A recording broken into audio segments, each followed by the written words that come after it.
The manhwa begins with our MC lamenting that he has nothing, not even a worthless coin or skill with the sword, not a single thing.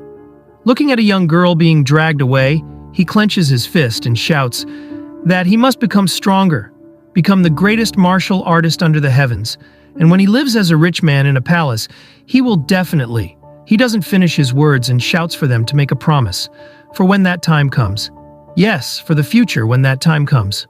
Some years later, inside a tavern, some men are joyfully drinking and celebrating. One exclaims that they pulled it off again somehow, and another says that he really thought that he was going to die this time. The former asks if he reported to the leader, but the guy says that he'll did it tomorrow, a young man holding a spear over his shoulder, and with a drink in his hand says that it's as expected of the six-clan village, and that it truly deserves to be called a village of merchants and travelers. He says to his companion that it's fortunate that they met at the Yanwon Trading Company. Thanks to him, they traveled in comfort, and now he's even treating them with drinks. He offers the young man Jo Yoon to officially join their trading company.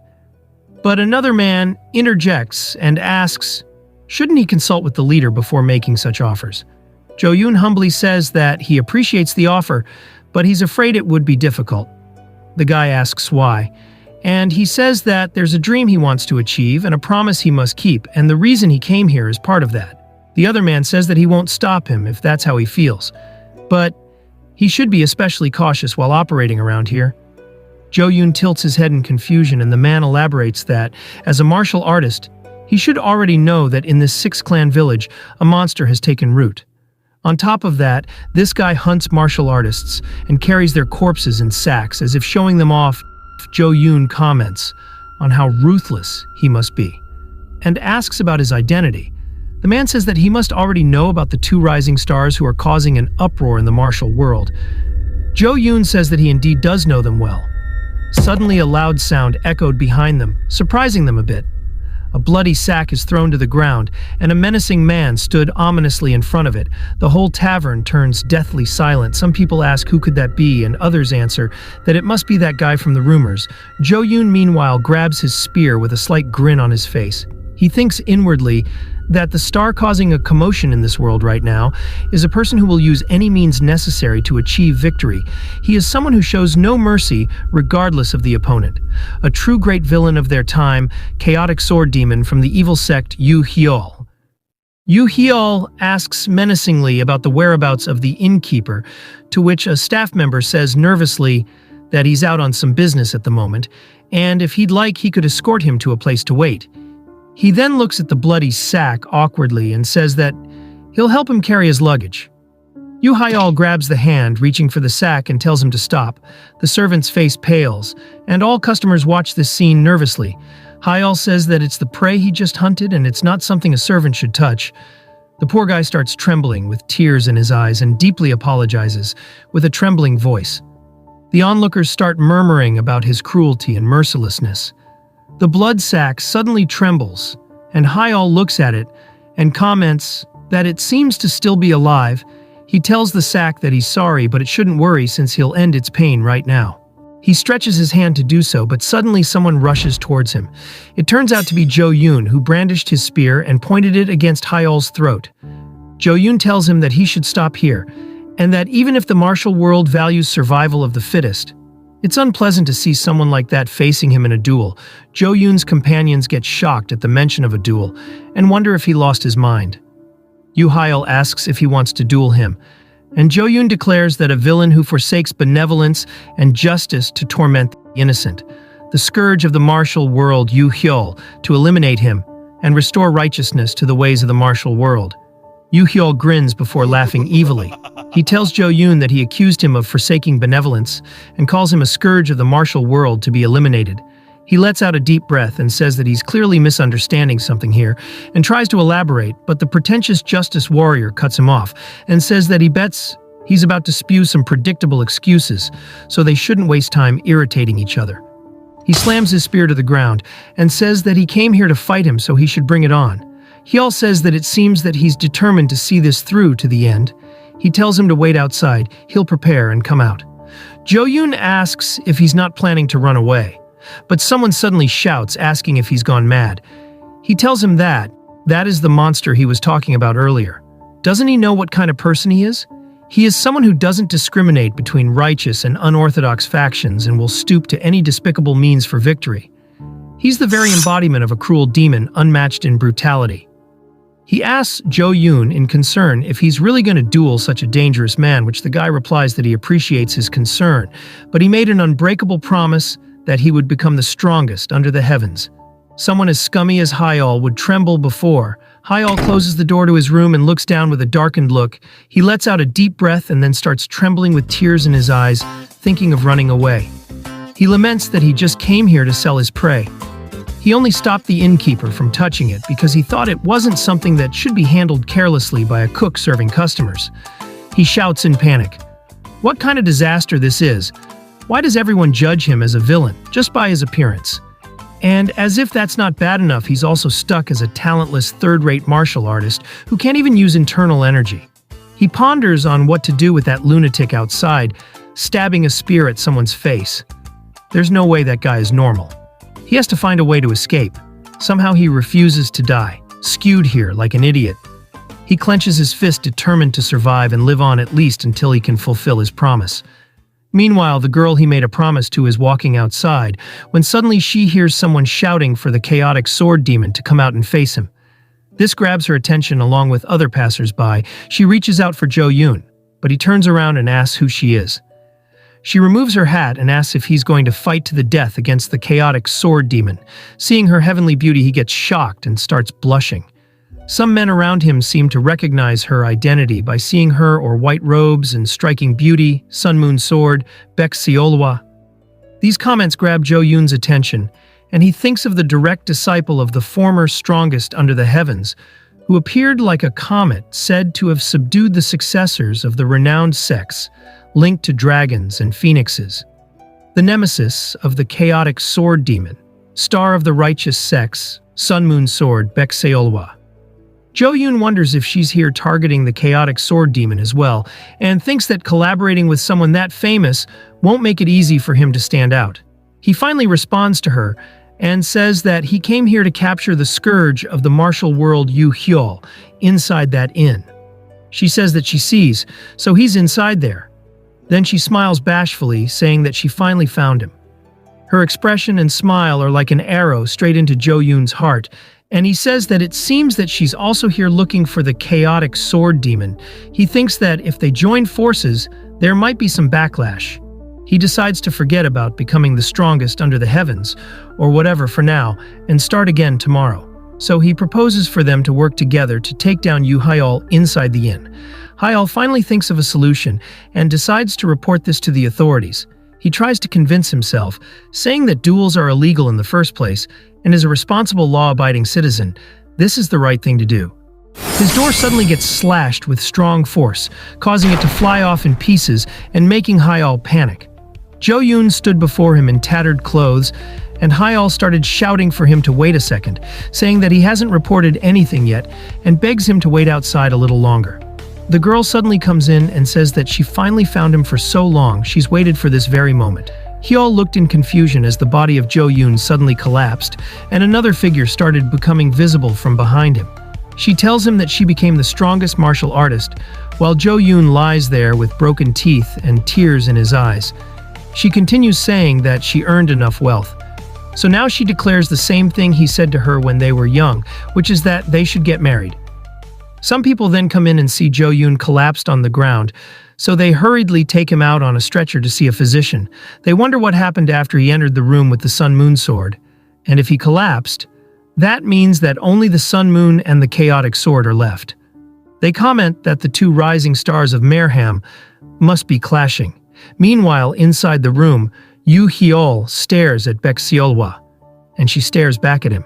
He tries to act like a fool, and says that she must be looking for the chaotic sword demon, and that it seems that he ran outside a moment ago. She stares at him in surprise, and he thinks that if there's one unchanging law of Merham he's learned from all the ridiculous rumors, it's that there's no one normal among those who cut down doors with their swords and barge in, and this woman is definitely not normal either. Seemingly not recognizing her, he tries to walk past her, saying that he'll take his leave next since he has work to do, and tell her to take care, calling her great hero. She grabs his hand and he freezes in fear. She takes off his glove and says that she's not a great hero. She leads his hand to her cheek, which surprised him, but suddenly made him recall a similar scene from the past. Holding his hand to her cheek and looking at him bashfully, she tells him to call her like he used to in the old days. He calls her Soul but corrects himself and calls her Lady Soul. Lady Soul, or Bekseolwa. About 15 years ago, during a famine, he was sold as a servant and came to serve her, the youngest lady 3 years younger than him. The reason he set out into Six Village Clan and the place he aims to return to. His beginning and his end. He wonders if he's dreaming right now that that very person he yearned for is sitting beside him while drinking tea. Though he wonders why she chose to sit right beside him. She asks if he's not drinking his tea, and he hurriedly tells her that he drank it, calling her my lady. She gives him a cold stare, and he asks her why she's staring at him like that. She says that they agreed not to use formal speech from that day. He apologizes sheepishly, calling her Lady Seolwa. She replies that she doesn't like being called Lady Seolwa either. He scratches his cheek bashfully and says that, anyways, it's nice to see her again, calling her simply Soul. She smiles brightly hearing this address and says that she too is really happy. Seeing her expression, he looks away and thinks that she's so pretty he can't stop smiling. He then looks at her sword and asks if she became a martial artist as well. She confirms his assumption, saying that she worked really hard for the promise. He looks at her in confusion and asks what she means by promise. He suddenly recalls what he said that day, which is to become the greatest master in the world, and to become a wealthy person, living in a palace-like house. After that, they could get married. He gets shocked after realizing something, which is that the promise was missing the subject, which means that the person who had to become strong and wealthy wasn't specified in the promise. Looking at his shocked expression, she says that it seems he didn't forget their promise either. He says, well, that's true, but she cuts him off before he could explain, and says that she came looking for him after hearing the rumors about him. He asks what rumors, and she says the chaotic sword demon, which made him shiver while trying to keep a straight face. She continues saying that she was shocked hearing that he harasses women and always dine and dash. He grits his teeth in frustration, wondering who is spreading such ridiculous rumors. She then touches his hand intimately while saying that she doesn't care what the public thinks of him. What is important is that they both their promise and became masters. She declares that since they both have reached this height, they should get married now. He tries to come up with an excuse since he hasn't actually achieved anything and finally says that he's already spoken for. He thinks that in Merham there are two things that even the greatest master cannot avoid. One is the passage of time, and the other is a rental scam. Even in the grueling life of the martial world, it was one of the worst days to remember. Someone called out to him after falling for the scam, asking if he's the renowned chaotic sword demon, and asked if he needs money. Back in the present, inside a fancy building, a woman confirms that she is indeed one of the leaders of the Eternal Merchant Guild, and her name is Han Kyung. She asks if they've come to repay his debts to her. Seolhwa says that that is correct with a cold look in her eyes, and Hyul turns his head to the side. Assistant, she says that she heard his story and that he owes her a huge sum of money, and they're also using that debt as an excuse to exploit and control people as if they own them.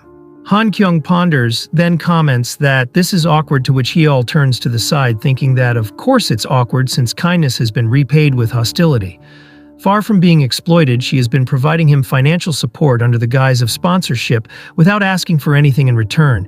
If the person he went out of his way to help paint him as the bad guy, of course it would be awkward, but Soul has clearly become an incredible martial artist, and she's under the delusion that he's her equal in strength. If he recklessly agrees to marry her, he imagines her expression when she finds out and asks him what he's been doing while she's been grinding her bones to become a master.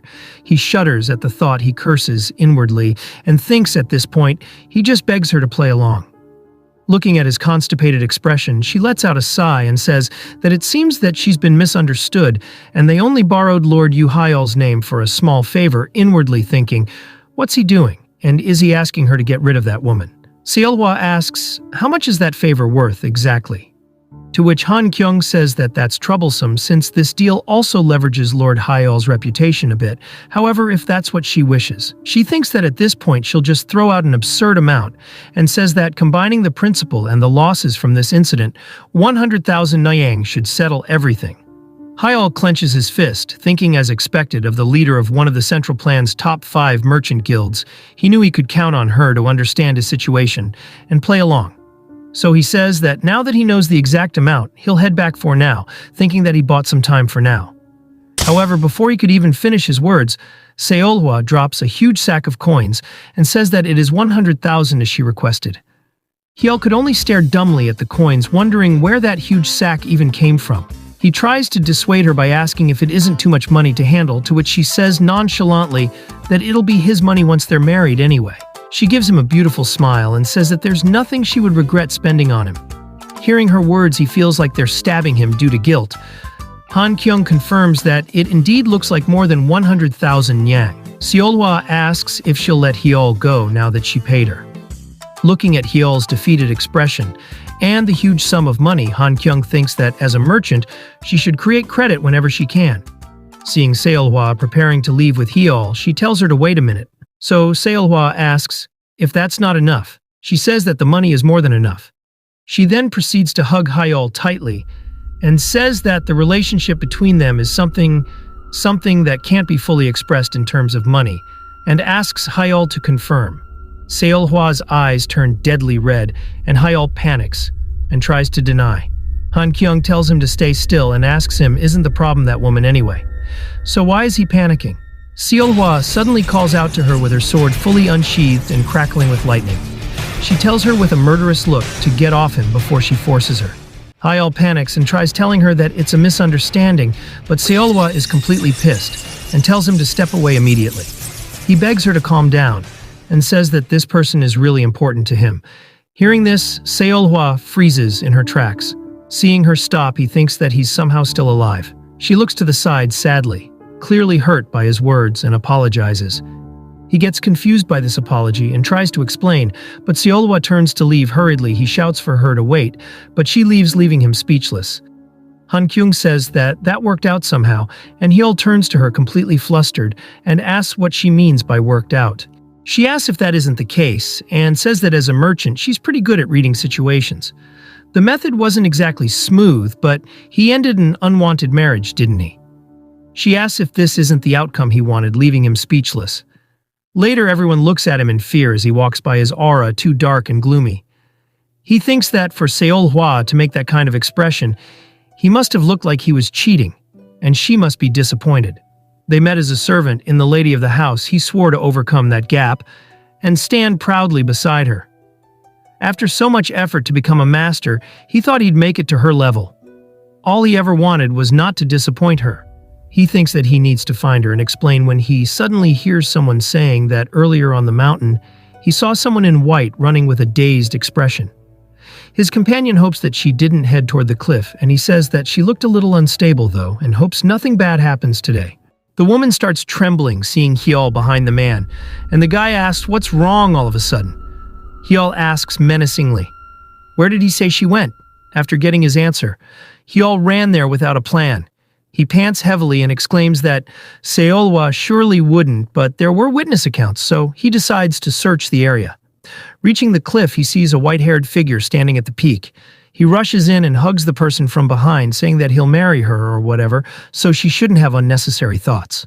The person turns in confusion, and it turns out to be an old man. He blushes, asking if he wants to marry him. Hyul froze at this outcome, remains speechless for a while, before letting the old man go and turning around to leave while saying with embarrassment that he mistook him for someone else. The old man asks if he's really going to walk away without taking responsibility, to which Hyul turns in shock and shouts that already told him that it was a mistake.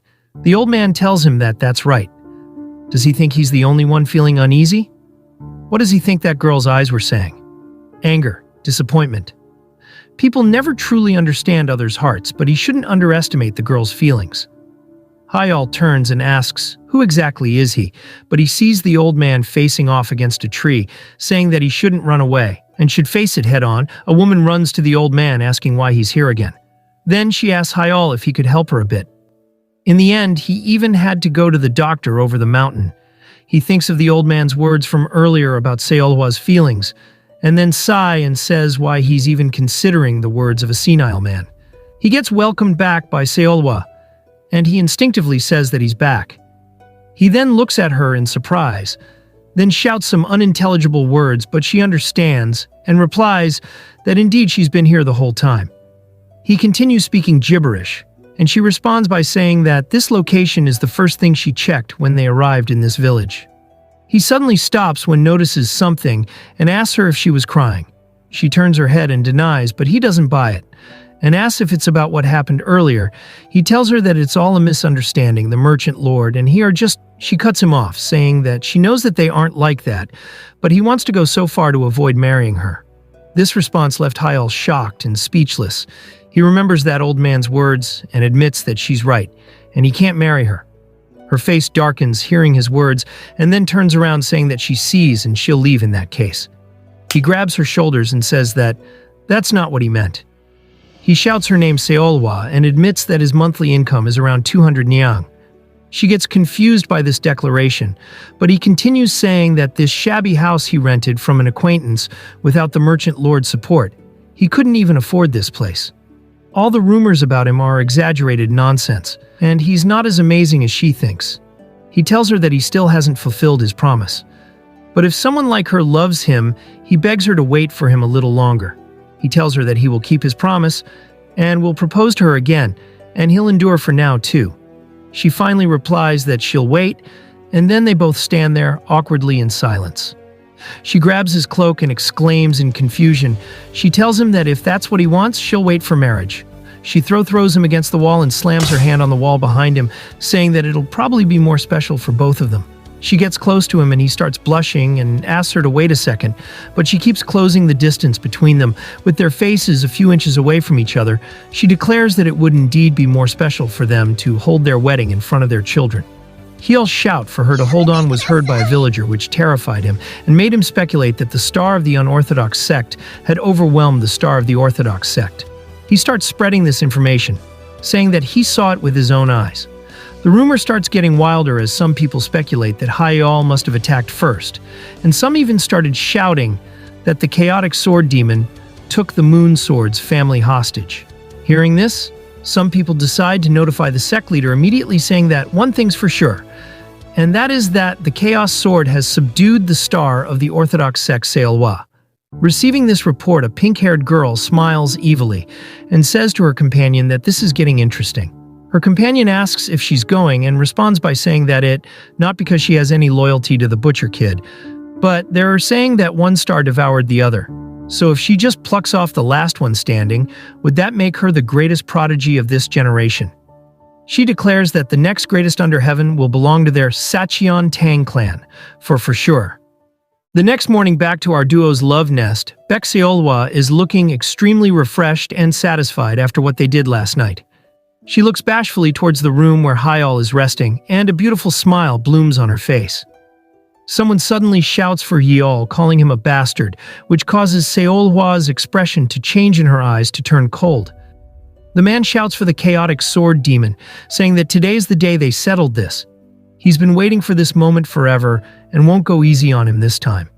He starts shouting if he forgot what today was, but gets interrupted by a sword against his throat.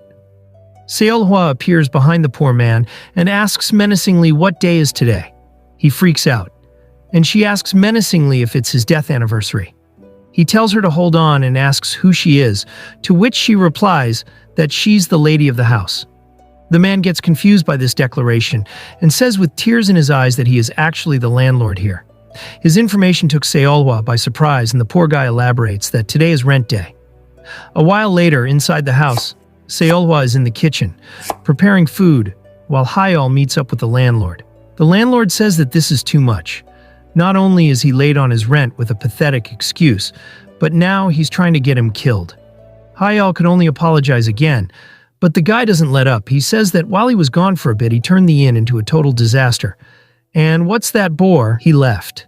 Hyal shamelessly asks if he could use that boar to cover this month's rent, to which the landlord turns red and grabs him by the collar, shouting if he even hears what ridiculous thing he's saying.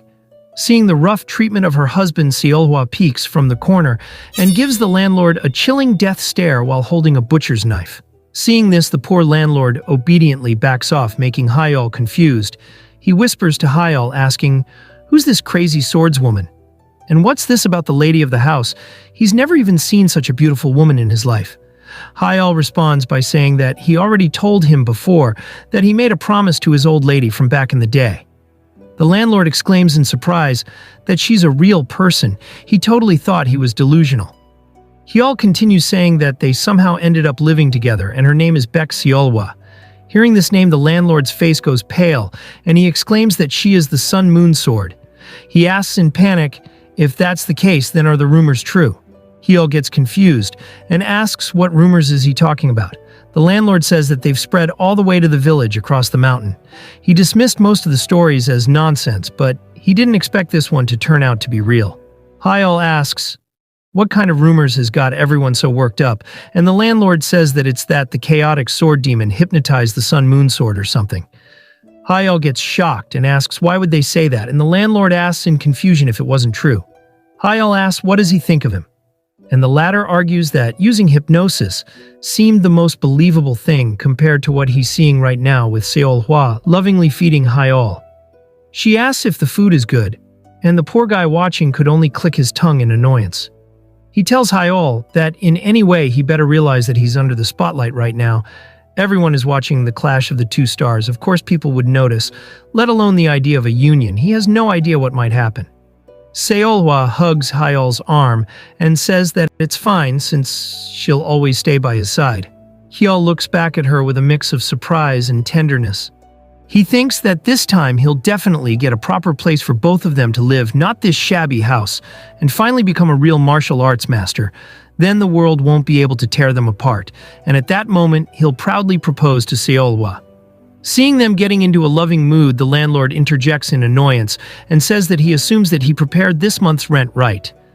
Hyal only now remembers that he has rent to pay, so he could only exclaim in surprise.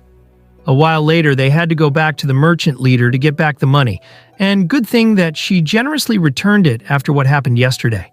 Looking at the bag of coins in Hyal's hand, the landlord exclaims that seeing 100,000 nyang in cash is really overwhelming. He asks Hyal if he wants to use this opportunity to buy that house, to which Hyal says absolutely not. He's saving it for a proper move. Besides, he says that the money was brought by Seolhwa. Seolhwa holds his hand intimately and denies, saying that the money belongs to both of them. They get in their lovey-dovey mood again, which made the landlord gnash his teeth in anger and frustration. He finally sighs and says sarcastically that the family's growing now, huh? He says fine as long as he's saving up. He assumes that he'll pay rent on time at least. He tells him that if he leaves, he'll rent it out again, so he better not mess up the house with Murim nonsense again. Hyal says that that's not going to happen, so he doesn't need to worry, but as soon as he finished his words, the scene before him left him speechless. The whole house was set on fire, so both of them could only stare dumbfoundedly before the landlord took the money bag with the same expression on his face. A sudden laugh woke Hyal from his stupor. A girl jumps from the burning house, saying that she's been waiting for him, chaotic sword demon Yu Hyal. She declares that it is her, the next head of the Sacheon Tang clan. Poison Phoenix Tang Hai is here to assassinate him. The onlookers could only stare at her in silence and awkwardness, not getting the reaction she wanted. She tries to reintroduce herself, but her Chad bubble gets sliced into pieces by Seolhwa, and the strike rushes past her in an instant, destroying what remained of their shabby house. The landlord and Hyal are still in denial about the house, and Seolhwa says that she doesn't care who she is, but what is she planning to do now? Tang Hai grins and says that it's been a while, Sun Moon Sword. She exclaims that rumors seem to be true about her being under Hyal's control. She says that this wasn't part of her plan, but since it has come to this, she'll show her the Sacheon Tang clan's ultimate poison technique. She uses her energy to conjure an attack while shouting for Seolhwa to die, but the next second she's buried shoulders deep into the ground. After a while, Hyal says that the immediate fire is out for now, so he turns back to Tang Hai and asks why she did all of this. She ignores his question and says that she didn't think he would push her this far, and it's no wonder they call him the star of the unorthodox sect. Hyal wonders if this person is seriously unhinged. Tang Hai grins and says that she's still the next head of the Sacheon Tang clan. If he thought this was over, then he's gravely mistaken. She suddenly shouts that now is the time, and her companion from earlier jumps down. But before Tang Hai could describe her as the elite assassin of the Sacheon Tang clan, the silent killer Tang Zhou, she gets grabbed by the head and buried deep into the ground by Seolhwa. Baek Seolwa dusts off her hand, and Hyeol could only look at this scene awkwardly. He collects himself and asks his question again, why she did all of this. She laughs and says that it is obvious a righteous hero of the Orthodox sect came to punish the wicked of the unorthodox sect and rescue their fellow righteous ally. She elaborates that using fire as a strategy is just a basic tactic, which drove the landlord red with anger, shouting for her to cut the crap and pay for his house. She scoffs and tells him to stop pretending to be a victim. He surely already knows that the chaotic sword demon kidnapped the Sun Moon Sword's parents, so he shouldn't act like he's innocent, saying that this is just karma. This statement made Hyeol cough in pain. He then realizes something and turns back to her, asking if that is the case. Why did she just yell, "Die Sun Moon Sword," earlier? This question took her by surprise, and she stuttered a response, saying that she was just caught in the heat of battle. Her companion immediately sells her out, saying that her main target was the Sun Moon Sword anyway, causing Tanghai to shout for her to shut up. Hyeol says that they are both from the Orthodox sect, so why would she go after Seolwa? The women explain in detail that that is because about 2 years ago during the Merim tournament, her lady was completely crushed by Seolwa. Tanghai even used her hair to hit her and shut her mouth, but the latter was nonchalant, so Tanghai tries to shout loudly to cover what her servant is saying. The silent killer continues saying that she's been wanting to avenge that loss ever since then, but doing it herself is a bit difficult. She looks at the partially destroyed mountain in the distance due to Seolhwa's previous slash, as if to say who could deal with such an attack, and Hyeol hums in agreement. She then says that regardless of the method in the end, it was he, the chaotic sword demon, that made her surrender. So if she takes his head, she'll regain her honor and save Sun Moon Sword, killing 2 birds with 1 stone. He turns to Seolhwa and asks if they know each other, but the latter immediately denies, clearly not remembering such an insignificant event. This immediate answer pisses off Tanghai even more and grunts in anger, before saying that he gets it now right. She's not the only one who's been humiliated by that woman. Seolhwa simply stares back and lets out a breath, and the former continues that before anyone else gets involved, they should end this today. She then shouts for Tang Jo, who asks in confirmation if it's that she wants. Tanghai shouts for her to hurry up, so she suddenly shoots off from the ground at super speed and runs past Hyeol. While passing by, they both exchange looks. The landlord shouts that she's running away, she better pay for the damages before leaving. Seolhwa declares that she won't get away and prepares to send a sword strike, but what happened next took even her by surprise. Tang Jo came back and stood on top of the cliff while holding another person. Tanghai says that she didn't want to resort to this method, but she had no choice now. Kindness for kindness and hostages for hostages. She tells him to take a good look at their hostage. When he does, he stutters a response, but she continues saying that if he doesn't surrender, something terrible will happen. Even he, the chaotic sword demon, can't do anything in this situation. But he cuts her off and asks in confusion, "Who is this old woman?" This question left everyone dumbfounded for a while. Tanghai starts shouting, calling him ungrateful. He shouldn't pretend not to recognize her, since it's his mother, the one who birthed him. Hyeol could only scratch his cheek awkwardly and say that his mother died when he was 5 years old. This statement shocked Tanghai and made her speechless for a while. The old woman shouts in anger that she already told them that Sun's name is Yuhyeol, not Hyeol.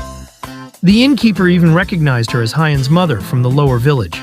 Tang starts trembling in frustration before bursting out in anger and tears, shouting for everyone to shut up and to just surrender already. She starts bawling her eyes out like a little girl while complaining that her servant doesn't even listen. And why is the Sun Moon Sword sticking so close to some unorthodox punk? They should stop treating her like an idiot. She insists that it is his mom and doesn't care for any other answer. She tells them to surrender or else she'll stab his mother, which made the old woman panic and start playing along with their premise, shouting for Hyeol to save her, calling him son. Hyeol tries desperately to calm them down and de-escalate the situation, but Tanghai, seeing the old woman play along, asks Hyeol how could he abandon his mother. Some villagers start gathering and whispering between each other. Someone asks, "What's the situation?" And another says that the chaotic sword demon's parents were taken hostage, and he doesn't even care about his parents. Seeing the rumors getting out of hand, he tries telling them that it's not his mother. But it only backfires as they start saying that he disowned his own parents to save himself, and that they already knew he was a scumbag, but now even a disgrace to his family, calling him trash. People then start talking about Tang Hai, saying things like that weird little brat with the strange hair calling herself Poison Phoenix or whatever, spouting nonsense about being from the Sacheon Tang clan. The title of Poison Phoenix in the honor of the Tang clan. Hearing them mock such important things, she starts trembling while green energy gathers around her. Her pride is the greatest prodigy of the generation, and the dignity of the greatest martial family. These are Tang Hai's most treasured achievements. She jumps up and calls for their attention in anger. When they turn around, they see her holding 8 needles and glaring furiously at them. She shouts for them to die and shoots out her needles. Seolhwa intercepts the incoming needles with a sword slash, but suddenly Tang Zhou throws a kunai her way, so she had no choice but to stop it. Tang Zhou says that she blocked it effortlessly as expected, but taking advantage of that momentarily distraction, a needle flies past Seolhwa at super speed and strikes Hyul perfectly. This turn of event completely shocked both Hyul and Seolhwa. The landlord and Seolhwa rush to his side to check his condition. Seolhwa starts tearing up and blaming herself for what happened, but Hyul shouts her name and tells her that he is fine, so she shouldn't worry. She hugs him tightly, and he apologizes for worrying her. The landlord asks if he's really okay, since earlier they clearly saw him get hit by the needle. Hyul confirms, saying that it feels like he might have gotten hurt, but it wasn't a dagger or anything. It was just a needle after all. Tang Hai starts laughing hysterically, saying that he's already as good as dead. She asks sarcastically if they thought she just threw a simple needle. She declares that it's the 100 fragrant root acid, the ultimate poison developed by her clan. The poison should already be spreading through his body, and it probably reached his dantian by now. She'll make sure he dies in serious agony. Hyul asks if a single drop could do all that, and she elaborates that it's a poison that corrupts the dantian. It infects and multiplies through his internal energy, which means the higher his internal energy, the more deadly it is. Its other name is the poison that kills Master. This news left Hyul speechless, since he has no energy at all. She declares that he'll die miserably betrayed by his own internal energy. She stares at them with confusion, since it should have taken effect by now, but gets more confused as time goes by, and the landlord even went to get some medicine. She finally shouts in frustration why he's completely fine and what is going on. She starts doubting that she even applied the poison to the needles, or that she might have brought the wrong poison. She takes out a needle and stares at it before pricking her own finger slightly. She feels a pang of pain at first, but that soon changes as she starts to scream in agony. Hyul and Seolhwa turn to her after hearing her scream, only to see her convulsing on the ground, which confuses Hyul, who asks what's she doing. Later that day, Tang Hai finally opens her eyes and lifts herself up from the bed, screaming. She wonders where she is when suddenly Hyul says that this is the village doctor's place. She looks at him unsure of what to say. He tells her that she was writhing so extravagantly on the ground, so he brought her here and asks menacingly if she still wants to keep going. She thinks inwardly that the poison was real. The only way to counter that poison is to achieve the extreme of controlling one's internal energy perfectly through Myo Jigang, as in Return to Purity, an advanced level technique requiring internal energy rivaling the sect leaders. She asks why he saved her, and he tells her that Seolhwa was also furious that he did, but they've got some scores to settle, don't they? Her expression turns dark hearing this, and she thinks that her life is in his hands now, and even the Sun Moon sword lost to him in a duel. She bites her lips and curses inwardly in frustration. He tells her to get back to the main point of their discussion first regarding her family. She refuses outright hearing him mention her family, and says that this is her business, and she'll take full responsibility, so he should leave her family out of this. He asks if she could handle it alone, and she tells him to not underestimate her, to which he finally agrees. He asks if she knows what 100,000 niang means, right? She thinks it's her ransom, and he thinks it's his house. He then says that if she understands, they shall go ahead and collect it in person, as she wanted. A while later at Pengwol Inn, Tang Hai is dressed up as a waiter, welcoming customers cheerfully. She handles the transaction pretty before finally realizing her situation and shouting at Hyul to explain why it turned out like this. He replies that she's the one who said she needed more help, or would she rather do something else? Seeing Seolhwa's glare, Tanghai shuts up and goes back to work. While holding Seolhwa in his arms, he exclaims that hunting is pretty fun. Then he looks down at her and asks if she could move a little further away. But she flat out refuses, saying that she doesn't know what Tanghai might try next. He tries to convince her that bullying a kid isn't going to bring the house back, and she also seems to have a sense of responsibility, so it should be fine now. Her eyes turn cold and she says that next time she'll make sure to handle it properly and won't let him get hurt anymore. He thinks awkwardly that staying like this would only make it more difficult to fight. She asks lovingly if he finds this position uncomfortable, so he holds her waist and hugs her tight instinctively. She hugs him back, and the atmosphere turns so sweet that the landlord and Tanghai both cringe at the scene. Tanghai wonders where Tangjo run off to, leaving her alone. In a bustling street, Tangjo walks amongst the crowd while commenting on how exhausted she is and how the heat is unbearable. She continues muttering that the Sun Moon sword is indeed a monster. She reaches for her face and grabs it, lamenting that this mask was so well made too. She removes her mask and finds it refreshing. She declares that she'll make her exist for now, but she'll see him next time, calling Hyol her dear rival. The next day, Yu Hyol could be seen training with his sword under the morning sun, beads of sweat dripping from his brow. Seolhwa watched him intently. First my mother, and then, in my childhood, Seolhwa. This Jungho has taken so much from me, he thought. I managed to get through this time, but who knows what kind of weirdos will get involved in the future. Instead of failing to protect what's precious and being held back, the only solution is to become stronger. Because in Jianghu, it's survival of the fittest. He paused, lowering his sword to catch his breath. Turning to Seolhwa, who seemed lost in thought, he asked, Seolhwa, do you think my stance is improving? Or am I just flailing around? Seolhwa smiled faintly, stepping closer. You're doing well, she said, placing a hand on his shoulder. Your external energy is evident. The discipline in your muscles speaks volumes. Her fingers brushed over his abs, and before he could react, she leaned in, pressing herself lightly against him. Hyol's face turned crimson.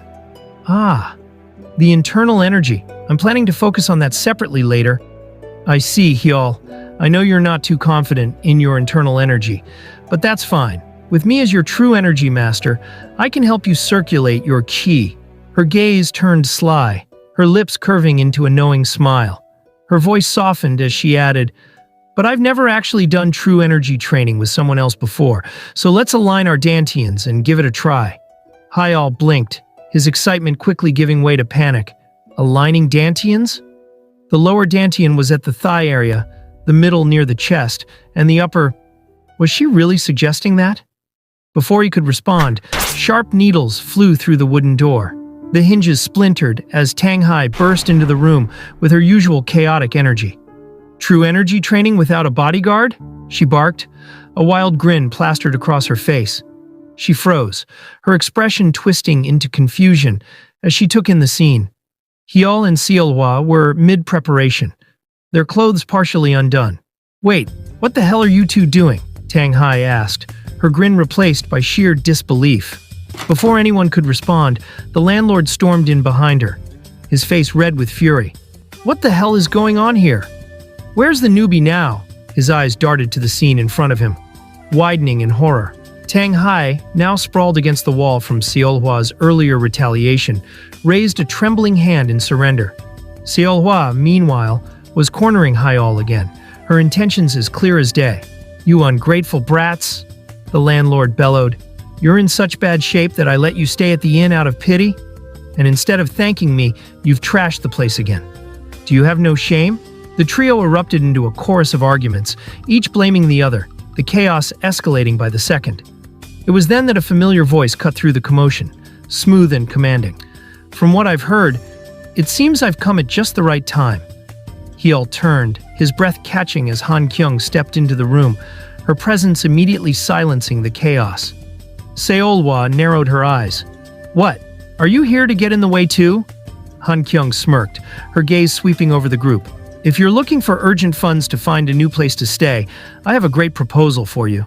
The scene shifted to a lone carriage rolling down a narrow, dusty road. Shadows danced in the bushes nearby, concealing the bandits plotting their next move. Without warning, they burst from their hiding spots, shouting, "Freeze! Drop everything you've got!" One bandit approached the carriage confidently, yanking open the door with a smirk. "Hey, you greedy merchants. For noble mountain warriors like us, you'll have to undergo an inspection before you leave." The smirk quickly vanished as his eyes locked onto the four individuals inside, each radiating an immense, terrifying aura. His confidence shattered when Seolhwa's sword grazed his face, slicing a strand of his hair clean off. The bandit stammered nervously. No contraband detected. Please leave." He backed away slowly, sweat dripping down his forehead. Moments later, the bandits were tied up, beaten to a pulp, left groaning on the roadside. As the carriage continued its journey, Han leaned back, speaking with disdain. Those idiots were just leeches scraping up crumbs of opportunity. Worthless riffraff. The real problem is the Green Forest bandits nearby. Han's tone grew serious. They're part of a branch under the main headquarters, and unlike those morons, they've trained in martial arts. Their threat level is on a whole different level. On top of that, they're unusually clever for bandits, avoiding actions that would bring the Martial Alliance or government down on them. But recently they've grown more violent, attacking anything passing through here. We don't have time to take a detour, and more importantly, we're carrying something valuable. That's why I hired you two to escort this caravan. Seolhwa leaned her head on Yu-Hyeol's shoulder, her soft breaths breaking the tense atmosphere. Yu-Hyeol glanced at Han, his brow furrowed. "Well, I mean, since you usually help me out and even offered payment, I had no reason to refuse, so here I am." He paused, raising an eyebrow at the third member of their group. "But why's this brat here?" Tang Hye stood proudly, puffing out her chest. "How could I just stand by while innocent people suffer at the hands of villains? For just 100,000 Niang, Tang Hye will save the day." Yu-Hyeol groaned. "Now it makes sense. Quit talking nonsense and go back to helping out at the inn." Their bickering was interrupted by a sharp whistle, piercing the air like an alarm. Everyone tensed, weapons at the ready. "Stay inside," Yu-Hyeol ordered. But Tang Hye had other plans. She kicked open the door, her voice brimming with overconfidence. "Fine, you all just stay put and watch. I'll take care of them all in one go." "Stop!" Yu-Hyeol yelled, but it was too late. Tang Hye charged out, her reckless energy leading the way. From the tree line, one of the Green Forest bandits spotted her approach. "Someone's coming out of the carriage. Must be their personal escort. Probably the strongest among them." Tang Hye froze for a moment as she saw the sheer number of well-armed enemies awaiting her. "Wow, these guys sure know how to pick their men, but don't expect any mercy from me." Before she could launch her attack, Seolhwa stepped forward, her tone calm but sharp. "Hyeol, just wait for me. This will only take 10 seconds. Tang Hye glared at her. Hold on. Didn't I say this was my prey? Go practice your breath control with that chaos sword demon over there." Yu-Hyeol sighed, already regretting his life choices.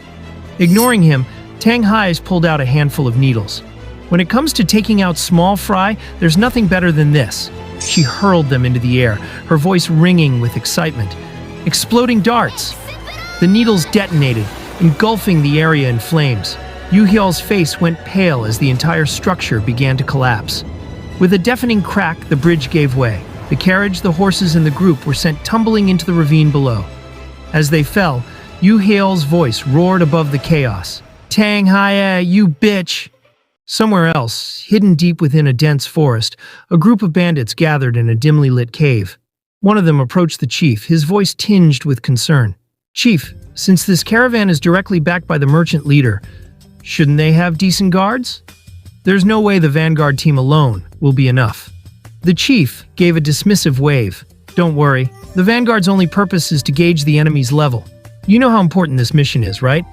I've already requested reinforcements from the Green Forest main base. The real operation begins when that person arrives." "Ah, as expected of you, Chief. Your strategy surpasses Zhuge Liang's brilliance." Their moment of camaraderie was shattered when another bandit stumbled into the room, panting heavily. His face was pale, his breath ragged. "Chief, the vanguard team, they've been wiped out." "Oh? The guards must be quite skilled then." The bandit shook his head violently, panic creeping into his voice. "No, it's not that. The guards and the target were wiped out, along with the vanguard." The room fell silent. The scene shifted abruptly to a disheveled Han Kyung, dripping in some kind of sticky white liquid, sprawled on the ground. Yu-Hyeol was on top of her, his chest heaving as he tried to catch his breath.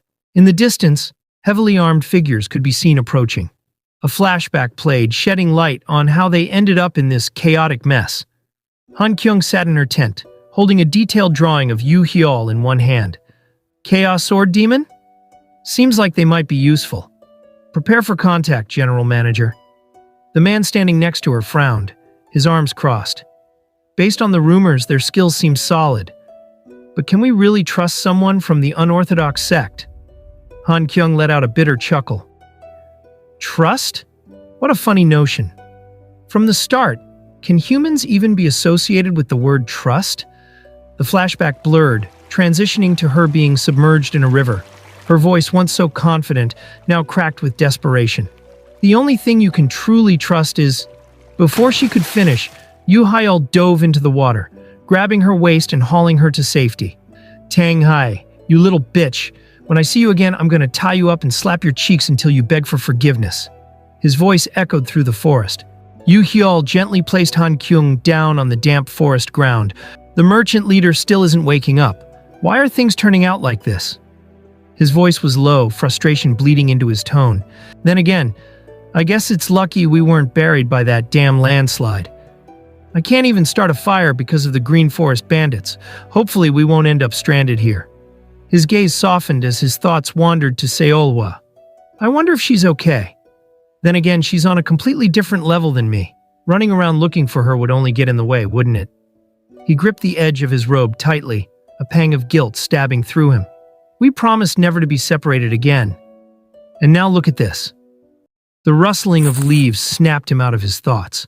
Emerging from the thickets were several Green Forest bandits, their weapons glinting menacingly under the dappled sunlight. Hyol's heart raced as he glanced down at Han Kyung's unconscious form. Damn it, why now of all times? He muttered under his breath. Drawing his sword in a shaky grip, he yelled, "Who the hell are you guys?" Panic gripped his chest, but he muttered to himself, "Screw it. This is do or die." The bandits froze mid-step, their eyes widening as their gazes roamed over him. One of them gasped, "A wound? A coat? And that rough face? It's the Chaos Sword Demon. The real Chaos Sword Demon." Their weapons clattered to the ground in unison. Delight lit up their faces as they began chanting praises. "Whoa, it's really the Chaos Sword Demon. I've admired you for so long, Master. Have you already captured the Eternal Trading Company's leader? Long live the Chaos Sword Demon. Hooray! Hooray!" Yu Hyol blinked, dumbfounded. What the hell is going on? Moments later, he was walking through the forest, Han Kyung slung over his shoulder. Her mouth was gagged with a cloth. One of them called out, "Master, leave that bastard to us. We'll deal with that woman for you." Hyol's grip on Han Kyung tightened as he nervously replied, "No, I'm more of a deal with my own prey type." The bandit's eyes sparkled with admiration. "Ah, so cool. Who would have thought our chief called Yu Hyol, the Chaos Sword Demon, as reinforcements?" Reinforcements? Hyol thought to himself, his mind spinning. I didn't know either. Another bandit chimed in, "Of course. There must have been a reason the chief kept it a secret from us." One of them asked eagerly, "Master, was the landslide caused by your ultimate Black Dragon sky-breaking strike?" Another smacked him upside the head. "You idiot. Who would use such an ultimate technique just for a landslide? It was probably the Great Wheel Demon Thunderstorm, which Master favors, right?" Hyol inwardly groaned. What even are those things? "By the way," he said, his voice firm, "were there any survivors in white clothes among the merchants?" The bandit scratched his head. "Not that we saw, but another group might have found someone." Hyol's eyes narrowed. "If you find them, report to me immediately." "Yes, Master." "Master, something just occurred to me. Isn't it said that the Eternal Trading Company has some kind of relationship with you?" Hyol's heart skipped a beat, but he forced a nervous laugh and waved off the comment. That? Yeah, they tried to cozy up to me by throwing around pocket change, which I found annoying. So when the chief offered, I came up with this plan to pose as an escort." Another bandit clapped his hands together in admiration. "Oh, I see. The merchant leader's awake too. How stupid. Trusting Yu Hyol, the Chaos Sword Demon, the worst of the dark sect. As expected of you, Master, your masterful scheme is truly admirable." Hyol glanced at her, noticing the subtle twitching of her brows. She's getting pissed, he thought, just like last time with Seolawa. Wait, is she acting or is she actually about to blow? Leaning into the moment, he threw his head back and laughed maniacally. Serves you right, bitch! Han Kyung's muffled curses were unmistakable, and her seething glare made him question his life choices. As they neared the crest of the mountain, one of the bandits pointed ahead. Over there! That's our mountain stronghold! Hyeol's jaw dropped as his eyes met what could only be described as a small fortress. Guard towers loomed over fortified walls. That's a stronghold? He muttered. The bandit grinned. Let's go, master. The chief will give you a warm welcome. Damn it, damn it, damn it, Hyeol thought, his mind racing. If this keeps up, it's really over. I need to figure out a way to escape with the merchant leader before I end up in even deeper shit. Lost in thought, he barely noticed the bruise forming on his cheek where Han Kyung had kneed him moments earlier. Master, is something wrong? One of the bandits asked, his voice filled with concern. Snapping back to reality, Hyeol waved his hand dismissively. I'm going to practice breath control, he said, his tone decisive. The bandits nodded in unison. Ah, I see. You must have used an ultimate technique earlier. In that case, we'll guard you while you recover. Hyeol's gaze darkened, and his voice dropped an octave.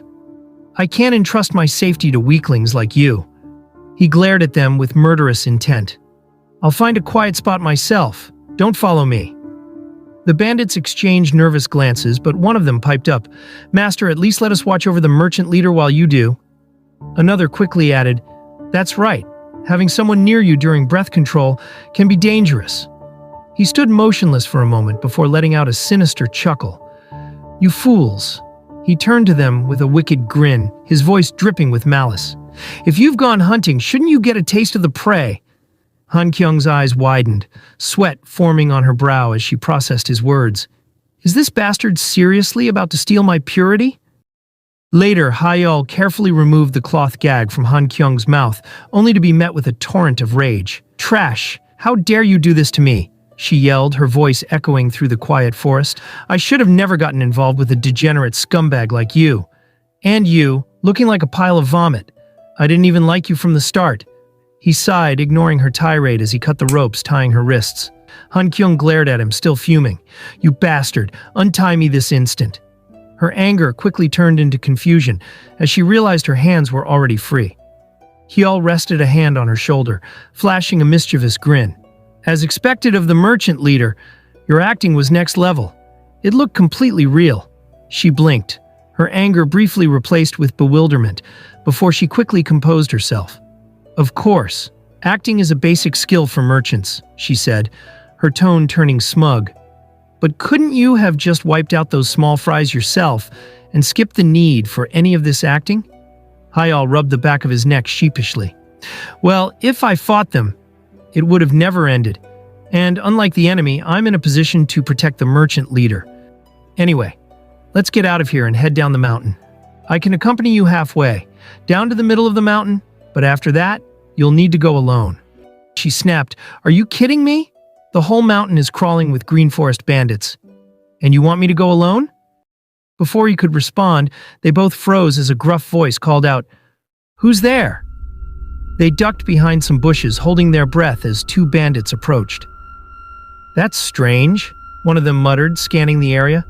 I could have sworn I heard voices nearby. Hey, the other bandit said, let's wrap this up and head back. Word is they've already caught everyone worth catching. I heard they even got that pretty orthodox sect woman who was with the escort team. Her resistance was so strong that the reinforcements had to step in and personally capture her. The first bandit chuckled. Bet they'll get a nice ransom for her. Let's go before the chief complains about us being late again. Han Kyung glanced at him, her tone unusually soft. Is that the reason you won't leave the mountain? Because of Seolawa? But you just heard it yourself. Even she, who's said to be on your level, was defeated. That reinforcement they mistook for you must be no ordinary person. We should retreat for now. No, Hyeol said firmly. Skill, numbers. None of that matters. I will never lose my people again. That's the promise Seolawa and I made. Han Kyung raising an eyebrow. Are you saying that promise takes priority over your contract with me? No, merchant leader. At least let me escort you to the middle of the mountain." She sighed in exasperation, her expression softening. "Didn't I just say—" She abruptly began stripping off her clothes. Hyeol's eyes widened in panic. What are you doing? Why are you stripping?" She gave him a withering look. "What are you doing? Hurry up and take your clothes off too. We don't have much time, do we?" She tore her clothes strategically, fashioning a makeshift coat and scarf. "I am the merchant leader of the textiles and apparel sector among the 8 divisions of the Eternal Trading Company," she said, slipping on the makeshift garments. "Even on the spot, a simple disguise isn't hard for me." Hyol, now sitting awkwardly in his undergarments, stared at her incredulously. "Wait, isn't this just me sitting here without clothes on?" She blushed faintly, avoiding his gaze. "We didn't have enough materials." In the distance, Seolhwa sat quietly in a dim prison cell, her voice barely above a whisper as she murmured his name, Hyol. As Hyol and Han Kyung drew closer to the entrance of the mountain stronghold, 2 armed guards stood at attention, their eyes narrowing at the approaching figures. "Who are you?" one of them demanded. Hyol, quick on his feet. "Oh, right. You've all been working so hard," he said, his tone upbeat. "It's me. You know me, right?" The guards exchanged skeptical glances, then sneered in disgust. "Are you kidding us? Do you think we wouldn't recognize our own people? Just because you're wearing a green bandana, do you think we'll assume you're part of the Green Forest?" Hyol's heart sank as he muttered to himself, "What is this? We got caught immediately." His mind raced for an escape, but before he could think of anything, Han Kyung acted swiftly. With a quick, sharp slap, she struck one of the bandits across the face. The force sent him crashing to the ground, clutching his cheek in shock. "What are you doing?" he exclaimed, stunned by the sudden blow. "Of course they wouldn't recognize you, idiot," Han Kyung retorted coolly. "Our leader requested reinforcements himself, remember?" The bandit blinked, his expression changing to one of realization.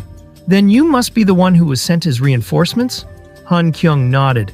"I was worried my husband would be served by country bumpkins, so I came along," she said, her voice dripping with disdain. "And yet you dare prattle on about whose safety to guard. Do you have peanuts for brains? Which fool trained you this poorly?" The second bandit quickly dropped to his knees, bowing deeply in apology. "Ma'am, we're so sorry. It's our ignorance that caused this mistake. We deeply apologize." Hyol could only stand by, watching with a mix of amusement and disbelief as, with a swift motion, she stomped down on the first bandit's head, making him yelp in pain. "Whatever," she said, her tone dismissive. "What's the point of talking to you? Just lead the way to the entrance of the mountain stronghold." The bandits scrambled to their feet, and without another word they gestured toward the stronghold entrance, ready to obey. Han Kyung flashed a sly smile at Hyol as they followed the bandits. Her expression seemed to say it all. Her manipulation had worked perfectly. Inside the hideout, the atmosphere was tense as the walls of the building were scarred. The structure had clearly taken a severe beating, with a massive hole visible in one of the walls. "What is this mess?" one of them muttered, his eyes scanning the destruction. "It's completely destroyed." One of the bandits explained, "We've been raiding much more often lately to fund the repairs." Han Kyung remarked coolly, "I see. Did I get hit by lightning or something?" The bandit hesitated for a moment, then continued, "Not exactly. A sudden strike of blue sword energy flew in out of nowhere one night. It completely blew away the mountain and the main building." "Blue sword energy?" Hyol muttered to himself, his mind racing. His eyes widened as the memory of Seolhwa cutting through the mountain flashed in his mind. Han Kyung glanced at Hyol, noticing his pale face. "Why are you looking like that all of a sudden?" she asked, concerned. Hyol's voice was barely above a whisper as he responded, I suddenly feel this overwhelming responsibility. Like I absolutely have to protect you at the very least." Han Kyung blinked, a blush rising to her cheeks. "What's gotten into you? Don't say such embarrassing things out of nowhere." The bandit led them toward the storage room and prison area of the stronghold. As they reached the storage room, Hyol struck quickly, aiming a blow at the back of the bandit's neck to put him to sleep. But to his surprise, the bandit didn't fall as expected. Instead, the bandit stared at him in confusion. "What the bandit started to say, and in the next second, the bandit crumpled to the ground in a heap. Ketchup splattered everywhere. It was clear that the bandit had met his end in a rather undignified way. "Can't you finish things properly?" she scolded. Hyol shrugged sheepishly. Well, I'm not really good at acupuncture techniques. With a roll of her eyes, Han Kyung sighed as Hyol grabbed the keys from the now-dead bandit's pocket. Let's hurry, he said urgently. They arrived near a prison cell, and Hyol called out, his voice filled with concern. Seolhwa, are you okay? Are you hurt? Han Kyung immediately hissed at him. Lower your voice. We'll get caught. Suddenly, from inside the cell, a cheerful voice rang out. You came to save me? It was Tang Hai, her voice filled with excitement. Demon Sword of Chaos. Even the star of the evil faction has at least a shred of honor. Hyol and Han Kyung exchanged a frustrated glance, both wishing they had never entered this mess. Tang Hai's voice cut through the tension as she yelled, What are you doing? Hurry up and untie me! What about Seolhwa? He asked. Tang Hie's response was dismissive. The lunar sword? She wasn't with me. There were a few others who came with me, but they got released right away. Han Kyung smirked, her words laced with sarcasm. Well, that makes sense. It's hard to ransom off a lowly porter. She held her head, contemplating. Come to think of it, there's no way the lunar sword would be caught by such lowly Green Forest bandits. Tang Hai bristled, clearly offended by the remark. Why do I feel like you're saying this for me to hear? Han Kyung's response was sharp and unapologetic. That's because it's meant for you to hear. He all sighed, clearly frustrated. I guess that's a relief if this pink-haired brat was the only one captured. Let's move before the patrol unit comes. Tang Hie raised an eyebrow at that. Huh? A patrol? Don't worry about that. Hyol and Han Kyung exchanged confused looks. What do you mean? Hyol asked. Tang Hie casually explained, when they locked me up, they told me that if the prison door opens, the emergency bell will ring throughout the entire stronghold. At that moment, the sound of footsteps and clattering swords echoed through the corridor. The bandits had surrounded them. Hyol muttered under his breath, You little bitch. I knew we should have just left you in there alone. One of the bandits, wearing an eye patch, laughed cruelly. Fools. Everything is going exactly as I planned. I knew the so-called righteous faction would come here out of their ridiculous sense of justice. Han Kyung's eyes sharpened as she pointed toward Tang Hie. That bomb. Let's use it to blow this place sky high. Tang Hie's face fell. It's gone. I lost my concealed weapon code in the landslide. If I had it, there's no way I would have gotten caught by these guys. Han Kyung's frustration boiled over as she yelled, You useless piece of trash. Good for nothing, bitch. You're the one who messed up and got us into this situation in the first place. Hyol nervously asks, So, how are we planning to escape? Han Kyung and Tang Hie exchanged a glance. Why escape? Tang Hie replied, You're the Demon Sword of Chaos. Hearing that name, the bandits visibly recoiled, their fear palpable. Hyol stood there, his aura intense, radiating a quiet yet overwhelming power. Tang Hai let out a mocking laugh and said, Since I've been babysitting this burden, I couldn't fight properly. I'll generously leave the small fry to you. Han Kyung sighed, clearly uninterested in the conflict, and added, At least he's somewhat useful. Hyol, confused by the situation and unsure of how to proceed, thought to himself, What are they talking about? The eye patch-wearing bandit staggered back in shock. This can't be. The Demon Sword of Chaos. Could it be we were the ones caught in the trap? Tang Hai, still amused, replied with a laugh, Of course. Did you really think we'd sound the alarm without a plan? If you want to live, struggle as hard as you can. Hyol, trying to keep up the act and maintain control, if you open a path for us now, spare us. No, I mean we'll spare you. The bandit leader, gritting his teeth, seemed to be considering a retreat, but before he could act, a commanding voice rang out, halting the proceedings. Stop talking nonsense. The bandits quickly recognized the figure, calling him Wusiak. A tall, imposing man with a weathered axe in hand stepped forward, exuding a commanding presence. This was none other than Wusiak, the fierce Tiger Division leader and one of the 8 commanders of the Green Forest Bandits. Tang Hie cursed under her breath. Damn it, bald-headed bastard. He's here?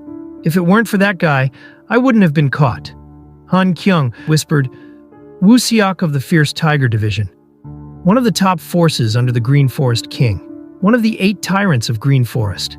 So, he's the reinforcement they were talking about? Wusiak, his sharp eyes never leaving Hyol, pointed at him and growled, Why is the Demon Sword of Chaos here? I'll give you a chance to change your mind. Hyal, despite his confidence, couldn't help but feel a wave of uncertainty. He nervously asked, "What do you mean?" With a grim smile, Woo-seok extended his hand and said, "Join us.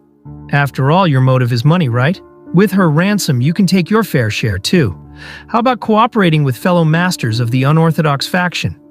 Hyal stood there weighing his options, aware that this could be a pivotal moment. "Wait a second. You're not going to break the deal over something like that, are you?" Han Kyung yelled, her voice edged with concern. Woo-seok let out a low, menacing laugh. "That's not your decision to make. You know better than anyone that you don't really have a choice. The only thing worth trusting in this world is money." The words hit Han Kyung hard, her expression faltering. As Woo-seok pressed further, offering a deal for Hyal to join forces with them, Han Kyung closed her eyes, accepting what she thought was her cruel fate. But just as the situation seemed to reach its peak, he slapped Woo-seok's hand away with a fiery intensity. "You martial artists are always like this. Just because you have strength, you think it's your right to take what belongs to others. Why am I here, you ask? I'm here to make sure I never lose my people again." Han Kyung's cheeks flushed red from his words, a mix of emotions welling up within her as she looked at Hyal. Suddenly, the ground trembled as a massive force erupted from the wall. A loud, bone-rattling step echoed through the stronghold, and everyone froze in stunned silence. It was Seolhwa. She held the limp body of a bandit by the hair, dragging it along like a trophy. Her eyes locked onto Hyal, and the murderous intent in her gaze sent a chill down the spine of everyone present. "Your people? What do you mean by that, you Hyal?" Under the soft moonlight of the early spring evening, the tense atmosphere shifted. The crowd of bandits and allies alike felt two overwhelming emotions: awe and dread. Awe for the mesmerizing beauty of the figure standing before them, her long hair flowing like silk under the moon's glow, and dread for the absolute killing intent radiating from her. Everyone was frozen, except for one person. Seolhwa ran toward Hyal. Ignoring the chaos around her, she wrapped her arms tightly around him and spoke softly. "Are you okay? Are you hurt anywhere?" Hyal's cheeks turned red as he stammered, I'm fine, Seol." "You're not hurt either, right?" Seolhwa tightened her embrace, her voice trembling with relief. "Thank goodness. Truly, I'm so relieved. Sorry for being late. I was searching all the lookout towers in the nearby hideouts. I took care of some nuisances along the way." Tang Hae, recovering from her own shock, yelled, "What on earth? I thought you had gone crazy," suddenly radiating killing intent. "Turns out it's just the usual. You showing off and acting up." Han Kyung, observing silently, clenched her fists and thought, "No way. Is this woman subtly trying to show off? To me?" Before Tang Hae could say more, the air grew icy. Seolhwa's cold voice cut through the tension like a blade. "You filthy rat," she said, her aura cornering Tang Hae, like a predator closing in on its prey. "I told you clearly, didn't I? If you put Hyal in danger again, there won't be a next time. I swear, everyone here besides me and Hyal will die." Hyal stepped forward, placing his hands gently on Seolhwa's shoulders. "Seol, but still," he said nervously, trying to defuse the situation. "Tang Hae and the leader are currently on a mission to guard the leader. We can't just—" Seolhwa interrupted him, glancing at Han Kyung briefly before rephrasing her earlier threat. "Everyone here except the four of us will die." Suddenly, an axe comes towards Seolhwa, while the big guy says, "You're really crossing the line." Seolhwa effortlessly blocks the axe with her sword, without even looking behind. The big guy says to her, talking like you own the place, "You must be that woman they call the Lunar Sword." He licks his lips and says to her, "Sure enough, your face is as delicate as the rumors say. Looking at your disheveled state, I'd guess you've been scouring the mountains all day? Since this is enemy territory, you probably haven't even had a chance to properly regulate your inner energy, and you must be utterly drained." He raises his axe and swings towards her while saying, "Don't worry, even if you lose an arm or two, your value as a commodity will still remain intact, because your jugs are big and appealing. So the customers will pleasure themselves using your body, even if you lose a hand or so." The eye patch guy laughs at them, saying, "You fools. No matter how strong you think you are, in the end, you're still just fledgling amateurs. Compared to Master Woo-seok, he's the real deal, an ultimate master. A growing monster can never defeat a fully fledged one." As the big guy swings his axe, Seolhwa finds it difficult to fight back as she's already exhausted from all the fighting she did earlier. Hyal gets worried and says, "Damn it, I can't just stand by and watch." He goes to unsheath his sword but stops, noticing how they are fighting. He realizes that both of them are dangerous, and if he tries to fight, he'll just end up getting in her way. As he raises his axe, he yells, "You insolent woman! Once I'm done, I'll break your mind by pleasuring myself using your body."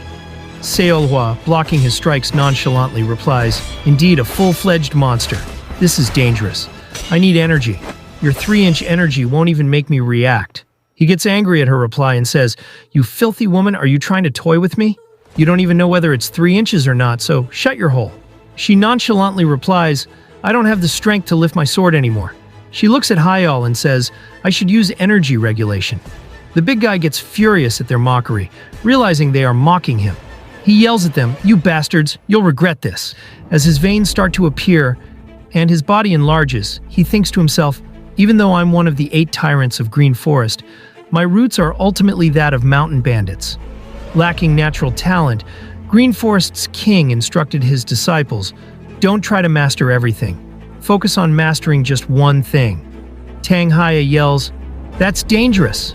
As he swings his axe with golden aura emanating from him, it's a simple yet overwhelming principle of power, a lifetime of mediocrity concentrated into one devastating strike. Hyal yells at Seolhwa to look in front of her as she nonchalantly replies, "Energy regulation? True energy guidance." The big guy swings his axe towards her while yelling, "Die, you bitch!" Hyal yells at her, "Whether you regulate energy or not, just look ahead." As the big guy swings his axe closer, he says, "Even boulders weighing 1,000 pounds could be split in two." Seolhwa, with a cold tone, replies, "Killing isn't an option." She swings her sword and adds, "Well, I guess I'll just break it." A brilliant blue slash passes through the big guy's body as he spits out ketchup, his eyes wide with shock. The spectators remain speechless as Seolhwa executes her Sword of the Sun and Moon technique. Dawn, a strike so powerful it seems to cut the very world apart. Tanghai and Hyal yell in unison, "This is way too much." The entire hideout begins to collapse under the overwhelming force of her attack. Hyal grabs Han Kyung's arm and shouts, "Let's go!" As the structure crumbles, Seolhwa leaps upwards, carrying them all effortlessly. Tang Hye, desperate to escape, latches onto Seolhwa's leg and yells, "Take me with you." Seolhwa, visibly annoyed, shouts back, "Let go of my leg and end yourself already." Later we see Hyal handing Han Kyung the box that was initially meant to be protected. Han Kyung looks at it and asks, "How did you manage to find it?" Hyal replies, "Seolhwa retrieved it separately for safekeeping." Han Kyung raises an eyebrow. "The lunar sword, she's considerate like that? I want to thank her. But where is she right now?" He nervously answers, "She's assisting with first aid for the people trapped under the rubble, along with Tang Hai." She then inquires, "And the bounty targets? The gang leader and Wooseok, the big guy?" Hyal replies, "Seolhwa likely shattered their energy cores and restrained them separately." Han Kyung crosses her arms and says, "Thanks to some people, the damages are substantial, so we'll have to collect the bounties to cover the losses. Well, since this artifact is intact, I won't hold anyone responsible." Han Kyung turns around. "Chaotic Sword Demon. I don't know much about martial arts, but if you're on par with the lunar sword, I'm sure Wooseok was no match for you, right?" Hyal scratches his head nervously and replies, No, that's not entirely true. It's all about compatibility. The matchup, you know." She tilts her head and asks, "Why didn't you hand me over to a more troublesome opponent instead? That would have been far more beneficial for you, wouldn't it?" He all awkwardly scratches his neck. "What do you mean?" "We made a promise, remember? I said I'd take responsibility and protect you." Her eyes widen slightly at the word responsibility, and she smirks before giggling. "Yet trusting you led to this mess with the caravan. But still," she turns to him, her cheeks slightly flushed, and says with a seductive smile, "You seem like someone I can rely on, Hyal. Now let's continue with the caravan. For merchants, wasting time is a grave sin." Later, we see them handing over the criminals to Hyun Seung, the deputy official of the province. Hyun Seung inspects the restrained captives and says, "Judging by their condition, it seems there was quite a fight. You've done well. The bounty will be delivered to your guild." As he speaks, he nervously thinks to himself, The demon sword of chaos really does carry his prey in sacks. While Han Kyung bows slightly and thanks the elder, Seolwa notices Hayeol looking tense and asks, "Why are you nervous?" He awkwardly replies, "I just thought it might be better for me to wait outside. I feel uneasy about government offices." Suddenly a voice comes from behind, "Quite perceptive of you." They turn to see an older man with a stern expression. He continues, "You should feel uneasy. Because of this cursed non-intervention law, we have to tolerate people like you for now. But mark my words, it won't be long before we round you up just like those scum." This is Ji Hyun, the chief magistrate of the province. Hyun Sung quickly interjects, "Lord Ji Hyun, please." After all, he just captured some notorious bandits.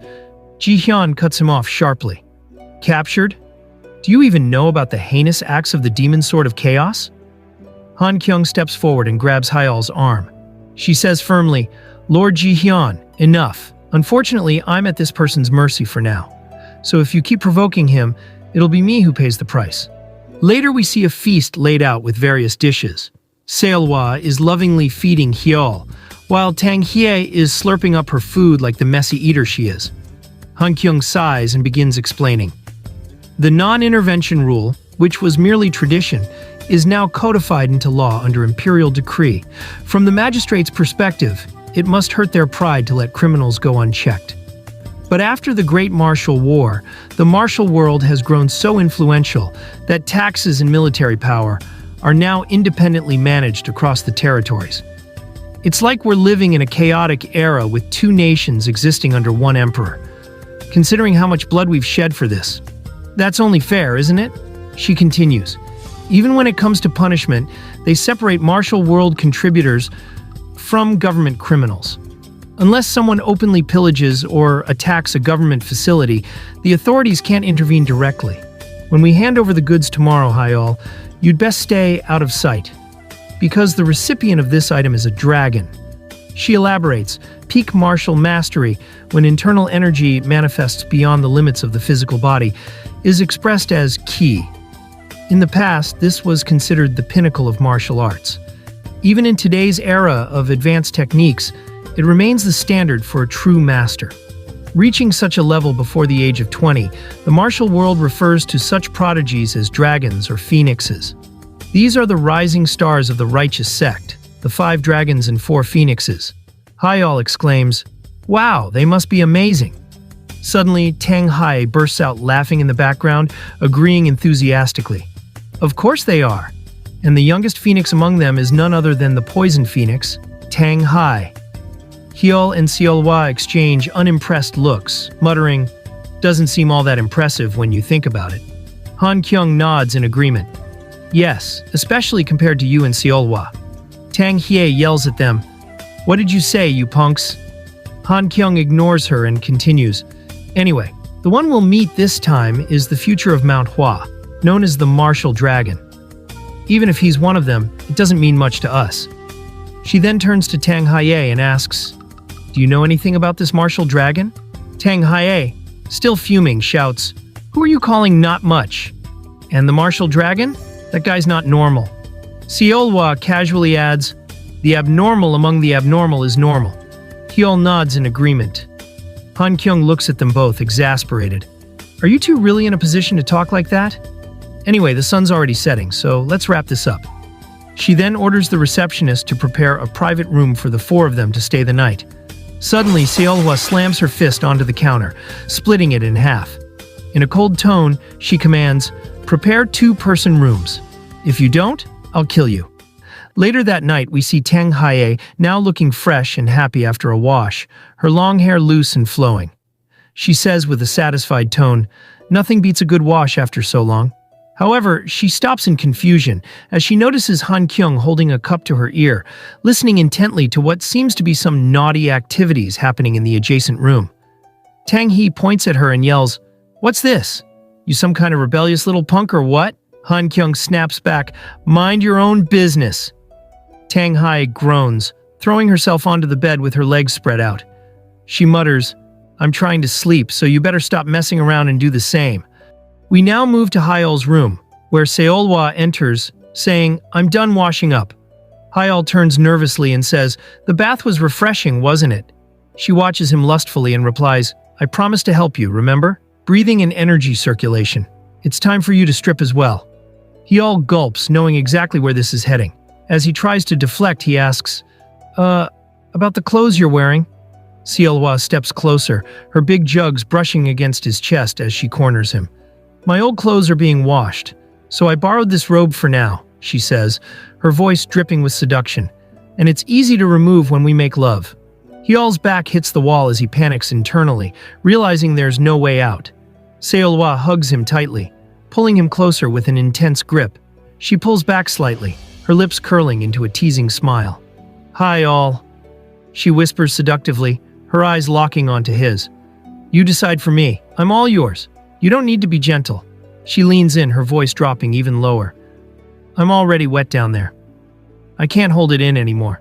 Hyol blushes and hugs her tightly, saying, "I love you so much." Seolhwa smirks mischievously and replies, "Then whip it out already. I can't get enough of it." Holding his hand intimately, she whispers, "No matter where or when, you're allowed to use my body for your pleasure. I'll always like you, no matter what. So please go ahead. I can't wait any longer." Han Kyung in the next room gets irritated by their inappropriate behavior. She mutters angrily, trying to block out the sounds. Suddenly, an owl flies into the room through the window, grabs the suitcase and flees. Han Kyung notices this, and panicking yells at the sleeping Tang Hai, "Wake up! Catch it!" Without waiting, she bursts into the lovebirds' room yelling, "It's a disaster outside the window." Seolhwa, visibly pissed at being interrupted, radiates a chilling aura as her killing intent fills the room. "The real disaster," she says coldly, "seems to be right here." Meanwhile, the owl flies off with the suitcase. But before it can escape, it is suddenly disintegrated into ashes, as Seolhwa's sword cleaves through the night sky. The suitcase falls mid-air. Hyol quickly leaps towards the falling suitcase to catch it, but in his haste, he trips on the window ledge and falls straight down. He lands with a thud, rubbing his head and exclaiming, "I'm alive." As he regains his bearings, his face turns pale. He's surrounded by armed guards pointing their weapons at him. One of them shouts, "How dare you harm Magistrate Ji Hyun?" Hyol turns his head and freezes. Ji Hyun lies on the ground, bruised and battered, groaning in pain. Realizing the gravity of the situation, Hyol mutters to himself, This is bad. Now I've really become a public threat to the martial world, and a criminal of the government." The commotion grows so loud that even the bald prisoner in the jail wonders if his next prison buddy has reached the county. Even after trying to explain the truth to the officials out to convict him, Hyol is bound and taken to Baldy's jail cell. At the entrance to the cell, the guard listens to Hyol's pleas until he loses patience. To shut him up, the guard tells him to stop making excuses and focus on the fact that Elder Ji-hyun is still unconscious because of him. Hyol apologizes once more and attempts to explain himself again. Still, the guard shoves him into the cell, warning him to stay away from Baldy, his cellmate, who happens to be another Miram contributor, or face the consequences. Surprised, Hyol looks around for his cellmate and only notices him when Baldy asks if he's okay. Without waiting for a response, Baldy urges him to share his story. Hyol hesitates, unsure how to deal with this peculiar man, but freezes when he notices Baldy's head glowing like the sun. Seeing Hyol's confusion, Baldy introduces himself as Gwangdu, a disciple of Mount Hua. Shortly after, Gwangdu recognizes Hyol's face and asks if he is the infamous Chaos Sword Demon. Just as Hyol is about to answer, the scene reveals a furious Seolhwa, who is determined to rescue her fiancé no matter what it takes.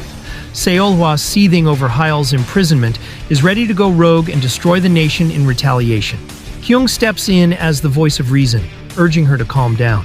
She argues that storming into a government building is taking things too far, especially since making herself an enemy of the nation would harm Hyol more than help him. Kyung pleads with Seolhwa to think of Hyol and to trust that there's a reason he surrendered so easily. Reluctantly, Seolhwa calms down and acknowledges Kyung's logic. However, she warns that she won't hold back if a single hair on Hyol's head is harmed. Kyung promises to clear up the misunderstanding while urging Seolhwa to lay low with Tang Hae. Speaking of Tang Hae, Kyung quickly realizes the brat is no longer in the room and throws a tantrum. Unbeknown to them, Tang Hae is already hatching another of her reckless plans, this time to break Hyol out of prison and sneak him out under everyone's noses. Proud of her genius idea, she moves incapacitating the guards outside the prison. Meanwhile, Gwangdu listens to Hyeol's story and becomes the first person to truly understand him. Hyeol in turn is shocked that Gwangdu, a member of the Orthodox sect, trusts his words instead of blindly believing the rumors. Gwang explains that he doesn't believe in rumors and sees all martial artists, orthodox or unorthodox, as pursuing the same path. At this moment, Hyeol realizes why Gwangdu's nickname includes the character for light. After some hesitation, Hyeol asks why Gwangdu is in jail. Embarrassed, Gwang admits that he punched Hyung-sung, the county magistrate, after an incident involving a rampaging horse that panicked upon seeing the glare from his bald head. Hyeol looks at Gwangdu's shiny head and immediately understands why the horse freaked out. Despite his embarrassment, Gwangdu adds that his punishment ends today, after which he will retrieve an item for his sect leader. As he all pieces things together, he realizes that Gwangdu is Kyung's contact. Before he can say anything, an explosion outside interrupts them. Moments later, Tang Hye bursts in, declaring herself Hyeol's secret savior and demanding 10,000 nyang as payment. Hyeol urges her to keep her voice down, but Tang Hye dismisses his concern, bragging that she's already knocked out all the guards with acupuncture strikes. Recognizing her, Gwangdu calls out Tang Hye, and the two immediately start bickering. After some heated exchanges, Gwangdu asks why she's rescuing Hyeol. Tang Hye refuses to admit she owes Hyeol, which would hurt her pride. She frees Hyeol from his restraints and tells him to leave the county fast before Elder Ji-hyun retaliates. As they prepare to leave, Tang Hye casually mentions the Sun and Moon sword wreaking havoc in search of Hyeol. This name alone enrages Gwangdu, who emits a deadly aura. He asks if the Sun Moon sword is truly in the county. Before Hyeol can respond, Tang Hye blurts out that Hyeol is her fiancé. This revelation causes Gwangdu to redirect his anger at Hyeol and attempt to punch him. Hyeol narrowly dodges, demanding to know why Gwangdu is attacking him. Apologizing for his outburst, Gwangdu explains that while he has no issue with Hyeol as the Chaos Sword Demon, knowing he is engaged to the Sun Moon Sword changes everything. With a deadly glint in his eye, Gwangdu declares that they must now fight to the death. We then get a flashback of what Seolhwa did to Gwangdu. During the final stages of the Murim competition, Seolhwa was matched up against a young Gwangdu. She defeated him so thoroughly that he temporarily lost the ability to speak after the fight. Back then, the one thing Gwangdu cherished more than his life was the few strands of hair left on his nearly bald head. Despite the humiliating defeat at the hands of the overwhelmingly strong Seolhwa, Gwangdu had no regrets as he managed to protect his precious hair. But his relief was short-lived. Just as the fight ended, Seolhwa grabbed him by his hair and asked the referee if the match was over. Gwangdu tried desperately to signal her not to touch his hair, but his inability to speak left him helpless. Ignoring his silent pleas, Seolhwa casually cut one of his precious strands, leaving Gwangdu screaming internally in despair. As he sat there devastated, Gwangdu thought of his people back home, Baekho and Elder Yeonmu, and dreaded how they would react to his disgrace. And as if that wasn't enough, Seolhwa took her bullying further by yanking the remaining strands from his scalp, leaving him completely bald. The sunlight glaring off his bare head was the final blow to his pride, and all he could do was let out a silent, desperate scream. From that moment on, Gwangdu swore vengeance on Seolhwa, now known as the Sun and Moon Sword. Fast forward to the present, and the enraged Sun and Moon Sword warrior Seolhwa is seen rushing toward the government office, realizing how vague Kyung's plan is. Kyung, who is beside her, begs her to remain calm even if Gwangdu acted first. But Seolhwa ignores her, her mind focused solely on her beloved Hyeol. Meanwhile, after recounting another one of his sob stories to Hyeol and Tang Hye, Gwangdu loses control and blows up the prison cell in a fit of rage, forcing the two to flee for their lives. His sole aim now is to make Seolhwa feel the same pain he felt when she yanked out his hair. And to do that, he plans to take his revenge on her fiancé. As they flee, Tang Hye asks Hyeol why Gwangdu is suddenly acting this way, and Hyeol explains that it's all because of Seolhwa. She then questions why Hyeol doesn't just deal with him directly, to which Hyeol responds by asking her how he's supposed to do that. Tang Hye, misunderstanding his hesitation, urges him to run, while she handles the rogue Baldy. Perplexed, Hyeol asks why she's helping him. But Tang Hai brushes him off instead, describing the location of his clothes and weapon. Still confused, Hyol thanks her and hurries off. Shortly after he leaves, a legendary matchup unfolds between the Dragon Guangdu and the Phoenix Tang Hai, with both fighters eager to prove their strength. Meanwhile, Hyol arrives at the location Tang Hai described, and after searching high and low, finds his belongings. Snuggling in his warm coat and sword, he steels himself to locate the merchant leader's item. However, before he can proceed, Elder Hyung-sung appears and demands an explanation for Hyol's presence. Just as Hyung-sung is about to speak, an explosion from the ongoing fight knocks Hyol off his feet. In the fight, Tang He unleashes her true poison dance art, but Guangdu skillfully counters it with his 24 stances of plum blossom swordsmanship technique. He then gives her one final chance to step aside, declaring that he has no business with her. His only target is Seolhwa's fiancée, Yu Hyol, whom he calls out to face him directly. Hyol, confused, asks Guangdu why he holds such a grudge against him, but before Guangdu can respond, Tang He interjects. She argues that it's dishonorable for someone of Guangdu's stature to act this way to a friend. The Chaos Sword Demon is a reckless, arrogant troublemaker, but still he's a man of honor. Didn't you call him a friend back in the prison? That's why he's avoiding fighting you. Her words strike a chord, and Guangdu begins to question his own actions, while Hyol stands there still confused. Guangdu reflects on his behavior, realizing that taking out his anger on someone else is unjust. Acknowledging that he has tarnished Manhua's reputation, Guangdu apologizes for his earlier foolishness. But before Hyol can respond, Seolhwa bursts through the prison wall and immediately hugs him. She then locks eyes with Guangdu, and with her usual bluntness, asks Hyol who this Baldy is. Furious, once more Guangdu mutters bitterly, "Senior brother." As the commotion in the government office grows more chaotic at midnight, curious bystanders gather outside to figure out what's happening inside. Among them is a purple-haired, middle-aged hot chick, unidentified, for now wondering what on earth the government office is up to this time. Apparently, the person her sect sent on an errand was utterly useless and botched the job. Meanwhile, Kyung arrives at the government building through a secret passageway and finds Seolhwa facing off against Baldy. Pleading with her not to destroy the government office, Kyung soon uncovers signs of foul play.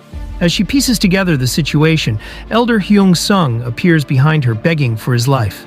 In the meantime, Hyol tries to reason with Baldy, urging him to reconsider fighting Seolhwa, as it might all be a misunderstanding. But Baldy is too consumed by rage to listen.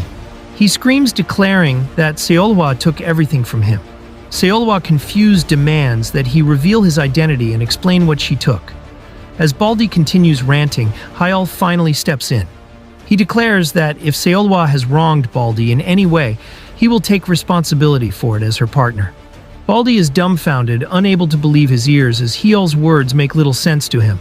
To de-escalate the situation, Hyol even suggests that he'll seek Ji-hyun's forgiveness, if that's what it takes to break the endless cycle of conflict in Jonghu. He explains that he's already promised Seolhwa to share her burdens and spend his future with her. Even if Seolhwa never intended harm, Hyol insists on taking responsibility for her actions. Hyol then boldly tells Baldy to reclaim whatever Seolhwa took from him. Baldy asks if Hyol is serious, and when he confirms, Kyung cuts in to remind Guangdu that they're all disciples of the Manhwa sect leader. But Guangdu dismisses her, saying it doesn't matter anymore.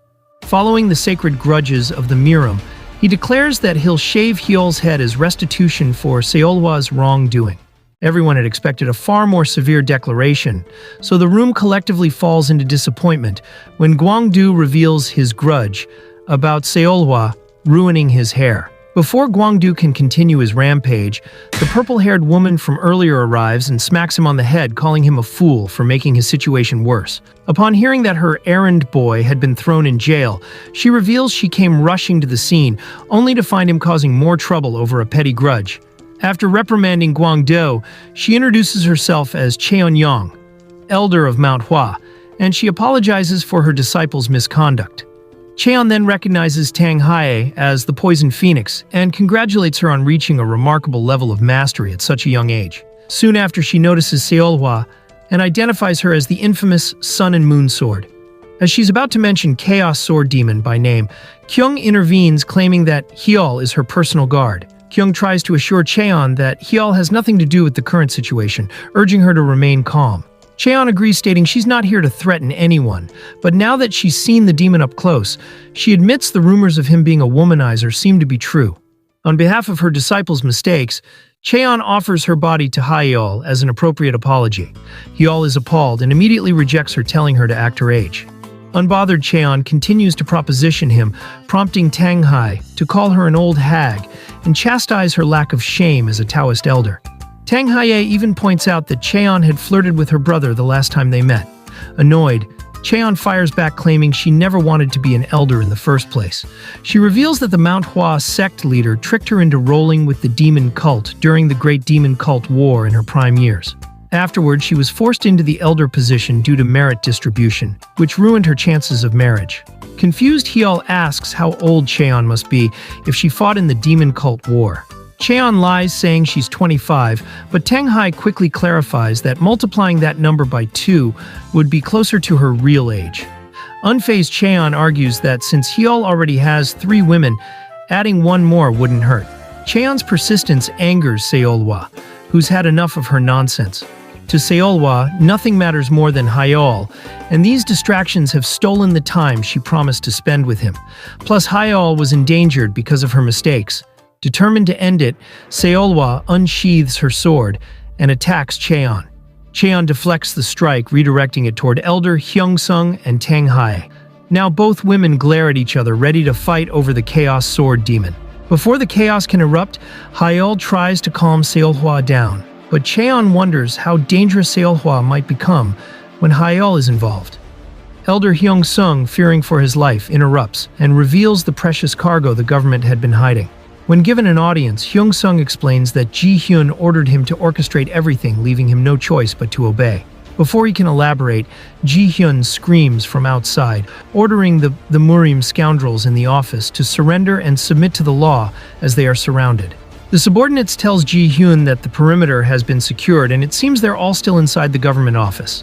They continue saying, however, the office is in complete disarray, and Hyun-sung hasn't returned yet, which is concerning. Most of all, I'm not sure if we're capable of handling the infamous Chaos Sword Demon.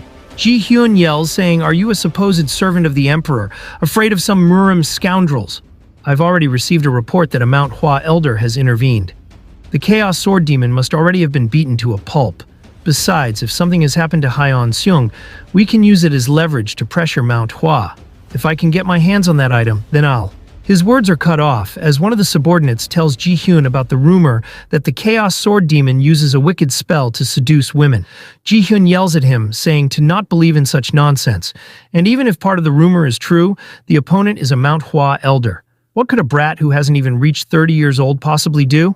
Suddenly, the entire county breaks down as Ji-hyun looks at it in disbelief. He looks above nervously as the smoke starts to clear, and he gets hella scared at this turn of events as he sees the Chaos Sword Demon standing there menacingly, seemingly unharmed. Seolhwa then asks Hyol whether he's okay, and he thanks her for protecting him, saying that he thought he was going to be crushed to death. Kyung then yells at them, saying, "Why are you two swinging swords around in a building that's already falling apart?" Cheon-young apologizes and inspects Gwang-do, while saying that her whole body is covered in dust from protecting this baldy. Ji-hyun yells at her from the background, asking whether she's really an elder of Manhwa, asking why she's not punishing that scoundrel from the unorthodox sect. She then scolds him, saying that he's being rude and that Hyol will become her fiancé from today. Ji-hyun gets shocked as he recalls his subordinates saying that Hyol can cast a wicked spell to seduce women. Tang Hai then yells out, asking whether is that all he has to say? She holding Hyun-sung by the hair while saying, "We've already heard everything you had to say." We then see Hyun-sung get nervous as she continues. This guy deliberately provoked Baldy to get him thrown in jail so the item wouldn't be delivered on time, right? Kyung looks at him in disgust and says, "You even trained an owl to steal the item. And after it succeeded, the person receiving the box was tased and caught, wasn't he? You planned to keep it under the guise of evidence and secretly steal it later, didn't you?" Ji-hyun then growls, calling Hyun-sung an idiot. He yells, saying, "You wolves dare question me? Not only did you destroy the office and coerce Hyun-sung into giving a false confession, but now you're accusing me, the person in charge of this county? Chaos Sword Demon, I sentence you to death." Hyol gets shocked and asks, "Why is it always me?" And Seolhwa looks hella pissed. Ji-hyun then gets an idea to pin all the blame on the Chaos Sword Demon. He then points to Hyol and yells saying, "He's the only one who isn't part of an orthodox sect. So hand over him and I won't pursue the other criminals. Just turning in that guy will solve everything." Seolhwa gets hella pissed and Hyol tries to hold her back while yelling at Ji-hyun to stay quiet if he doesn't want to die. And Ji-hyun retorts saying that Hyol is finally showing his vulgar nature. Cheon-young then tells Ji-hyun to calm down, but he had enough of this crap and yells at her saying, "You're supposed to be an elder of Taoist sect or something. You can't even handle a brat like that? And to think you even destroyed the government office, a core part of the nation." It looks like her patience is wearing down as he continues saying, "Murim people are all the same. I'm reporting this to the imperial court immediately." She shuts his mouth with her fingers and with a menacing tone says to him to go ahead and try. "I happen to have a report of my own to submit. Not only did you covet Mount Hua's property, but you falsely accused a disciple and imprisoned him, and dared to proclaim yourself as a servant of the emperor. And you also claimed you cut down a thief who had recklessly declared war on Murim." With a menacing aura, she asks whether he's prepared to face the consequences. Dude then gets hella scared and apologizes. Later we see the sun rising as they open the box, which they were protecting for so long. They see a piece of metal and gets displeased, saying that they went through all this trouble for that junk. Cheon inwardly thinks, "That old geezer. Why is it important enough to send me personally? It's been nearly 30 years since I last saw this." Tanghai asked what that metal is, and Cheon giggles, saying, "Who knows?" She then tells Kyung that the item has been secured and that they worked hard. As Kyung thanks her, Cheon holds Hyol's hand as Seolhwa looks jealous, and Cheon says, "Chaos Sword Demon, I can't believe we're parting ways like this. I wanted you to solo level my dungeon and expand my domain." Baldy then yells at her to have some dignity, asking whether she's not embarrassed in front of someone young enough to be your son. Cheon then retorts that they are the ones making her embarrassed, and age is just a number as long as they are above the age of 18. Baldy then calls out to Hyol and Seolhwa and says, "I haven't forgotten the grudge I hold over my 4 strands of hair, but settling grudges requires the right time and place. At the Dragon Phoenix martial duel, let's meet there again." They both look confused, and Seolhwa asks, "Who even is this Baldy?" Cheon then carries Baldy like a sack of potatoes and tells Hyol that she'll see him again and leaves. Kyung then sighs, saying that the trade journey is finally over. Tanghai then says that this was an unusually troublesome journey, and they yell at her that half of it was her fault. Hyol says that he's tired, and Kyung agrees, and tells them that let's just arrange a carriage and get some rest for now. Seolhwa then holds Hyol's hand, and he asks whether she's tired, and she replies saying that she's fine. But she's inwardly sad that her intimate moment was ruined by the events that occurred earlier. Hyol takes note of her sad expression, and the scene shifts to a rental place as Kyung asks for one 4-seater carriage heading to Yukgachon. Suddenly a hand slams onto the table as it's none other than Hyol. Seol gets shocked as he tells the guy to make it 2 2-seater carriages, and if you don't have them, then build them. Seolhwa then gets delighted by the turn of events as she's ready to gobble some nuts, and Tanghai yells at them to stop it already, asking whether they are trying to destroy the rental carriage with their intense exercises. Sometime later, after they arrive to their destination, we see Tanghai explaining to the bystanders that the moment they got onto the carriage, the Chaos Sword Demon launched a sneaky preemptive strike. "Take this 1,000-pound hammer." The crowd blushes as she continues. Not to be outdone, the Sun and Moon Sword immediately retaliated from behind with the Star Absorption technique. And so began an intense battle filled with blood, sweat, and other sus fluids. They were moaning so loud, and the fierce clash raged on endlessly for 3 days and 3 nights. Do those two even sleep? Kyung sits there embarrassed as Tanghai continues. The sky and earth trembled from their collision. The coachman was so terrified that he couldn't even get up from his seat as it was hella hard for him. One of the bystanders then asks whether the Chaos Sword Demon used his sword energy, and Tanghai replies saying, "Hey old man, a true master never swings their sword carelessly. Every single burst of sword energy from the Chaos Sword Demon was aimed precisely at one of the Sun and Moon Sword's 3 dantians." She was unable to even stand up after that battle.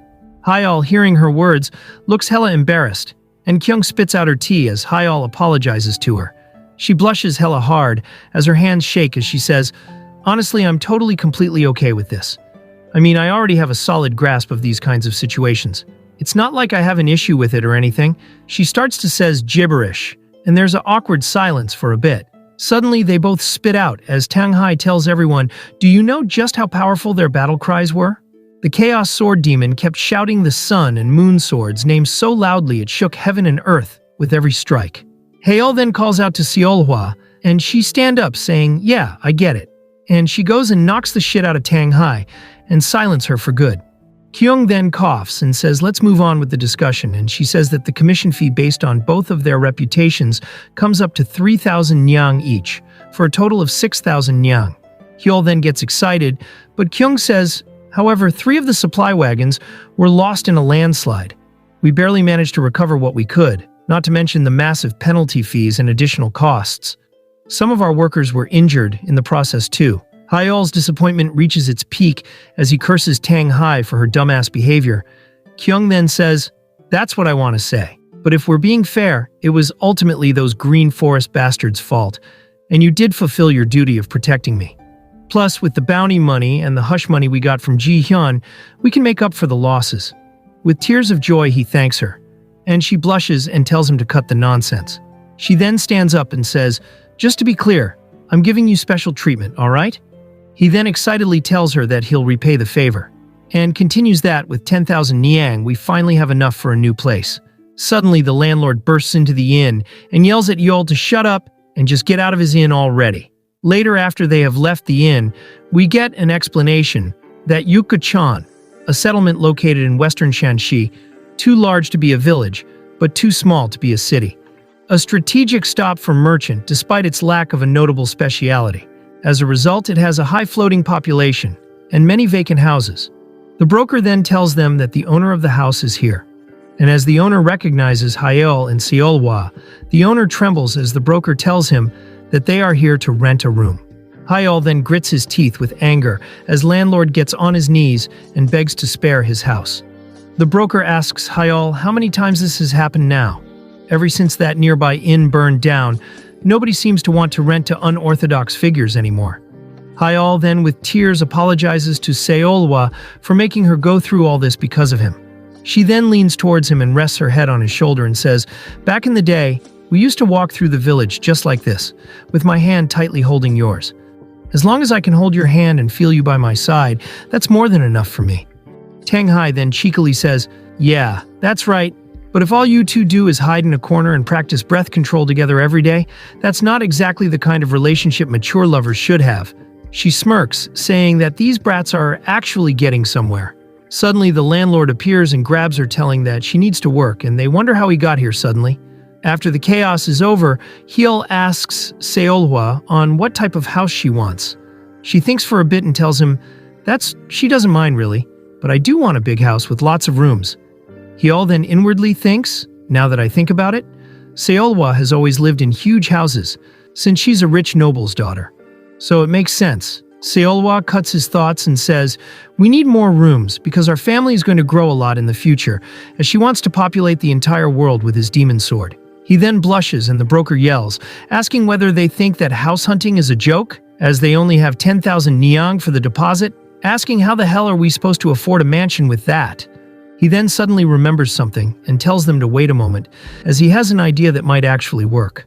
After some time, we see a huge mansion as Haeol marvels at the interior designs and the size of it.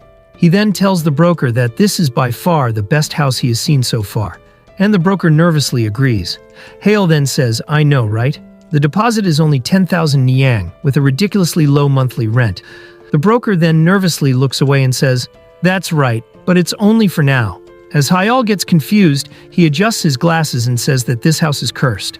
They both look confused and he explains, saying the very first family that moved in, and then the next tenants, and the ones after that. 4 times in a row, the residents of this house have been victims of rental fraud.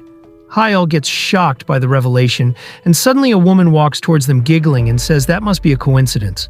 The broker then tells him that the landlord has arrived, and they can ask about it from her. Haeol tries to maintain a fake smile, while inwardly saying, "All right, no matter how nice the house is, this is where the real battle begins. So I'll focus now." The woman then greets him with a cheerful expression, asking whether they are here to check out the house. Haeol then gets startled, as she seems familiar, and he asks her whether she's the scammer from the last fraud case. We then get a flashback of Hyol handing over the payment of 5,000 Niang for the house. They shake hands and seal the contract. Hyol is overjoyed, saying, "To think I could secure such a splendid mansion with this amount of money." He thanks her a lot, and she with a smile responds, "Seeing how happy you are makes me happy too. If you ever need anything, feel free to call me anytime." He raises the contract and thanks her again, saying that he can't believe this is his new house. With this, he has taken one step closer to the promise he made to Seolhwa. But then he's interrupted by two men telling him to move as they want to pass through. They then place a sign reading that this building is going up for auction. Hyol is stunned, as they say. Some scammer ran off after taking all the tenants' money. It's not just this house. Places all over are in chaos. The other guy then asks about what happened to the tenants' money, and he replies saying it's all completely gone. It was just wiped clean. We now return to the present, as Hyol grabs her by her clothes and yell in anger saying that this damn bitch was the scammer. The broker then gets confused and asks what's he's doing all of a sudden. And Hyol responds saying, "This bastard, it's her. She's the scammer who ran off with my entire fortune." He then yells at her saying, "If you have a mouth, then at least try to make an excuse." She then smirks as he tells her to forget about excuses and to just give him back his money. She then yells out, crying, "Help me, please don't hit me." He gets confused by her behavior, and he starts to shake her, saying, "What are you saying? You damn bitch, you damn scammer, just return my money already." She keeps crying, saying, "How can I give you money that doesn't exist? Please just spare my life. I was planning to accept my punishment from the authorities and start a new life, and yet, just because you're a powerful martial artist, you torment an innocent person like this." He then asks what authorities she's talking about, and with puppy eyes, she says, "My backside is still bruised black and blue from the beating at the magistrate's office. How can I be punished for the same crime twice?" He tells her to give his money back, but she replies saying, "The state already forgave me. If you have complaints, then take them to the authorities. I've already paid for all my crimes. If you don't believe me, should I take off my clothes and show you? What can a victim even do?" Seolhwa then unsheathes her sword and places it near her neck, saying, "Watch your mouth unless you have a death wish. Why would you strip in front of my Hyol?" She then gets scared and starts to cry out to the spectators to help her. The broker then says, "See, this is why you should never get involved with martial artists. This is exactly why I hate martial artists." Hyol then tells them to go inside for now and talk. Later we see them seated inside as the scammer looks at them with a smug. They both glare at her as the tension in the room is high. Hyol then calls out to the broker and says, "Hey old man, are you sure this house is under that guy's name?" He responds saying, "Yes, on paper it's definitely his. The seal was genuine too." Hyol then says, "Alright, if you can't return my money, I'll just take this house instead, and call it even." She lets out a sly laugh and says, "Oh my, what a joke, you really startled me. The money I unfortunately couldn't return then isn't even a tenth of this mansion's value, you know? Do martial artists happen to be bad at math?" He then tells her to sell the house and pay back him, but she cuts him off and says, "As I said, I've decided to start a new life. I'm not some shameless coward who runs from past responsibilities. The remaining principal interest and shortfall, consider it covered by adding the funds I currently have. Let's trade the money you have now for this mansion. How about it? Pretty bold, right?" He then starts to grit his teeth on whether to take the deal or not, and she says, "What's there to think so hard about? Do martial artists carry their heads around just for decoration? No matter how much goodwill I show, you just don't appreciate it. Let's think this through, shall we? It's not like you have any other options anyway." Hyol then inwardly says, "You expect me to trust you again? But it's true that I don't have any other options. My infamy has already spread across the entire world." Seolhwa then holds his hand and refuses the deal. The sly woman gets confused and says, "Hey, do you even realize what a huge opportunity this is?" Seolhwa then tells her to shut up. With a death glare, she points at her and says, "Sell this house. Do whatever you want. Just bring back the money you scammed from Hyol, with interest of course, and then get lost." Hyol then nervously tries to tell her something, but she gently holds his hand and says, "I told you, didn't I? Just having you by my side is already more than enough for me." He gets touched by her sweetness, but then the sly woman slams the table and says, "Fine, do as you wish." She sarcastically says, "Idiots sure do find each other so perfectly. You'll only come to your senses after rolling around on the streets." Hyol starts to get pissed as she continues saying, "A fool who can't even talk back to a woman, and a stupid woman who kicks away a golden opportunity given by the heavens." The broker then checks the contract suspiciously as it looks sketchy. The sly woman looks at Seolhwa and says, "Well, at least one of you won't have to worry. If you entertain some night guests by selling your body, you'd fetch a pretty good price." But then a fist smashes her face, sending the bitch flying out of the house. Hyol walks towards her and she barks, saying, "What the hell do you think you're doing? Do you think because you're a martial artist you can do whatever you want? Fine. A third-rate martial artist like you should be reported to the authorities." Hyol then yells at her to shut up. She gets startled as Hyol gets hella pissed, saying, "I don't give a shit about the authorities or this house. You dare insult my woman." The spectators watch the scene as Hyol readies his fist, saying, "Report me? Go ahead, I won't stop you. But you'll have to pay the price for insulting Seolhwa." She then yells, saying, "How ridiculous. You martial artists are all the same. When things don't go your way, you just make up some excuse. And in the end, you try to settle everything with brute force." He gets confused and asks what she's yapping about. She then yells, saying, "No, I've got plenty more to yap. Did you really think I wouldn't have a plan for dealing with guys like you?" She then opened her mouth wide and whistles. She then says, "Very soon my brothers will rip your flesh from your filthy bones. You'd better start bidding farewell to your precious wife, as she's going to be broken into a pleasure toy." He then yells, saying, "What did you just say, you bastard?" Seolhwa then tells him to let her take care of this, but he insists, saying, "No, let me share your frustration." She then gets stunned by his words, and she starts to pant for some air as she's hella wet from his manliness. Then some thugs yells, saying, "Who are the bastards that hurt our little sister?" She then gets hella high and yells, saying, "Brothers." She points to Hyol and Seolhwa, saying, "Get your ass ready, you third-rate trash. My brothers are the real deal, true masters. They're heroes of the Green Forest." The thug then yells, saying, "Which bastard dared to lay a hand on our little sister? Do you have a death wish or something?" But then he stops as he sees who it is. Hyol then recognizes that they are the Green Forest bandits he met earlier. They then start to tremble in fear and kneel down, bowing, saying, "Please spare our lives. After witnessing the strength of the great hero that day, we left the Green Forest for good." Hyol then asks why they are still wearing those headbands, and the other guy quickly throws away the headband, saying, "I've hated the color green since forever." The sly woman then dashes towards them, saying, "Brothers, what are you doing?" They then yell, saying, "Brothers, my ass. I don't have a little sister. No matter where I go, I'm always the younger sibling." Another yells, saying, "Even now, when I go home, I'm still the adorable youngest child." Hyol then glares at the sly woman and says, "Well then, we still have some unfinished business, don't we?"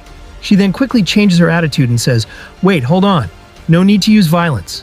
Let's think this through rationally." The broker then calls out to the bandits, while the sly woman yells, saying, "Look, an apology should be enough, right?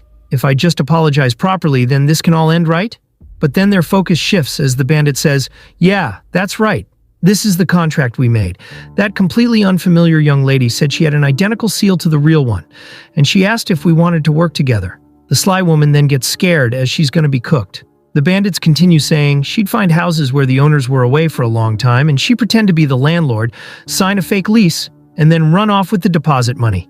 She then accepts her fate and says, "We're sorry, but this shit ain't working on our boy," as he beats the shit out of her. Later we see the sly woman all banged up. The inn owner tells her to start cleaning the second floor first and tells her to not forget to rinse the mop regularly. The inn owner then sighs and leaves, saying that Hyol thinks that this inn is a garbage dump to bring such a woman here. The sly woman then inwardly says, "Wow, and here I thought they'd go for some grand act of revenge, but making me work to pay off my debt?" But then she gets scared as the owner says to someone, "Hey rookie, oh wait, the new recruit's here, so you're not the rookie anymore." Tang Hai then deviously greets her, saying, "Welcome. So that makes you my underling now, huh?" She starts to laugh menacingly and the sly woman realizes that she's cooked. We now see Seolhwa drinking a cup of tea while the inn owner asks Hyol whether he couldn't find a place to live. Hyol agrees and says, "Well, given the situation, could I crash here for just a few days?" The owner gets angry and tells him that his rent is getting doubled. Hyol then says, "Why? I even brought a new employee for you." The owner retorts, saying, "Employee my ass. You just dumped her on me." Their attention then shifts as someone greets Hyol, asking whether he's the legendary demon sword of chaos. He then bows, saying, "I've finally had the chance to meet you, great hero. My name is Yu Hyun from the lower village." Hyol then wonders, saying that name sounds familiar. The inn owner then gets excited and says, "It's Yu Hyun, right? How's your mother doing these days?" Hyol asks whether he knows this guy, and he replies saying, "Remember that old lady who got kidnapped when your house burned down? He's her son." Hyol then remembers saying that those are some painful memories. The guy then agrees, saying, "When I first heard the news, I was utterly devastated. If I ever lay my eyes on that kidnapper, I'll grind them into dust." Hyol and the inn owner nods while knowing that the kidnapper in question is actually right over there in the kitchen. The guy then says, "Anyway, I heard that back then you saved my mother, even at the cost of your own reputation. So I wanted to personally thank you. I've been so caught up with things lately that I never got the chance to visit you. And now once again, I find myself in your debt." Hyol gets confused and asks what debt he's talking about. The guy replies saying, "Actually, the place that got hit by that scammer is my house. It was the same one which was swindled out when I was a child. The house my parents spent their entire lives working to buy. After that incident, my mother stayed with me for a while. And now something like this happens again?" He tightens his fist saying, "That con artist. If I ever see them, I'll tear them apart." The inn owner and Hyol gets even more tensed as the one he's talking about is also in the kitchen. Yoo Hyun then clears his throat and says, "But I don't have much to offer in return. If it's not too much trouble, would you be willing to stay at my family's house for a while?" They then get startled as he continues saying, "My mother will be staying with me for the time being, so the house will be empty anyway. And since you're looking for a place to stay, I'd feel much better knowing you were there to look after it. Of course I wouldn't charge you anything." Hyol then gets excited and asks whether it's really okay, and Yoo Hyun agrees, saying, "Of course you're the one who saved both my mother and our home." The inn owner then tells him congrats, and Seolhwa wraps her arms around Hyol and says, "That means we'll have to fill that house up properly and make sure you can fill me also up as well." He starts to blush hella hard and tries to stop her, but she tells him that he's the one who seduced her first and making her wet all the time. The inn owner then yells at them to take their dirty talk to their damn house instead. The scene now shifts to the mountains as we hear someone saying, "So securing the fragments was a failure?" His subordinate then addresses him as Elder and agrees. The Elder then says, and on top of that, she was there as well. Since she interfered, we can't place all the blame on Ji Hyun alone. He then clicks his tongue and says, running off on her own like that, "Just what is she doing?" "Well, this works out. I was planning to drag her back whether she liked it or not. That foolish daughter of mine." Later we hear Tang Hai calling out to Jeonju, saying that she's heading into the bath first. Tang Hai then gets into the bath as holy water starts to spill out. She says that it's great since even the little sidekick is joining in. She then relaxes and lets out a moan saying, "Now this is what life's all about."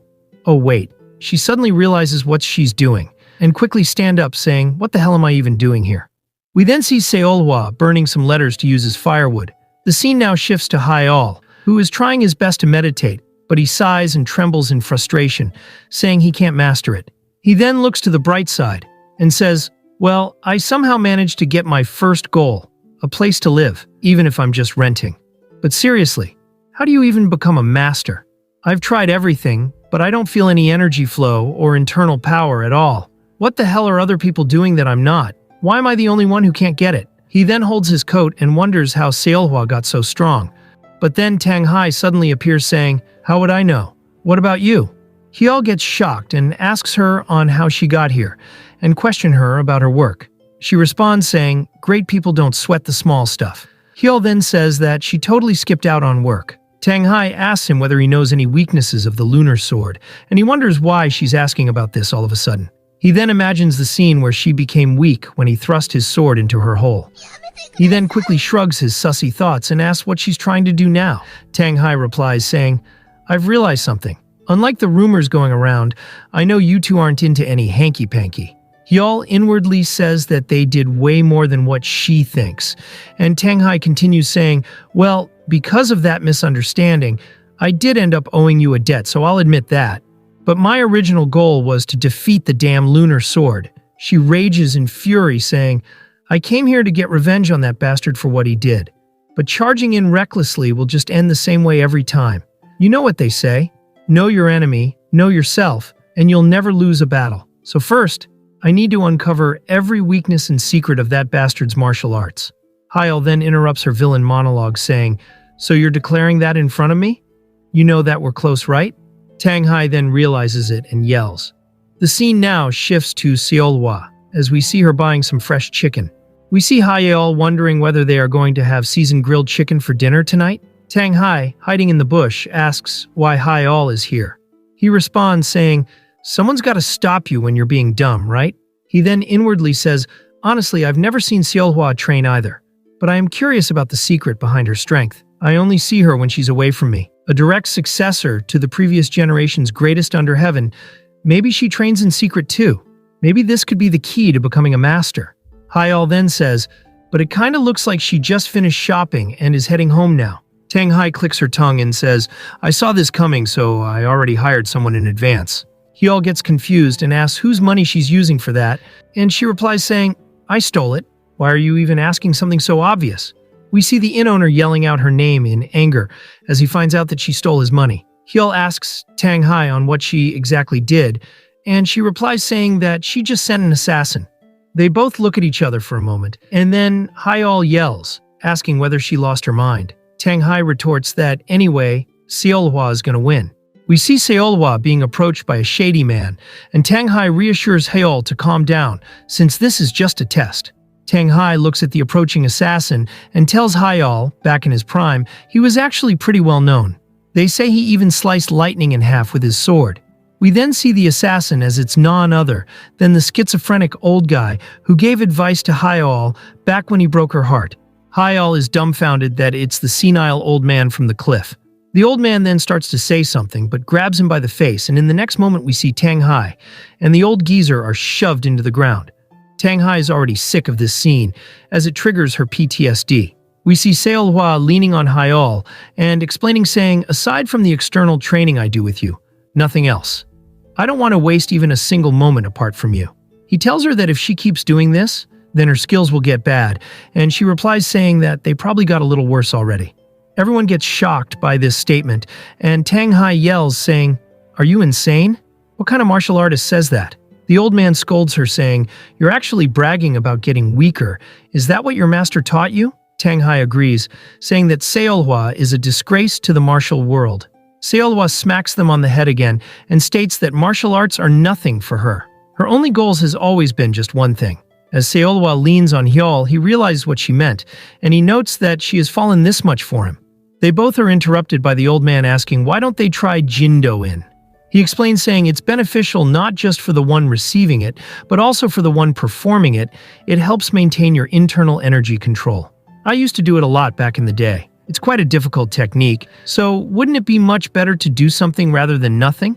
Doesn't depend on time or place, so you can try it right now. Seolhwa then gets excited and asks Hyal whether they should do it right now. He gets embarrassed and says that doing it outdoors is a bit embarrassing. The old man wonders what the hell are they talking about, and Tang Hai sighs, saying that they are perverts. Later we see Hyal and Seolhwa alone together, as she tells him that she's going to start. She then concentrates and starts pouring her energy into him.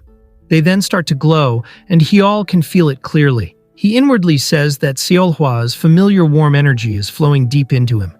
He says that it's similar to the nights they pleasure each other, and he quickly shrugs his thoughts away, saying, what the hell is he even thinking? He notes that this is internal energy. This what true mastery feels like. He's finally so close to it, just one more step. But suddenly the old man notices something as Hyal feels someone's hand on his shoulder. The mysterious figure tells him that it's not yet, and Hyal wonders what's going on. As he snaps back to his senses, the energy starts to dissipate, and Seolhwa gives a worried look. He wonders whether he saw his master just now. Seolhwa then calls out to Hyal. He composes himself and turns to her with a smile and says that he thinks that he finally gets it. Seolhwa looks at him worriedly as if she knew something. Hyal thanks her that it worked even better than he expected. She just keeps looking at him worriedly. He tells her that before he forgets this feeling, he'll go train just a little longer and head back home before dinner. She then calls out to him to stop, but he runs away, leaving her alone. Later in the forest, we see Hyal in a gloomy state saying, I really felt like I was about to get it. No, I was right there, just on the verge of grasping it. But then all of a sudden, everything just in an instant. Something inside me, deep in my chest, was blocking me. He grits his teeth in anger, rearing his fist and punching a tree. He keeps yelling, why? Why can't I change? Am I really just going to stay pathetic? Useless forever? He's caught off guard as a voice says, at least you know your place quite well. Hyal then starts to sweat nervously as the man approaches him. He gets surprised and calls out to him saying, Master Baek Seok, we are now introduced to Seolhwa's father and the head of the Baek clan, Baek Seok. The man tells him that it's been 10 years since that day. Hyal nervously says, how are you, sir? But the man snaps his finger and says, before that, when you meet your master, shouldn't you bow your head first? Suddenly a hand reaches out to him and pins him to the ground. Baek Seok then says, as expected, rumors can't be trusted. They said that insignificant slave who could only cling to that thing became a master. Damn, he just called his own daughter as an object. Hyul asks what the hell he's doing all of a sudden, and he responds saying, "You can't even break free from this? This is the extent of your skill? Did you really think that by spreading false rumors, you could crawl back to it again? You're just as pathetic as ever." Folks, by the term it, I assume he's referencing to his daughter, Seolwa.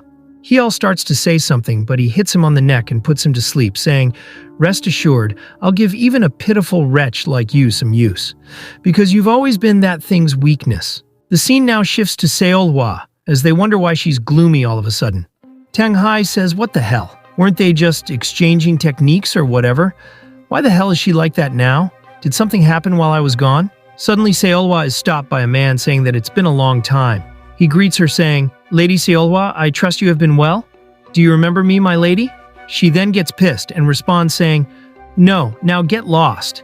The dude gets confused and asks whether she really doesn't remember him. He then holds his anger and introduces himself saying, "I am Dojin, head steward of the Baek clan. I've come in the name of Lord Baek Seok to find you, my lady." Seolwa then responds saying, "And who the hell is that? Never heard of him. So scram." The man then yells out saying that he's her father and gets confused. She starts to think about it saying, "That does kinda sound right, maybe?" The man then yells out saying that it's not kinda, he is your father. Tanghai says that this chick has a few screws loose. The man then points to Seolwa and yells saying, "Lord Baek sent countless letters calling you back home, and you never responded even once. He's finally run out of patience, that's why he sent me." She then responds saying, "Oh, those letters, yeah, they did come addressed to me." The man then yells saying, "Exactly. We sent dozens of them, so you can't deny that." Seolwa responds, saying, "Yeah, but I didn't know who sent them, so I used them as firewood." The man then rages in fury, and Tanghai says, "If there were dozens, you could have at least opened one to check. Are you seriously missing a few screws?" Seolwa then knocks her out and says, "Anyway, if that's all you came for, you can turn right back around. The only place I belong is by Hyul's side." The man then says, "No, that just means you have to come with me even more." Seolwa gets alert as he says, "That lowly servant boy, by now he's already beaten to a bloody pulp, wrapped up and tossed into a carriage like a luggage. He should be pretty far away by now." Seolwa asks what, and he replies saying, "Did you really think we came unprepared? We know exactly what your weakness is, so just behave." But suddenly she grabs him by the neck, and her aura starts to flare up as she says, "If you so much lay a finger on Hyul's body." The man then nervously says, "Your father is," but she cuts him off and says, "Everyone in that house will die." The old man then interrupts, telling Seolwa to stop. He says the hostage has already been taken. Breaking that man's neck now will only make things worse. What matters more to you, your vengeance now or your betrothed? She pauses for a moment and throws the man away. The man then gets scared as she says, "Take me to him, to where Hyul is, right now." We get a flashback of Hyul introducing himself to Seolwa, saying, "Hello, I've been ordered to take charge of this place starting today. My name is Yu Hyul. Pleased to meet you, Lady Seol." The scene shifts as Hyul excitedly carries something. The passerbys comment that the scuffy-looking guy who came in a while ago was sold off by his own father. Looks like he's been assigned to the annex lady. The other man exclaims in disbelief, and he continues saying, "It's probably just another one of the madam's whims. What can we do?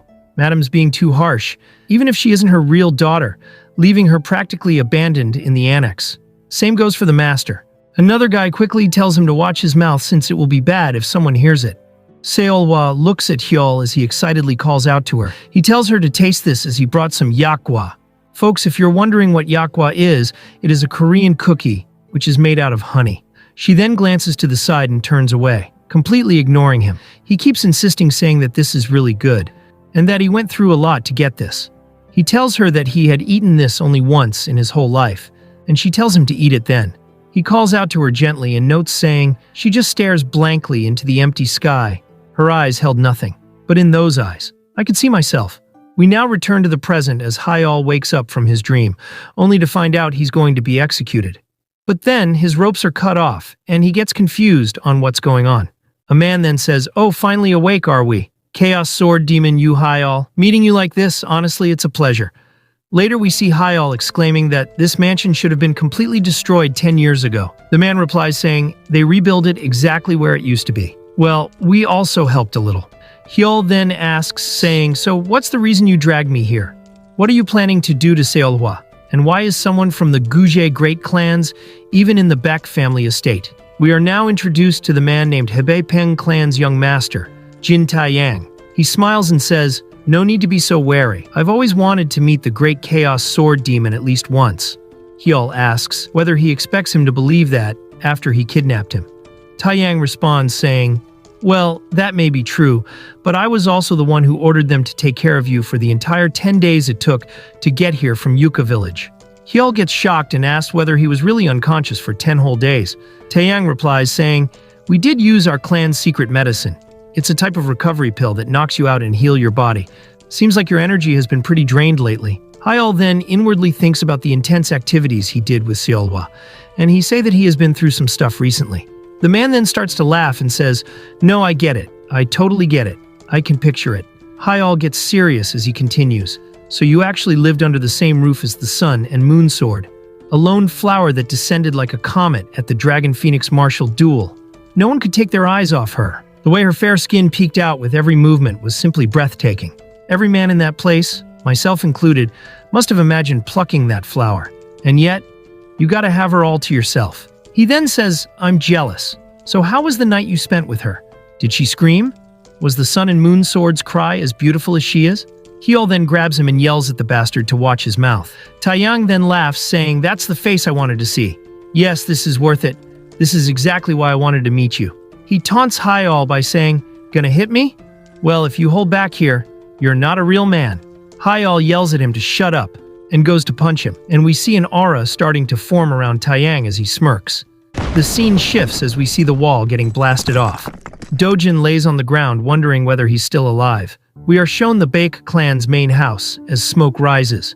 We hear Baek Seok saying, "Say what you will, but if there's one thing I know, I raised you with strict discipline when it came to manners. Yet you show such disrespect to your own parent." Seolhwa holds her sword to his neck and tells him to shut up and give Hyol back. He responds saying, "Still as foolish as ever. Do you really think you hold the sword in this situation?" She gets confused by this, and the scene shifts to Hyol as he falls to his knees. It appears he is in excruciating pain. Taeyang laughs, saying, "They say it feels like having your insides seared with a red-hot iron rod. Even the mighty Chaos Sword Demon struggles to endure." He then licks his lips and says, "You know the old saying? Someone else's rich cake always looks bigger. From my experience, stolen means always tastes the best. People and women alike, coveting what belongs to another is the ultimate seasoning." Hyol gets angry and tries to stand up while yelling, "You bastard! What the hell are you trying to do to Seolhwa?" Taeyang then claps, saying, "You can stand up in that condition? Guess the rumors weren't exaggerated after all. Maybe it's the power of love?" He then grins, saying, "All right then, I suppose I'll have some fun too." But then Baek Seok tells him it's enough and that it's already settled. Hyol's eyes widen as Baek Seok says, "I've convinced my daughter as well. So let's not waste time with this nonsense. Maintain dignity befitting your position." Seolhwa looks away in guilt as he declares Taeyang as son-in-law of the Baek clan. Later, as Seolhwa descends the stairs in her formal robes, the onlookers bow in awe and respect. A man among them comments that while he thought her appearance was decent before, he never expected this level of beauty. Taeyang laughs and says to her father that she surpasses all expectations and that he's excited for the events of the following day. But Seolhwa stomps her foot forcefully. And in that moment, the both men feel an eerie sensation, as if their heads have been severed. Taeyang's gaze sharpens as he wonders whether this was meant to be a warning. But rather than being deterred, he finds her cold gaze exhilarating, something that satisfies his twisted desires. He smirks to himself, eager for the chance to break her spirit by clapping her cheeks. Baek Seok, unimpressed by her display, scoffs at her actions, saying that she has never once listened to him, and all for the sake of an insignificant person. As she turns to leave, he continues, stating that despite using Hyol against her, he still fails to understand her. He then poses a question, reminding her that she was the one who dismissed Hyol first. He demands to know what it is she sees in him now. Seolhwa pauses her steps and slowly turns back to glare at him. In a single unwavering word, she answers, "Everything." Meanwhile, Tanghai watches from a high vantage point, surveying the estate. Though she cannot hear the conversation, she observes Seolhwa's posture and expression, quickly deducing that, for some reason, she is completely helpless. A smirk plays on Tang Hai's lips as she realizes she has finally discovered Seolhwa's weakness. Elsewhere, Hyol grips the robe of Dojin and demands to see Seolhwa. However, he is quickly restrained by several men. Undeterred, he continues shouting, insisting on seeing her, and demanding to know what they have done to her. The butler scoffs at his desperation and mockingly asks where his confidence is coming from. This leaves Hyol momentarily confused. The butler elaborates, acknowledging that Hyol was indeed close to the young lady. He admits to using him as bait to lure her in. He then sneers, questioning what difference that makes. He points out that Hyol has nothing to his name, nothing that would make him a suitable match for her. Despite their attempts to shake him, Hyol scoffs at their efforts to make him doubt Seolhwa. However, he cannot ignore one troubling detail. Why would they bother placing a guard at his door instead of simply locking him up? Her father's words echo in his mind, reminding him that he has always been Seolhwa's weakness. Frustration wells up within him as he curses his fate, but right now none of that matters. His priority is escaping this place and reaching Seolhwa. He mutters a curse, wishing for some reckless individual to come and break down the door. No sooner do the words leave his mouth than the door flies open with a loud crash. Tang Hai steps inside, and Hyol stares at her utterly dumbfounded. For a moment, they simply look at each other, before Hyol finally regains his voice and demands to know what she is doing there. As they sprint through the corridor, Hyol expresses his gratitude profusely. In response, Tang Hai teases him, questioning why he always seems to end up trapped somewhere. Hyol quickly changes the subject, asking about Seolhwa's whereabouts. Tang Hai informs him that she is in the annex, but she also voices her own concerns. She describes how Seolhwa has been sitting there, radiating an overwhelming sense of killing intent. The question stings him. He knows the answer all too well. He himself is her weakness, but there is nothing he can do about it. Gritting his teeth, he acknowledges that this is the best he can manage for now. His thoughts linger on this bitter truth until they finally reach their destination. Tang Hai turns to him, stating that now that she has led him here, she will be heading back to the inn. But before she can leave, Hyol grabs her by the collar and insists that she put those thoughts aside. Right now, the only thing that matters is meeting Seolhwa.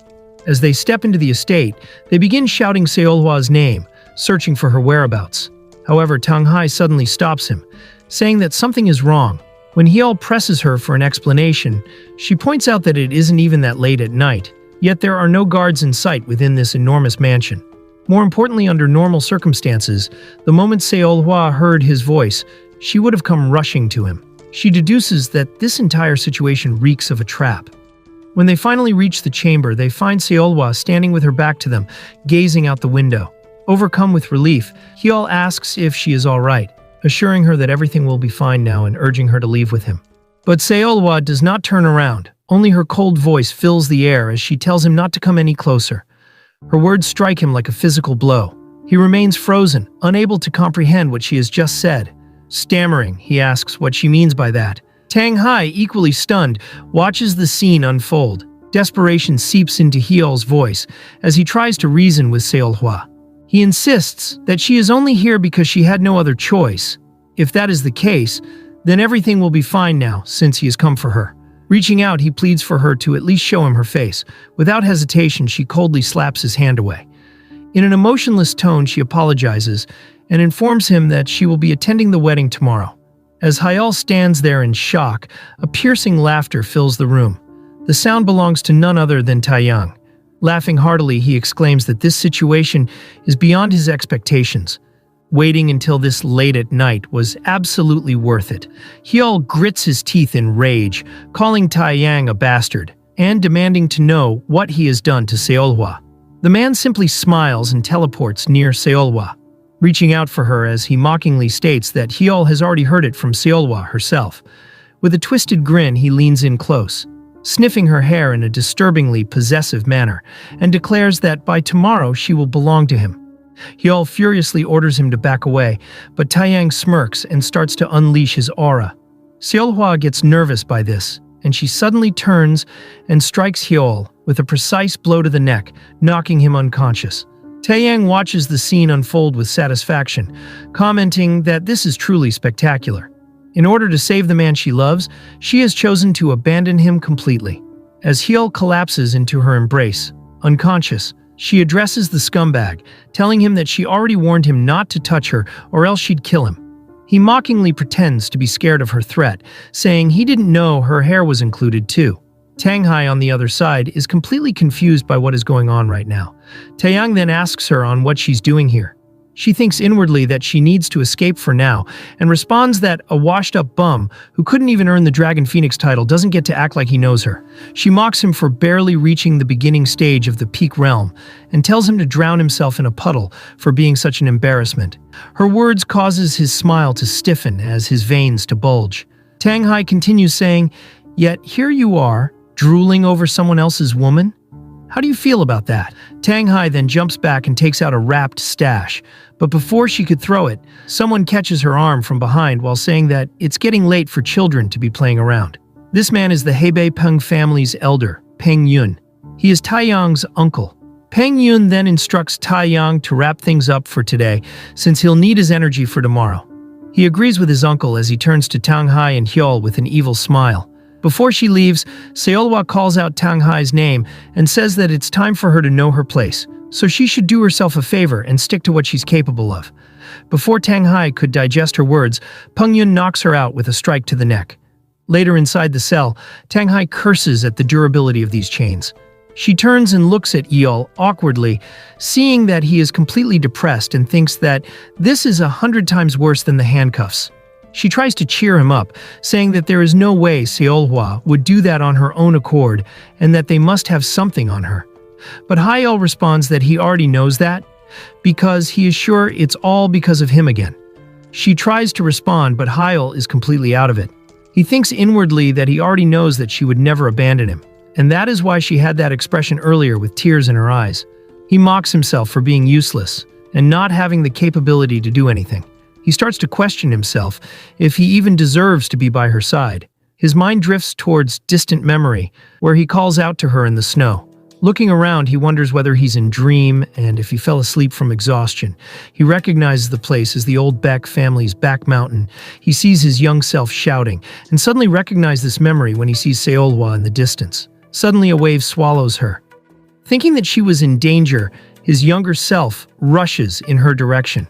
Hyol tries to stop him, thinking that he didn't even know how to swim. So what was he thinking?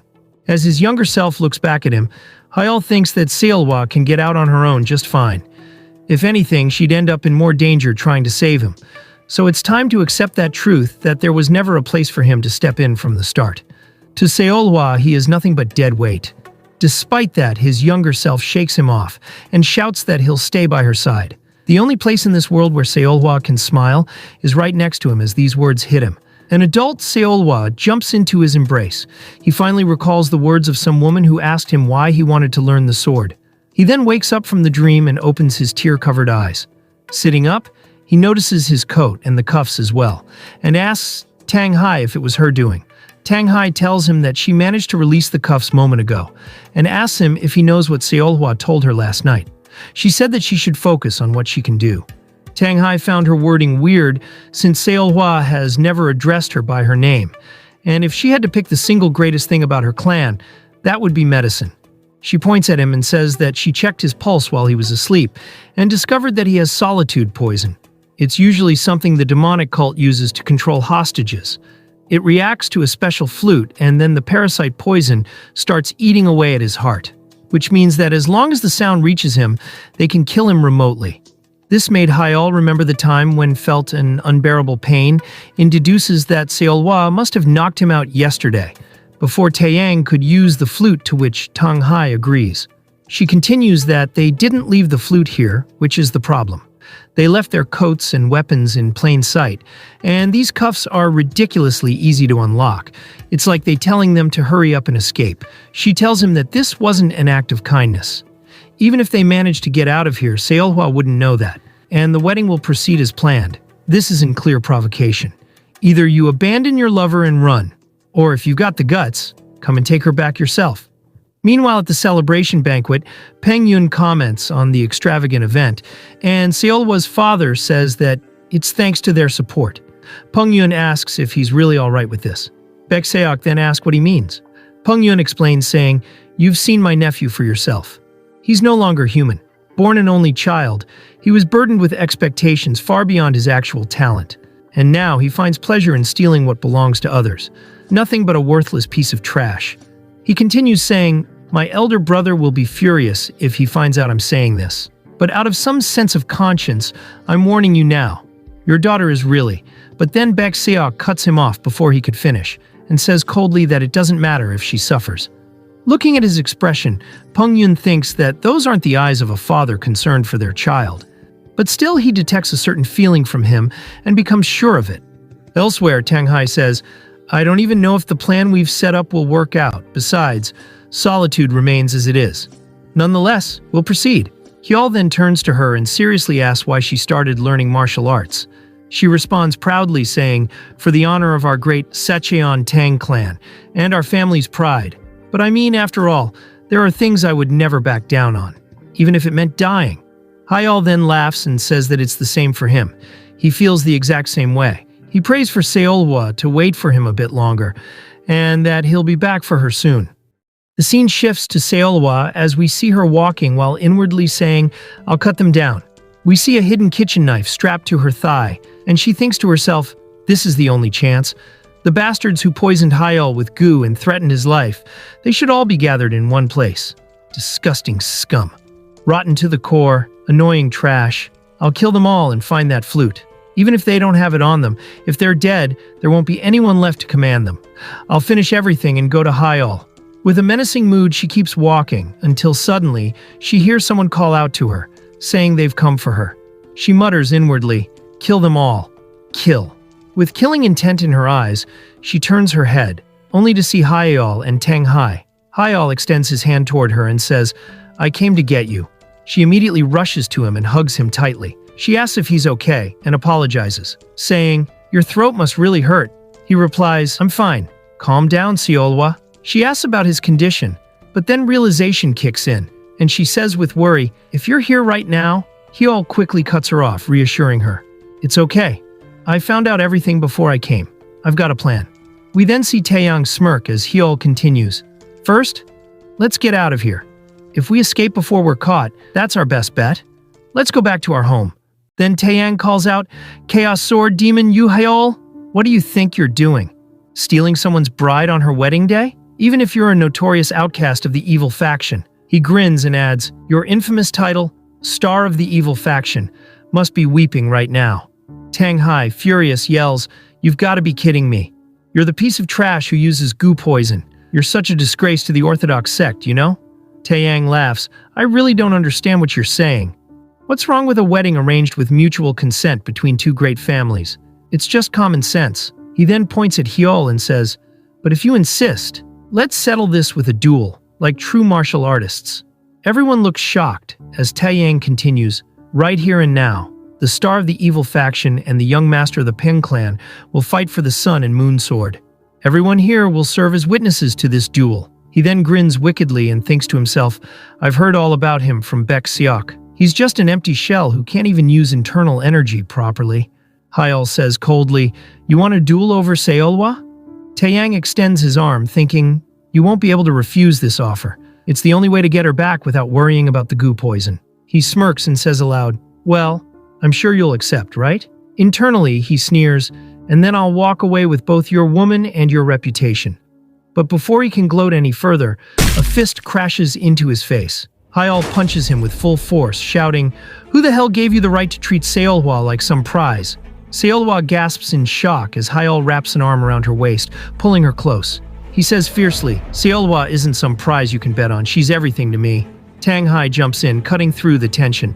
"Let's ask the Sun and Moon Sword herself." Hyol yells at Taeyang, "She belongs to no one. Who gave you permission to use her as a wager?" We then get a flashback as Tang Hai asks, "What are you talking about, Hyol?"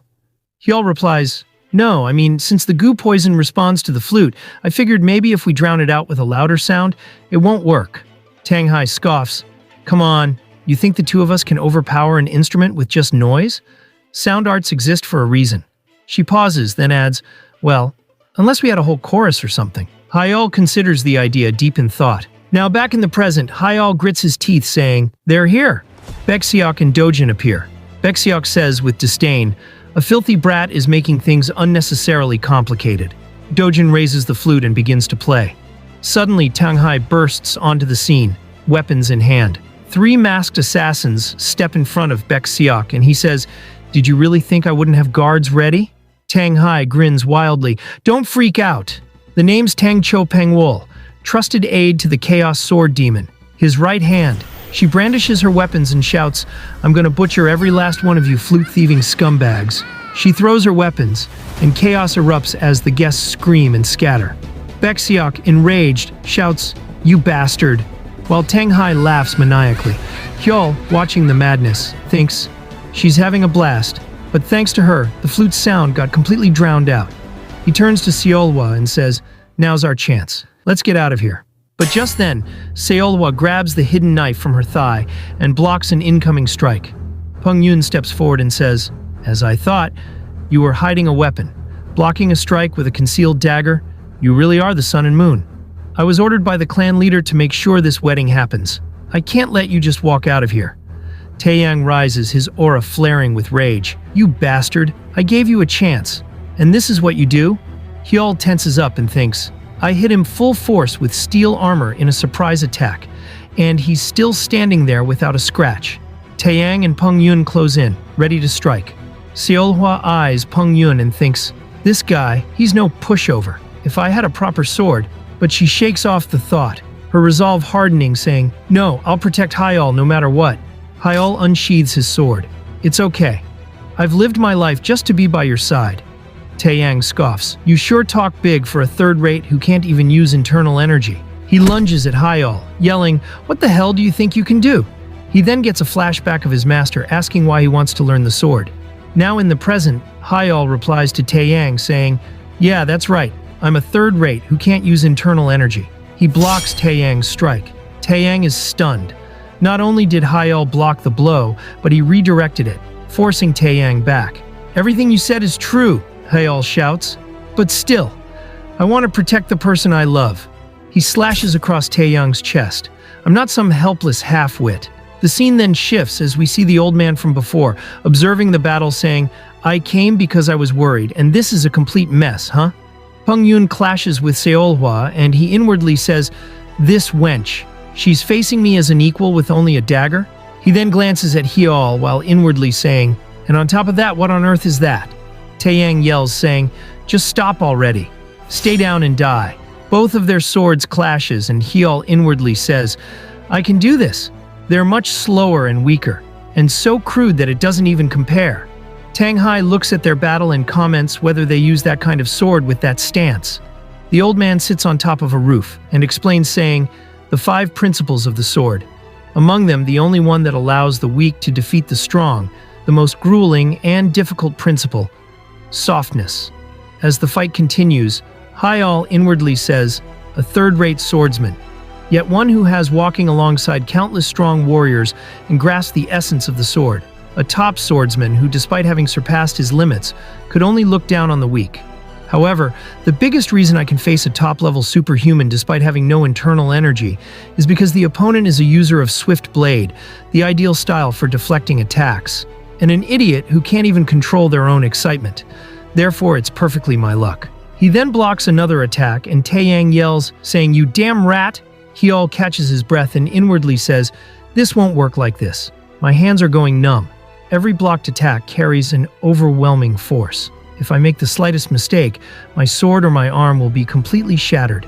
He then gets frustrated and inwardly says, "Damn it, so it all comes down to internal energy in the end?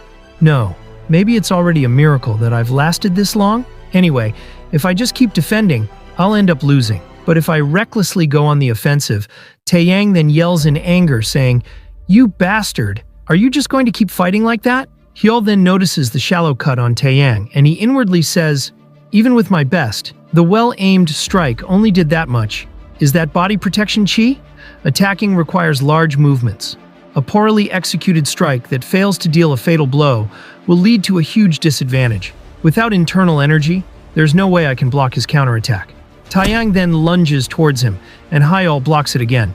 Hyul waits for the perfect moment, and then strikes his sword, which causes Taeyang's sword to recoil. Then using this opening, he goes for the strike, saying, "There's only one answer. With a single strike, aim for a vital point that will be fatal." Taeyang then gets hella nervous by this, and the old man observes it, saying, "That is the right answer, but at the same time, it is also the wrong answer." We then see Hyul freeze as pain shoots through his heart. Hyul realizes that everyone has gotten out. Seolhwa desperately yells out Hyul's name, and Taeyang goes to finish him off.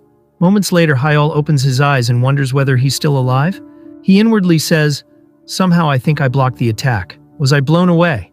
My body won't move. My head is hazy. It feels like my consciousness is slipping away." He inwardly says that he needs to get up, but then he wonders what he should do, even if he got up. In the end, nothing has changed. Unlike me, who has no internal energy, he is a master at the top, and the solitude poison still lingers in my heart. What am I supposed to do? He then starts to drift off, and Seolhwa desperately yells out his name. He gets a vision of a younger version of Seolhwa looking at him in tears. Taeyang then says, "If the Sun Moon Sword comes any closer, I'll have no choice but to use solitude again." Hyul then starts to get up, and Seolhwa gets excited. Taeyang then grits his teeth in anger and yells, saying, "Enough already. Get up? And then what? If you're trash, then crawl on the ground like trash. No, could you even win against me in the first place? Don't tell me you actually think you'll get a lucky hit like earlier." Hyul then coldly tells him to move because he's blocking Seolhwa. Taeyang then gets pissed off by the audacity of him, and he grips his sword tightly and lunges at Hyul while saying, "Fine, just as you wish. I'll make sure to kill you for good." Hyul then notices Seolhwa desperately trying to get close to him, but Pengyun ambushes her from the side. Hyul sees her and inwardly says, "Those eyes filled completely with me." That alone is enough. Then suddenly he gets a vision of his master poking him, saying, "Yeah, right. Just this once?" He then gets startled as a sudden wave of energy courses through his body. All the other onlookers get stunned by this as Hyul starts to emit internal energy. He inwardly says, "That is strength." Hyul blocks Taeyang's strike with ease and calmly says, "Using this technique on just my arm would be a waste."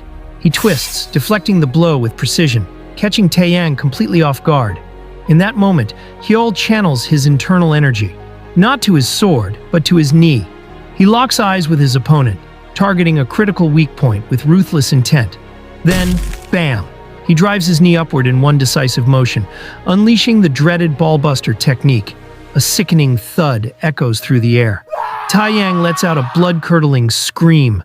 In the crowd, his uncle gasps in horror, realizing with despair, the Peng family bloodline, it's over. Seolhwa watches it all unfold, eyes sparkling with joy as Taeyang's manhood metaphorically, and perhaps literally, explodes. We then see Taeyang lying on the ground, unconscious, foaming at the mouth. Hyul, barely holding himself together, begins to collapse from exhaustion, but Seolhwa rushes forward and catches him in a tight embrace. He smiles weakly at her and says, "Sorry, didn't mean to make you worry." Seolhwa holds him close and says, "Are you okay?" That was seriously impressive. Meanwhile, Baekseok grabs one of his guards and shouts, "What the hell happened? Didn't you say he was basically useless without inner energy?" The guard stammers, "Well, when I fought him before, I swear..." Baekseok cuts him off angrily. "Then what the hell did I just witness with my own eyes?" Tanghai bursts out laughing. "Fools. A true master ends the fight in a single strike. Didn't you notice? He finished it before the guy even had a chance to react." She crosses her arms smugly. "Think about it logically. You really think someone with no inner power and just a scary face could become that infamous? It was all part of the plan." Baekseok's expression darkens as the realization hits him. He grits his teeth and yells, "So what? What's your point? His life is still in my hands.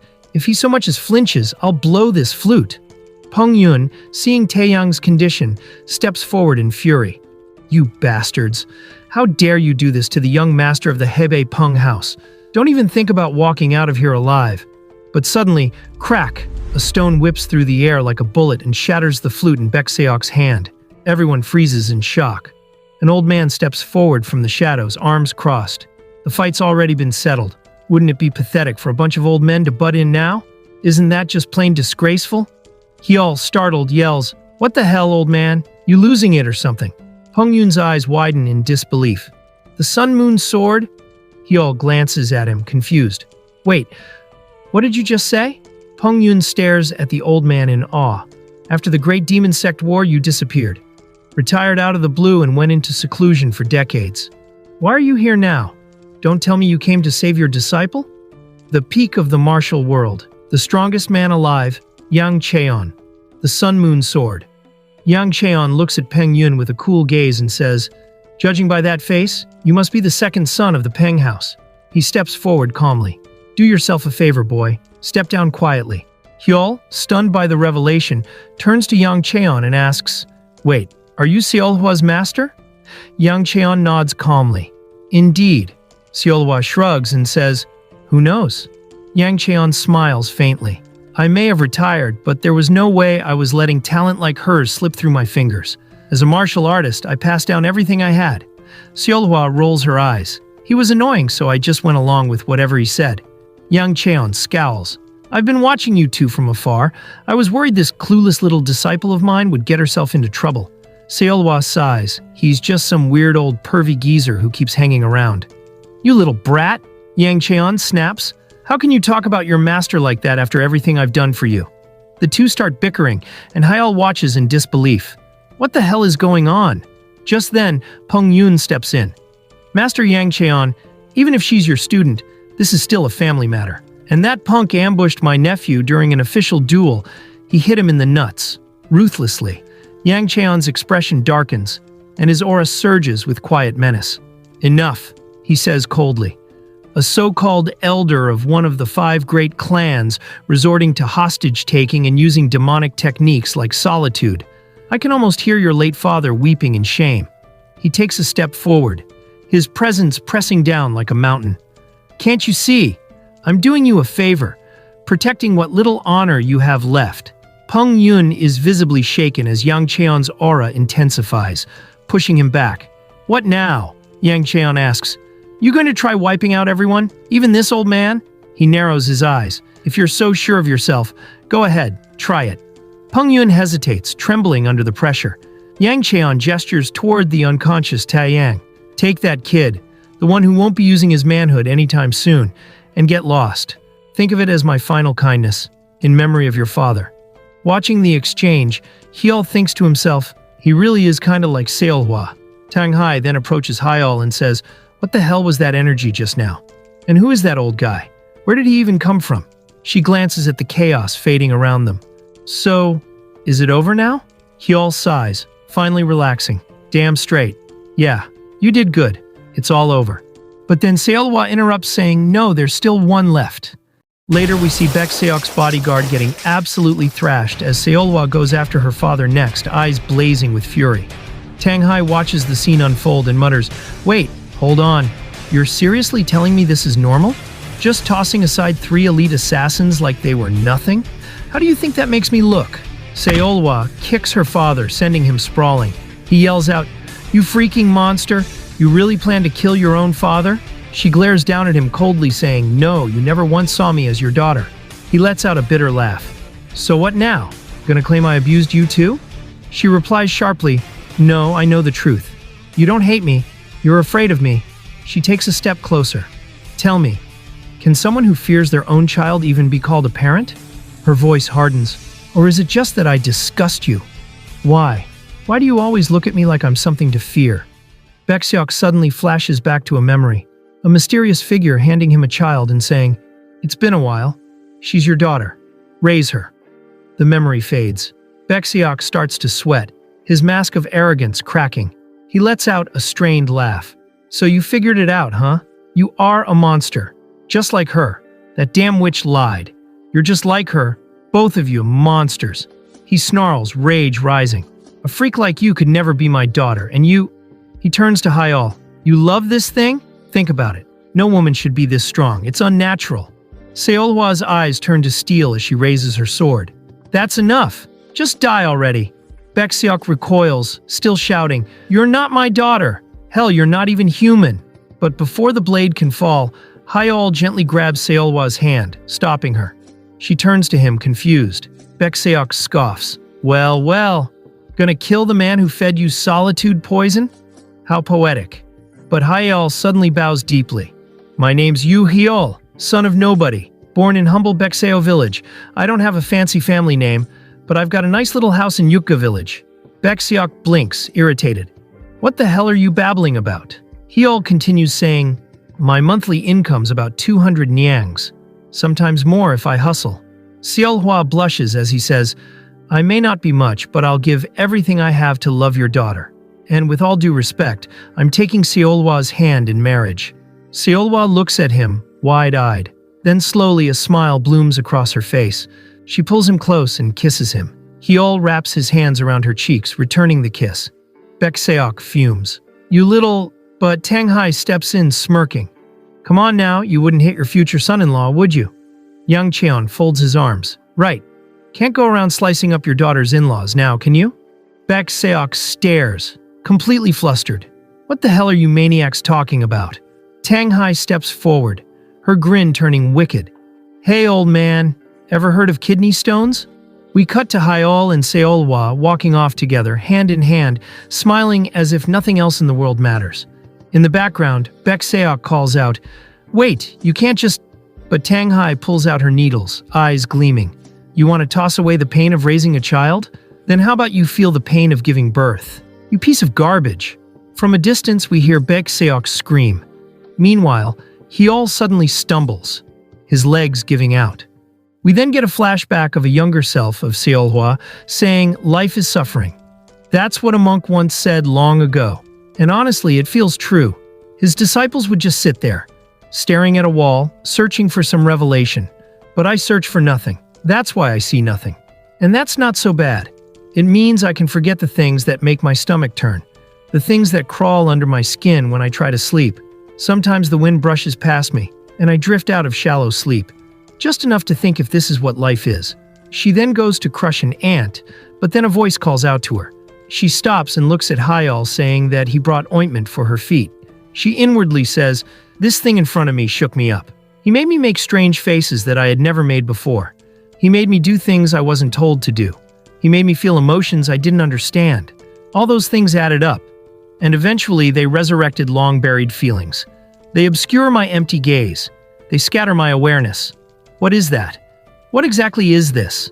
Fine, if you insist on shaking me, so I'll sever it all. We then see little Hyol calling out to Seolhwa, saying that it's dangerous. We see Seolhwa with her hair cut short, and she lets the waves take her away. She inwardly says, I've considered this often. Simple arithmetic. A moment's pain ends endless suffering. No matter how you shake me, life remains agony. And yet, why? Why am I reaching out to your name? She calls out Hyol's name, and then he also calls out to her. Seolhwa starts to tear up as Hyol has gotten into the water to save her. She quickly pulls him and swims to the top of the lake. She takes him to the shore and inwardly says, why? It could have finally ended. So why is it that just seeing your face moves me more than all my pain and misery? She then asks him on why he tried to save her.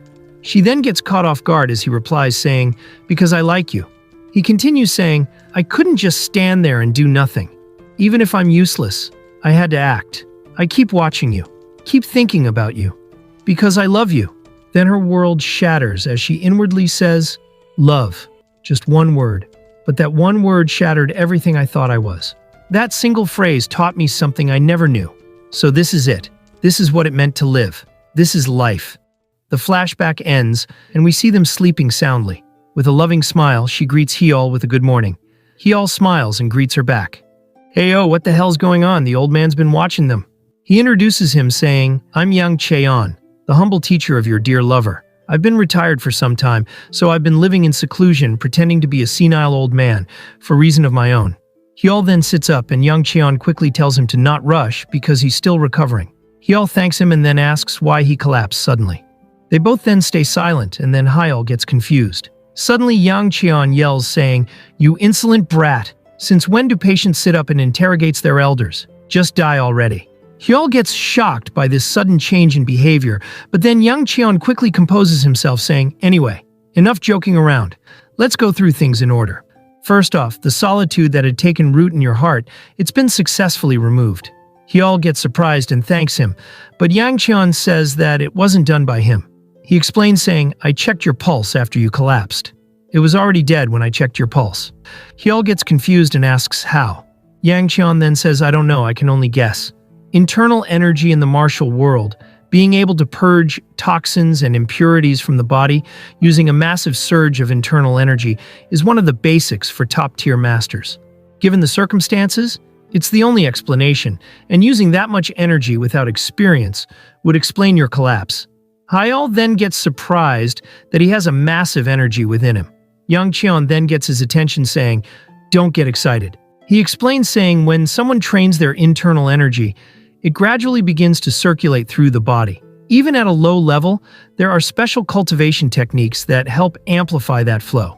That's why the reversal of the returning pulse is considered such a prestigious and advanced art. But here's the thing. Your inner energy, as massive as it was, it didn't circulate at all. You get it now, don't you? This isn't about talent or body type. Your dantian is sealed by tremendously powerful means.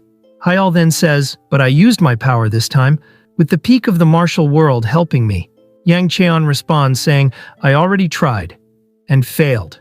He explains saying, that seal, it's not something ordinary. Sure, they gave it a grand name, but whatever it really is, it's beyond my skills as a non-specialist. Hyol then grips the sheet in frustration saying, "Just when after all this time, I thought I could finally become someone worthy of Seolhwa." Yang Cheon then interrupts Hyol's thoughts saying, "Impatient youth. What did I just say? Beyond my skills as a non-specialist, wasn't it?" The scene then shifts and we see a woman walking. Presumably the specialist in this case. Folks, rate this chick out of 10 in the comments. There was once a man dressed in ragged clothing, with nothing remarkable about him. No one could have imagined this man would be crushed mercilessly into the dirt. He introduces himself as Jaeseong. Seolhwa asks if he appeared out of nowhere to take the demon sword of Chaos's head. Seolhwa mocks him, calling him a common thug, and complaining that punks like him have been popping up everywhere, turning the martial world into a human cabbage field. She adds dryly that it's at least good for their household finances. Jaesong demands his belongings back, but Yeol retorts that since they tried to kill him, they probably deserve this treatment. Yeol then thanks Seolhwa before noticing something is wrong. She stares at him intently, and when he asks what's wrong, she asks if he's just going to respond with words. With that, she places his hand on her cheek. Hyol observes that Seolhwa has been acting more forward since returning from her family home. He questions if it's just her perception. Hyol protests that Seolhwa should at least clean up first before doing something. Meanwhile, Tanghai erupts in panic, calling this situation one of the biggest screw-ups in history, lamenting how they failed to recognize the world's greatest master standing right in front of them. The protagonist tries to calm Seolhwa, who starts getting annoyed, but Tanghai continues ranting about secretly snatching dumplings meant for the old man. She berates herself for missing such an opportunity, and Hyol asks if the old man is truly that significant. The panicked Tanghai exclaims that he's not just any old man, but the peak of the martial world. The protagonist admits it's hard to wrap his head around. He repeats the phrase, "a great opportunity trailing off."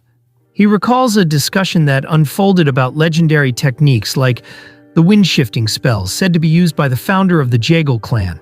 The old man confirms these famous stories and adds that his seal carries its own will. He notes that for true masters, such feats aren't impossible, but the overwhelming foreign sensation from the seal suggests sorcery, or more precisely, martial arts infused with sorcery. The protagonist reacts with disbelief, calling it too sudden. The elder reassures him that he won't reveal his condition to the Tang clan girl, emphasizing that fewer people knowing is safer. The protagonist thanks him, and the elder expresses hope that he finds a real sorcerer to resolve the issue safely. When the protagonist asks if he's leaving already, the old man replies that he only wanted to see the kind of man Seolhwa was blindly following. He declares himself as an old man who left the world behind long ago and must return to where he belongs. He wishes them, saying, "May the luck and blessings follow the path of you young lovers." Then his caretaker comes and escorts the old man away by saying that she's been looking for him for a long time. As they leave the room, Hyol laments that finding a specialist without any leads would be extremely difficult. Now, back in the present, Hyol wonders why he's been targeted by so many people lately. Then a sharp voice cuts in, asking if he really doesn't know. Seeing the merchant leader, Hyol smiles and greets her, while Seolhwa's expression darkens, shoving a notice in his face. She demands to know what he has been doing all this time. He sees that the notice is a Jianghu Bulletin, a martial world newspaper. The notice condemns corrupt officials, rulers, and sects that exploit the people, lamenting the loss of justice and honor.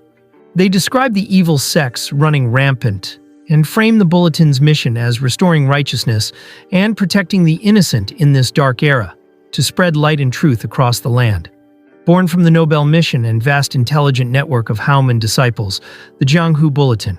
A peasant comments that although they're only running a tea house, any member of Hauman carrying these noble ideals should feel nothing but pride. His junior marvels at this noble cause, admitting she thought it was just a side hustle recycling provocative rumors for profit. He proudly affirms the bulletin's ideals, but expresses doubt, referencing a headline about the wicked demon sword of chaos, attacking the Hebei Peng family, one of the 5 great houses, crashing a wedding to snatch away the bride. The groom is said to have stood his ground and fought valiantly, but a sneaky attack struck him somewhere fatal, leaving him gravely wounded, and in the end the bride was taken. The notice declares that the evil deeds of the demonic sect have finally crossed the line, calling it a tragedy beyond words. It urges all righteous warriors to rise and defend the honor of the martial world. The man claims that the article has been fact-checked thoroughly. So what was the issue? His junior asks if, for example, the demon sword of chaos actually lives in this very town. The junior nervously asks if the demon sword will come after them. The senior reassures her, saying they've written about him many times before, and he's never shown up. The senior adds that their sales even went up because of it. However, this time the situation is different. His junior argues, since it's tied to one of the 5 great houses, but the senior cuts her off, declaring that if they're swinging the torch of truth, they can't be scared of a few scratches. The senior boldly proclaims that if the demon sword of chaos really shows up to bury the truth with violence, he'll face him head-on without fear, with honor. Just then, Hayal shows up behind him with an angered expression. The man quickly shuts the door and starts panicking. His junior tries to calm him down, but he shouts that their lives are on the line, so how could he stay calm, contradicting everything he said earlier. His junior argues that if he wanted to hurt them, he would have done so earlier. The senior calms down and thinks that he indeed just came here to eat at the inn probably. But Hayal's voice shatters that thought as he states that finding their location was tougher than he thought. The merchant leader mutters that they're probably afraid just by seeing them and proposes to check it herself. She asks Hayal loudly what would be the plan if he found the Hao Moon. This causes the senior member to panic further and wonders what they're planning, and if he's here for revenge. Seolhwa declares that, first of all, she'll cut off their hands. Hyal stammers that it's way too much, saying, how about they just butter them up instead? The man, panicked, asks inwardly what they mean by butter them up, fearing it's a prelude to being cooked and then eaten. Hyal pointed out that there are no customers and no one is taking their order. He questions whether the establishment even wants to do business. The man wails that they're dead, or worse, they're going to be eaten alive. The junior, trembling, urges caution, saying that making a scene right now would only make things worse. In their panic, they tumble to the ground, causing a commotion and drawing Hayal and others' attention. Hayal picks up the article from the falling stack of paper and declares that it looks like they finally found them. The junior laughs awkwardly and her senior begs not to be eaten. Later, the man asks if he truly meant sorcery. Hayal confirms, saying that if they really have the kind of network to spread rumors like this, then tracking down rumors should be easy for them as well. The senior asks nervously if he's really not going to kill them, to which Hayal says dejectedly that bad rumors are part of his life at this point. Seolhwa chimes in, saying that burying those rumors are part of her life, which causes the man to freak out. The man tries to make excuses, saying that sorcery and stuffs like that are total nonsense. But his junior raises her hand and says that that sounds familiar to the Jigal clan's Dragon Maiden. The Jigal clan, long regarded as the cerebral center of the martial arts alliance, earned its reputation through cunning strategies, complex formations, and enigmatic curses. But with their mastery of intellect came a steep cost. Their martial prowess, grounded in defensive techniques, lacked offensive power. In whispers across the Murim world, warriors mocked them. Small sects had outpaced them in raw combat. That was before they birthed a dragon. In response to growing scrutiny, the Jigal clan made a bold proclamation. They declared the emergence of a prodigious figure, the Dragon Priestess. blessed with a sacred relic known as the Dragon Scale. They claim to have acquired a unique curse that didn't weaken but strengthened martial arts. The merchant leader noted with suspicion that the Jegal clan was now sharing this power with other Murim warriors. Hyol, unconvinced, remarked that unless the priestess was truly exceptional, he wouldn't mind getting a consultation himself. Even the merchant leader admitted the whole thing smelled fishy. Why would such a convenient curse be handed out freely? Still, it was undeniable. For the first time in years, the Jegal clan had opened its gates. The woman then explained, saying, the Samgoje, the Jegal clan's largest festival, commenting the Samgochor Yeo of their ancestors, Jegal Muhu. For the 3 days the festival is held, a lottery will take place once each day, and the martial artists who win the lottery will receive a blessing from the Dragon Maiden. That's why, then she suddenly stops and says, "What is this? It seems like there are more Murim people than travelers. But, thanks to this, you won't stand out, even if you dress up like this, right?" Hyol, dressed suspiciously, found himself able to blend in unnoticed. He wondered aloud if this entire charade was necessary. Around him, murmurs floated through the crowd, rumors about the Peng clan and the so-called Chaos Sword Demon finally revealing his true nature. The merchant leader groaned about headaches, inflicted by a certain young master visibly exasperated. Seolhwa, standing nearby, gave off a dark, ominous energy. Hyol couldn't help but think they were all ignoring the much bigger issue. The seal.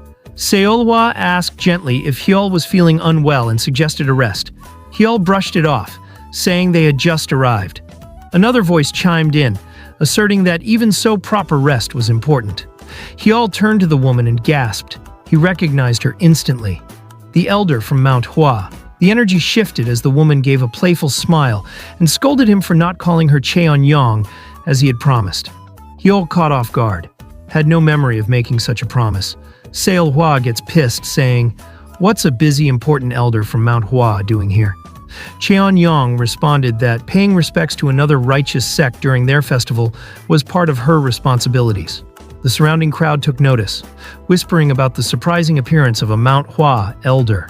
Cheon-yong redirected the conversation, commenting on the festival's central mystery. She wondered aloud if the priestess's power was truly so great.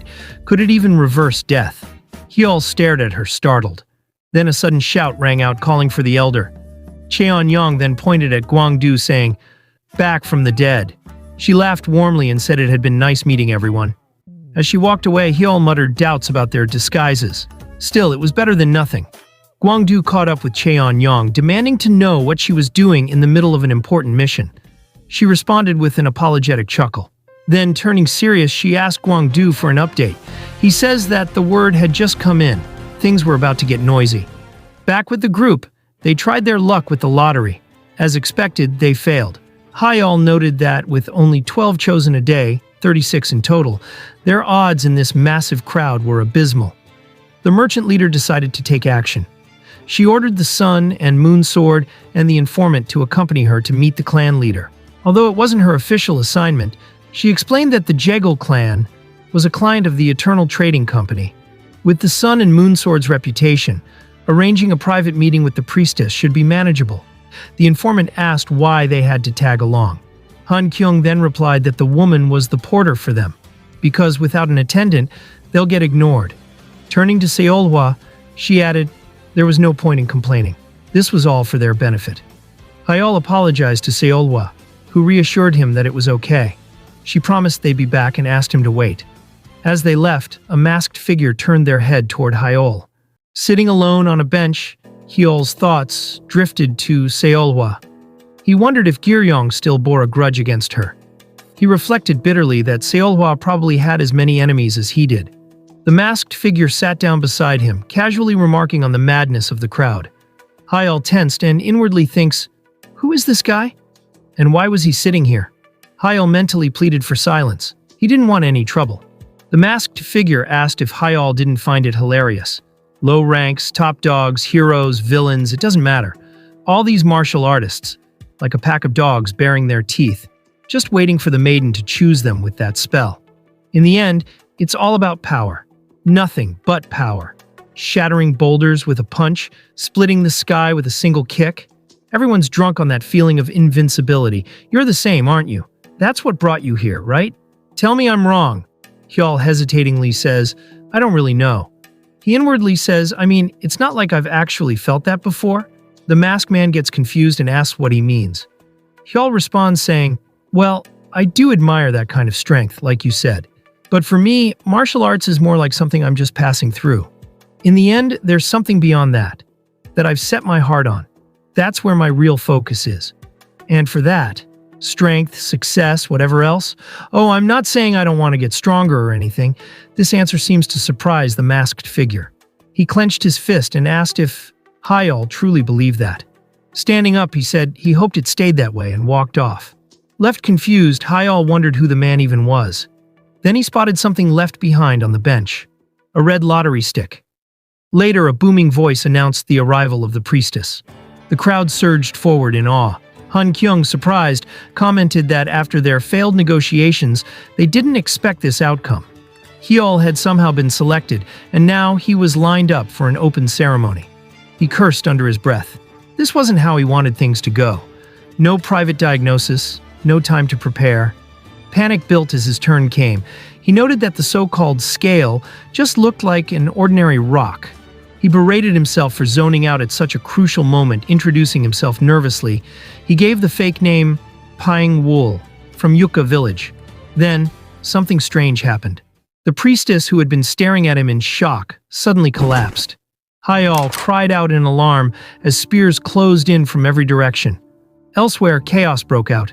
Someone called for the clan leader, warning that the priestess was in danger. A calm voice responded that they shouldn't panic. They needed to lie low, like a coiled dragon waiting to strike. Later, the priestess apologizes for the sudden arrest. A view of the Jeagle clan estate under a bright blue sky is shown, followed by the priestess explaining that it was just a minor dizziness from working, but their guards had acted too aggressively. Hyol replies that he's just glad it wasn't anything serious, admitting that he's honestly used to it. The woman then insists that they still have to compensate him. As he raises an eyebrow and smiles sinisterly, he asks if she could examine his body. She stammers, confused and flustered. He exclaims that he didn't mean it that way. He tries to clarify, saying that he meant the curse, and insists that he's been cursed. He frantically says that it's real, swearing that it is. She says that she's afraid that kind of decision can't be made without the clan's permission. As he groans and pleads, she instead offers him a box, asking him to take it with him. He asks what it is. She answers that it's a mystic relic. He repeats it back to her, clearly surprised. She leans closer and urgently asks if he understands. She warns him that under no circumstances should he open or break it, and that he must handle it with extreme care. She then instructs him to leave the box alone in an empty room and wait for 1 full hour. She warns with glowing purple energy and a firm expression that if he opens it before then, he'll suffer the worst possible curse. She raises a finger in warning and demands that he not forget that. Later, Han Kyung looks at the box and asks if this is what he brought back. Hyol, holding his shoulder, complains that it was so heavy he thought his arm was going to snap off. She declares angrily that it's impressive, super impressive. He really got a one-on-one with the priestess and came back with another curse. He responds that it wasn't like that. It was a gift, more like an apology. He adds that if they follow the instructions, maybe it'll help somehow. The woman screams at him, asking if he's stupid. The informant, sitting on nearby, looks confused while Seolhwa tells the merchant leader not to talk to Hyol like that. The merchant leader then leans forward suspiciously and asks if none of them are creeped out by this. She points out that in stories like this, whenever there's a don't open rule attached to a mystic object, something always happens. Hyol agrees, admitting that she's not wrong. Just then, the box creaks open with a bright light. They all gasp in panic, and a blue-haired woman emerges from inside the box. She accuses them, saying that these foolish humans couldn't even obey one simple command. Hyol screams in terror. Seolhwa steps forward and orders him to get behind her. Hyol, confused, asks if he dropped it too hard or something. The merchant leader says that she was right all along. The blue-haired woman calmly points to Hyol and calls out to him, saying, "Let's make love." Later, she introduces herself as Zhuge Yeon. When asked for her title, she responds with a fierce shout, "The mountain spirit of the terrifying box." Seolhwa slams her fist on her head in frustration. Hyol wonders aloud why a Juge clan member was hiding inside that terrifying box. The blue-haired girl, now sitting, explains that she came out because she wanted to try this thing called love. Hyol panics and exclaims that he already has someone, and then demands to know what she even means by fall in love, out of nowhere. The girl tilts her head and innocently asks, "What you don't know?" She then walks over and tells him to hold his fingers like this. She demonstrates by holding her own hands into a suggestive finger gesture. It's like putting one's sword inside the other's hole. Hyol freaks out, yelling for her to stop with the cursed rom-com nonsense. In the background, the informant says that a runaway princess from a noble family. It's so cliché it almost sounds plausible. She adds that, based on her outfit, it's all top-tier stuff, so it doesn't seem like a lie. Hyol worries aloud, asking what they're supposed to do if people think they kidnapped her. The merchant leader sighs and says that they've got no choice. The next scene shows Hyol walking with the blue-haired girl beside him as he is internally confused. Spying from nearby, the merchant leader states that she helped the dragon priestess escape, and that even if they don't know their exact relationship, handing her back now would feel like selling out the priestess's rescuer. She concludes that letting her stick around for the day is the best course. That way, they get the priestess to owe them big time. The merchant leader comments that the Sun and Moon sword is surprisingly calm about the situation. Seolhwa replies that it's about helping Hyol heal. She adds that Hyol's first will always be her, and if anyone else is involved, she is fine with it as long as Hyol is. Han Kyung responds that it's unexpected of her. Then she says, "Well, as you said, the will of the Chaos Sword Demon is important." Hyol asks Juge-yeon on what she wants to do first, suggesting she follow her feelings. She considers it, then begins gesturing the sword in her whole movement. He panics, begging her to stop, and asks where she even heard something like that. He sighs and wonders aloud why the priestess picked him of all people. She answers that it was because the fire was pretty. He brushes it off and says whatever, then tells her they should just get food before someone tries to accuse them of kidnapping. Suddenly, she exclaims with excitement. She sees a dragon dance and mistakenly refers to it as a lion dance. He notes that it makes sense for a clan named after the crouching dragon. She then joins in the dance playfully. Hyol panics and shouts that they're not supposed to draw attention to themselves. She smiles and comments that it moves strangely, and that it's fascinating. He tells her that they're both supposed to avoid standing out and starts to complain. At a food stand, someone calls out asking for the bill. The man tries to get the girl's attention, but she runs off again, this time touching a muscular man and exclaiming, saying, "Oh, muscles!" Hyol yells at her and she keeps running away doing different fun activities. Later, as the sun sets, we see her eating some meat while Hyol internally thinks she's like a toddler with a babysitter. He covers part of his face, clearly exhausted. He watches her with slight confusion and thinks that, even for a noble lady, her common sense is seriously lacking. He wonders if she has lived her entire life in a mansion. She tilts her head, unsure, then reveals that she came here 10 years ago, but says that today brought back a lot of memories from before her return. She says that it was really nice. She repeats the word, "really," with a soft smile. He looks at her and sighs, then agrees to hang out with her for one more day, saying that the festival lasts 3 days, and today is only day 2. She quietly says, "Yes," and with a smile she says, "It would be nice if I could." But then a stern voice interrupts, saying, "No, there will be no such a thing." A woman appears, reprimanding her. She asks, saying, "Do you know how desperate we were when we found about your disappearance at this crucial moment? Besides, now we even bothered a great master who was passing by. If she has any idea how panicked they were when she went missing." She apologizes to Hyol, introducing herself as Juga-sa, an elder of the Juga clan. She asks for forgiveness for the trouble and says they'll formally deliver thanks and apologies later. Hyol is surprised and repeats, "An elder." The blue-haired girl stands quietly, her expression solemn. As she turns to leave, she accepts her fate, but suddenly Hyol grabs the woman's hand that's reaching for Juga-yeon. Juga-yeon gets taken aback by this, and the elder snaps, demanding to know what the hell he thinks he's doing. Hyol shouts back, saying what's with that smug little laugh and that she said she doesn't want to go with her. Under the golden glow of the setting sun, Zhuge-yan remarked how warm it felt. A gentle caress against the skin.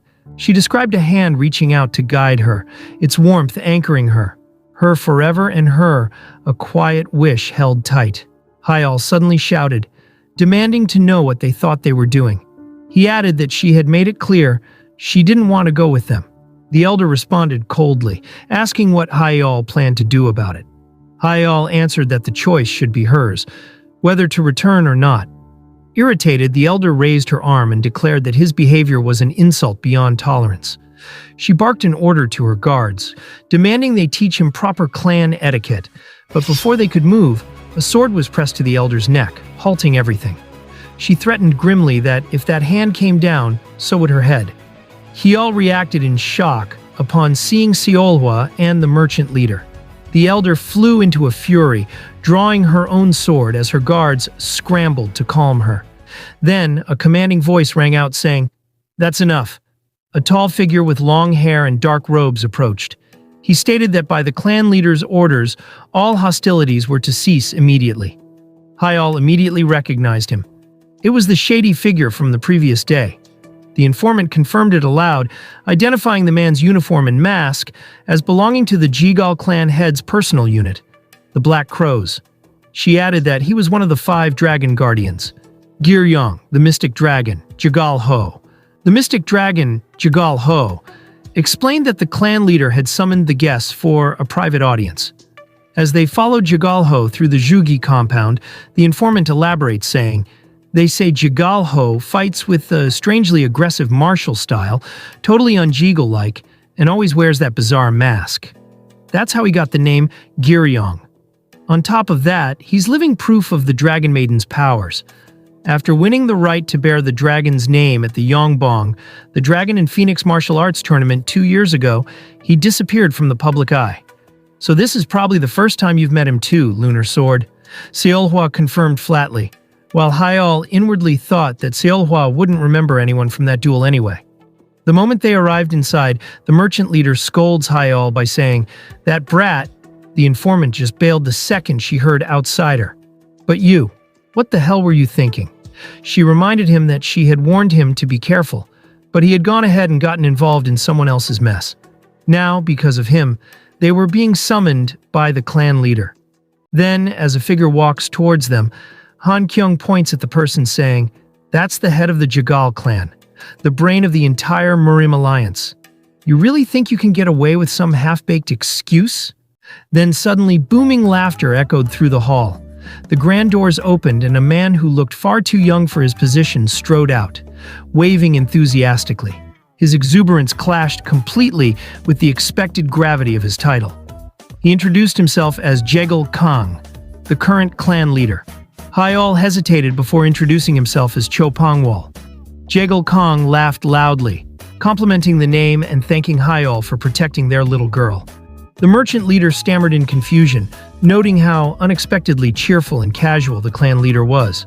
Jegal Kang turned to the merchant boss from the Eternal Trading Company, recognizing her with warmth. He admitted he'd only been leader for 3 years and wasn't fond of stiff formalities. His carefree nature unsettled the group, but then his tone shifted. Addressing Zhuge Yeon, his voice carried disappointment. He scolded her for yet again disappointing the family. But before he could continue, Yeol cut in.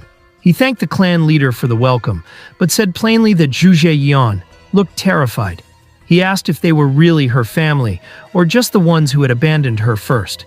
His accusation drew gasps of outrage. Clan members shouted, calling his words disgraceful. Jegal Kang remained silent for a moment before bursting into laughter. He held Hyal by the shoulder, prompting Seolhwa to step forward defensively, her sword ready. But Jegal Kang raised his hands and admitted that maybe, hearing it said aloud, they had indeed been too harsh on Zhuge Yeon. He claimed they thought they were acting in her best interest as family. He then made a promise. After the festival ended, they would treat her differently. However, Hyal remained unconvinced. The clan leader, however, swore on the Jegal name that Zhuge Yeon would be granted her freedom. He thanked Hyal for reminding them what they had overlooked. The scene now shifts to later. The merchant leader muttered how strange it was. A noble clan leader accepting criticism without a fight. Then she glared at Hyal and shouted. She accused him of hypocrisy, saying he always proclaimed himself to be the Sun and Moon Sword's true love. But now it looked like the Juga girl was exactly his type. Hyol frantically denied it, stammering that it wasn't like that. Seolwa said nothing. She was laying on his lap as he held her by her massive, thick buns. Hyol muttered that it wasn't love, it was something else, a sense of connection. He knew what it felt like to be abandoned by the people who were supposed to love you. He just couldn't turn his back on someone like that. Before he could say more, Seolwa stopped him softly. She said that it was okay, that this was the reason she loved him in the first place. Suddenly, chaos broke out. Guards rushed in, shouting that an intruder had breached the priestess's quarters. The merchant leader dismissed it, saying it was probably just a sore loser acting out after not being chosen. Hyol insisted they should go check. She replied that, despite their flaws, the Jagal clan still carried weight. If they couldn't handle one intruder, they were finished. If outsiders got involved without reason, it would only bring trouble. But her words were cut off by a booming announcement. The Chaos Sword Demon had kidnapped the Dragon Priestess. An explosion rocked the compound. Hyol turned to Jagal Kang, demanding answers. The clan leader apologized, saying it seemed they had awakened the guests. Hyol asked what was going on with the Chaos Sword Demon. Everyone turned. A hooded figure stepped forward, greeting them with a calm, "Good evening." The woman stated that both the Dragon Priestess and the Dragon Scale were now in the custody of the Chaos Sword Demon's royal guard. It was Cheon-yong, the Manhwa elder. Hyol exploded in disbelief, shouting to the heavens and demanding to know what the hell she was doing now. The masked figure, emanating a fierce and chaotic energy, slashes through her enemies with explosive force. Pink petals and streaks of red light swirl around the impact zone. Onlookers react with astonishment, questioning how someone could break through their formation so easily. The clan leader remarks, saying, "To think you could break a formation like that so easily. Since when did the evil faction start blooming plum blossoms too?" Cheon-yong, observing from above, apologizes, saying that she couldn't help herself due to the awful stench, so she acted on instinct. The clan leader responds mockingly, and yet it still reeks less than a plum blossom rotting 50 years on the roadside. Damn. Did this guy just figure out her identity already? Cheon-yong then retorts that, even so, an old plum wine becomes sweeter the longer it ferments, unlike a so-called scholar who's forgotten his place. With that, she dashes off, declaring that the priestess will be coming with them by orders of the Chaos Sword Demon. Hyol angrily tries to stop them, yelling that they're not taking her.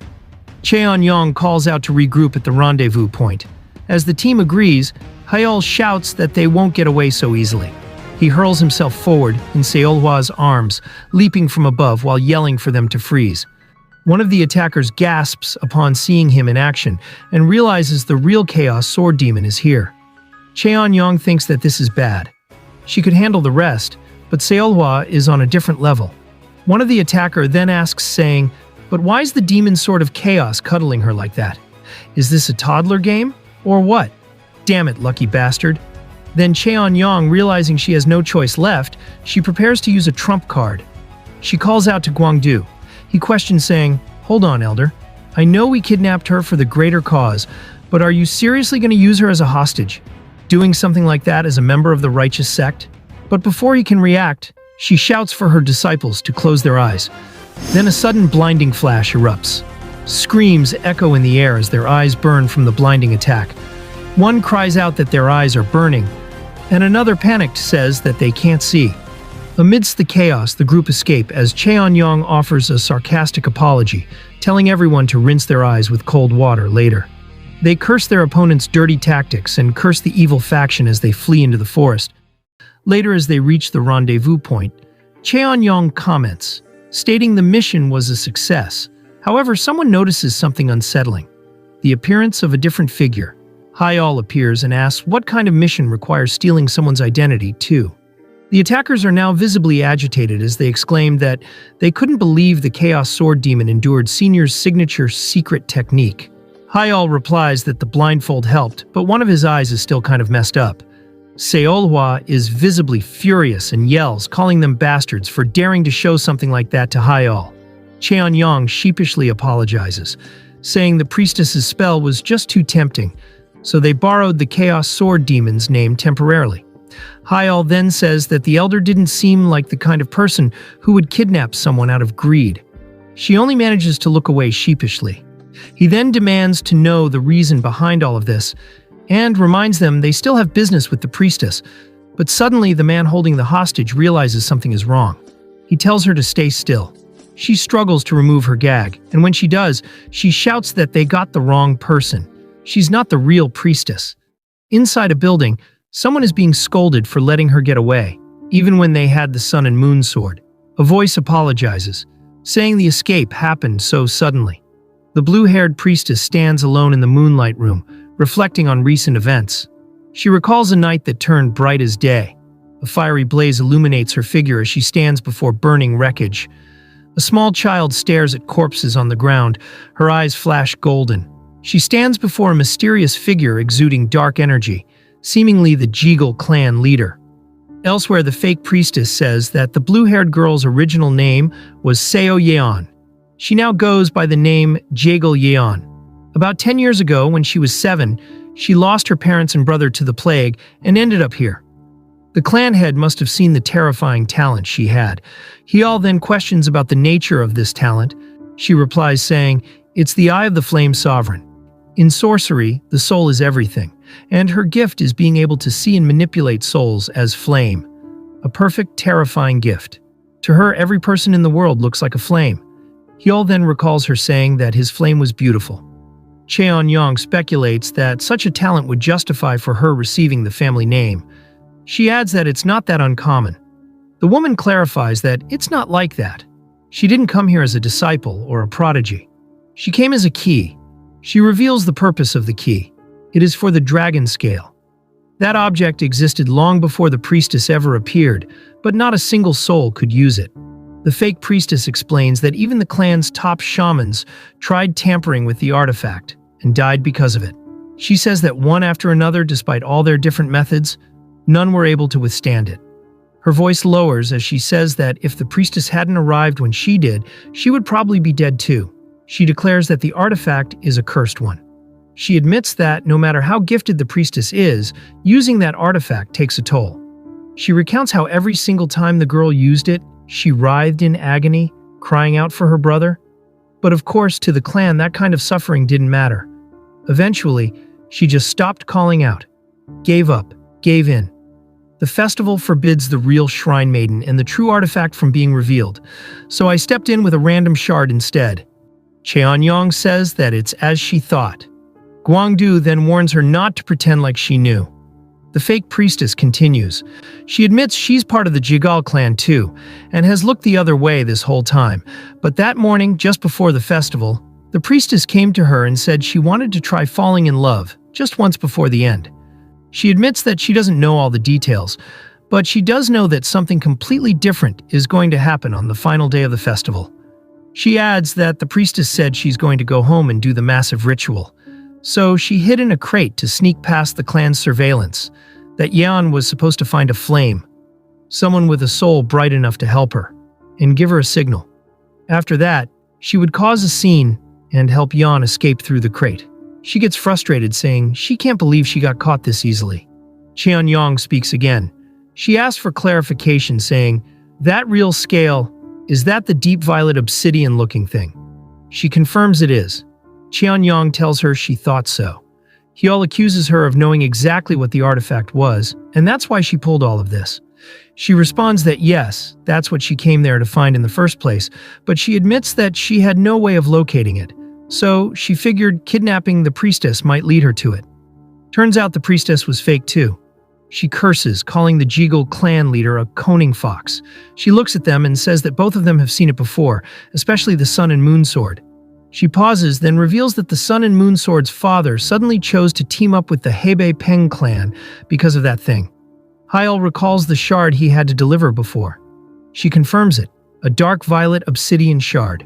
She mutters that the father probably planned to use the two of them to get back what he lost back then. She finishes her thought with a chilling declaration. The power of the evil faction. The scene now shifts, and the night shifts into early dawn. Jegal Kang remarks that the sky is already coming up and that the weather is going to be nice today. He adds that it's the final day of the ritual. He says it feels like a good day. doesn't it? From within a ritual circle, the real priestess, her face sorrowful and pale, kneels. Her power beginning to stir, her breath is shallow. Jagal Kang speaks again, a sinister smile forming on his face. He says, "The long wait is over, and the crouching dragon is finally ready to take flight." We see an ominous figure surrounded by a dark aura of flames, its eyes glowing crimson as the ritual surges to life. The scene now shifts as we see Hyol seated next to Seolwa. He admits that he wants to help Yeon, but then he questions whether that's truly what she wants. He inwardly reflects, saying, if she really wanted to escape, she would have done it. So why didn't she resist at all? And seriously, is it worth risking my life for someone I barely know? No, more than that. If it were my life on the line, maybe I could accept it. But Seolwa is going to end up doing all the fighting anyway. Then suddenly a man breaks through the bushes, shouting that they found him. Chaos erupts as a group of men charge at them. The attackers yell and rush in. Hyol shouts back, saying, "What the hell, you assholes? You just show up and attack out of nowhere." The attacker then retorts, saying, "Like you're any better than us, bastards. You think you can keep the priestess all to yourselves? Chaos sword demon. Think being a star means you can do whatever the hell you want?" Zhuge clan just put out a public decree this morning. They said anyone who captures the bastard that kidnapped the priestess will get a huge reward. We then get a moment where the clan leader says with a laugh that they're not about to let some filthy plum blossom off the street get in their way. Meanwhile, in the present, Cheon-yong calls the clan leader a bastard. She puts on her mask and tells Hyol and Seolwa that they should back off, insisting that this is clearly the righteous faction's mess and they should handle it. She says that the Zhuge clan won't touch them if they're not directly involved. She urges them to go now. Seolwa calls Hyol's name, and he responds in confusion. Suddenly, Seolwa grabs his face and kisses him. The others gasp in shock. One of them exclaims about the suddenness of it. Another says it's a public display and tries to call attention to it. Seolwa simply giggles, and as she breaks off the kiss, her saliva drips along. She lustfully says, "A surprise kiss, a little breath control. As long as I want it, Hyol always gives in. That's what I love about you. So whatever you want, Hyol, I want that too. A couple's supposed to be of one mind and one body, so don't hesitate because of me. Me and my sword, we exist to follow your will." The scene now shifts to elsewhere. A figure declares that the time to rise has come. The test was a success. Another voice confirms that preparations are complete and that the main ritual has begun smoothly. Zhuge-yan stands with the dragon scale levitating in front of her. Seolwa enters the clan calmly. The clan leader notes that they may have lost track of the Chaos Sword Demon, but the enemy is still targeting the Jagal clan, and he asks for assistance. She replies saying, "Indeed." He thinks to himself saying, "I was prepared. I figured they'd attack the second we met face to face. That damn imposter girl and Cheon-yong must have spilled everything. Do they really think I wouldn't be aware of something so basic? Huh, actually, this works out better. A thorn on Cheon-yong's level walking right into my hands. How considerate. Flaunting the name of a Chaos Sword Demon who doesn't even exist, what a joke." Then a subordinate calls out to him in panic. Jagal Kang asks, "What's wrong?" The subordinate screams that the Chaos Sword Demon is charging straight toward them. Jagal Kang then responds in disbelief, asking what the subordinate just said. The man confirms again that the Chaos Sword Demon is charging toward them, heading specifically for the Jigal clan now. Seolhwa recalls Hyol's words to play dumb and offer her help. They'll probably let her inside. He instructs her to find the merchant leader in Zhuge-yan and get them out. Meanwhile, a few moments ago, Hyol shouts, commanding everyone to freeze. He leaps in dramatically and announces that he, the Chaos Sword Demon, has something to say. People murmur in shock, recognizing his scar, his black outfit, and his face. Some shout to not panic and attack him together. Hyol interrupts, yelling that, yes, they're right. He took the priestess and the dragon scale, but he tells them to take a good look. He lifts the dragon scale high into the air for everyone to see and commands their attention. He tries to crush it, but fails. He proclaims that it is fake. The priestess also agrees, saying that it's fake. Hyol then throws away the object and continues his monologue saying, "You really think that if you drag my corpse back to the Zhuge clan, they'll just hand over your reward like good little nobles? But I'm different. Starting now, I'm going to burn the whole Zhuge clan to the ground." And when I find the real dragon scale, right then and there, I'll cast a spell that empowers every last one of you. Don't worry about the bad reputation. I'll take the fall for everything. You've only got two options left. Join me and seize that power for yourselves. Or cling to the Zhuge clan's empty promises and worthless hope, and end up just like that evaluated young lord did, wrecked by Chaos Sword Demon. The scene now returns to the present moment as we see the Jigal clan warriors panicking and wondering what the hell is going on here. All their defensive formations have been broken, as the mercenaries they hired have all turned against the Jigal clan. As the mercenaries clash swords with the Jigal clan guards, a guard yells at them saying, "That uniform, aren't you part of the righteous sect?" The mercenary then replies saying, "What are you talking about? We serve the great Chaos Sword Demon." The other mercenaries excitedly says, "Hell yeah, we're going in, let's go, Chaos Sword Demon is fighting along with us. Cut those bastards down." Meanwhile, Hyal watches the chaos unfold. He inwardly says, "The infamy that's haunted me all this time. My name's already in ruins anyway. Fine then, let's see what happens when I use it for real." Jigal Kang then yells, saying, "Just what the hell is going on here?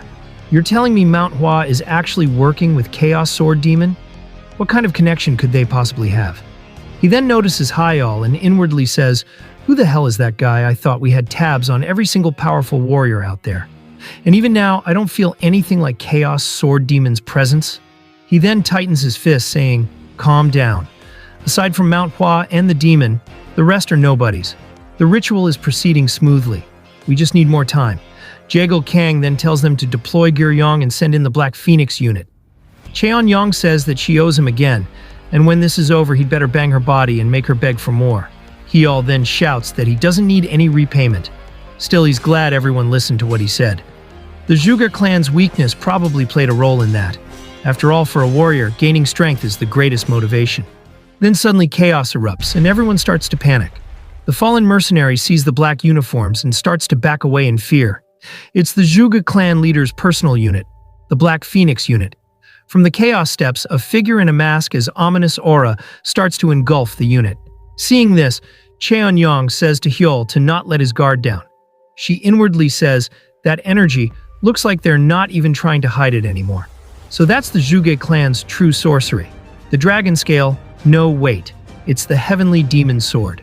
Resurrected from the lingering shards of a broken legend, the ones who painted the world in blood 30 years ago. Those granted the power of the heavenly demon, demonic humans. The masked figure then screams out, "Chaos Sword Demon," and his mask partially breaks by the rage. The figure reflects that the flame took everything from him that day. A memory of holding someone's hand surfaces in his thoughts. He thinks to himself that just to hold that hand again, he wishes. A student comments that the boy has a hideous face, and another adds that he is full of malice, making him an instant failure. Jagal Kang interjects saying that, no, that's not it. He explains that a martial artist should be sharp and dangerous, and that all the boy needs is a little adjustment to that blade's edge. As a student clutches their hands nervously, another observer notes that number 12's progress is outstanding. Another agrees, stating that he's totally ahead of the rest of them, even though they all got the same training and blessings. A voice adds that his face is, well, monstrous, or animal-like. Another disciple says to his friends, "We're struggling just to keep up." He's already passed halfway, whereas a bunch of guys couldn't take it and bailed halfway. The boy smiles as they say they are jealous. They say to each other, "So that's what talent really looks like, huh? Maybe he's got some kind of secret trick." Now, after some years passed, we see the grown-up Zhuge-ho kneeling. A voice congratulates Zhuge-ho, declaring that from this day forward, he is family of the Zhuge clan. Zhuge-ho listens, his eyes wide with uncertainty. To mark the occasion, a voice announces that they will reveal his true gift. His hand grips his sword tightly. Then in the present, in rage, he yells out the name, "Chaos Sword Demon." Hyal then inwardly says, "Why is it always me? Wait, no, this one's legit. It's actually me this time, right?" Then Guangdu lunges toward him with blazing speed. He suggests starting with a little one-on-one just between dragons. Cheon-yong says that she's fine and instructs Hyal to leave the opponent to her. She adds sarcastically that Guangdu probably thought he looked cool, walking away from the martial duel with a dramatic goodbye, but seeing him like this now, he's totally embarrassed. Guangdu then urges her to shut up and focus on their own fight. Then, as he gets distracted, Zhugeho score a hit and sends Guangdu crashing into a wall. Cheonyang then mockingly says, "How about you focus?" So much for the dramatic lone wolf act. Guangdu then shouts back that she's seriously cold. But she admits that even among the dragons, Guangdu was probably the strongest. She adds that there's no doubt Zhugeho is a full-on demonic human. Zhugeho then approaches in red aura and yells, "Chaos Sword Demon! So it was you. You came here to tear down the Zhuge clan?" He then places his sword near Hyol's neck and says, "Fine, good, that's it. You want this power that badly, huh? I get it. I totally get it. That's who we Murim folks are. The second we grip a sword, we give up everything else." Guangdu then raises his sword and lunges at him, saying, "Don't take your eyes off me." As he swings his sword, Zhugeho gets pushed back, and Guangdu calls this situation ridiculous, saying it's all the same in the end, just chasing after power. What a stale, pathetic excuse for corruption. Honestly, I'm amazed you can say it with a straight face. He lunges at him, saying, "Fine, then I'll give you a stale, pathetic ending to match." Then as both of them clash, one of the onlookers exclaims in awe, saying, "It feels like the heavens and earth are about to split apart."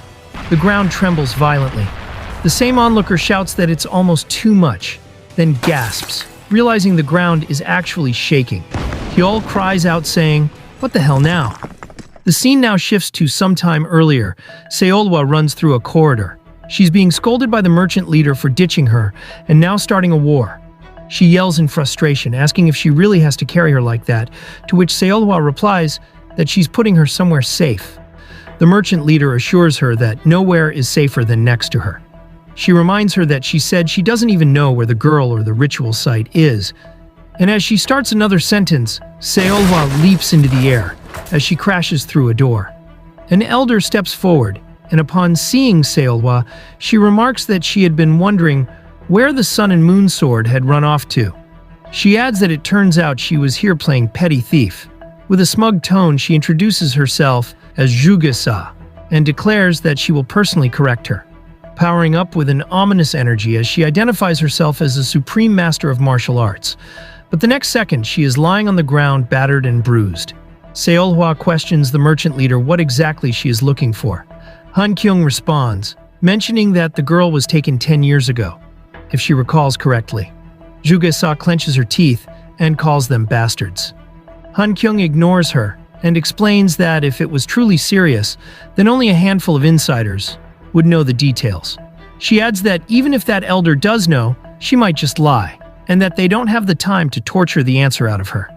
She explains further that the ritual wouldn't be performed out in the open, but at the same time it wouldn't happen without proper preparation, suggesting a specific location must have been used. The woman, now searching through scrolls and documents, remarks that whether it's renovation or a new build, there must be records from the last 10 years. Seolhwa admits it feels like it would be faster to just check places one by one. Han Kyung retorts by asking if she even knows how massive the estate is. Zhuge-sa calls her a foolish girl and says she's clearly never seen how vast their accounting records are. She mocks the idea of top-secret stuff being written down. She might be the head of the merchant guild, but at the end of the day, she's nothing more than a shopkeeper. Just then, the merchant leader reveals that she found something. A 2-year project to build a basement next to the clan leader hall about 10 years ago.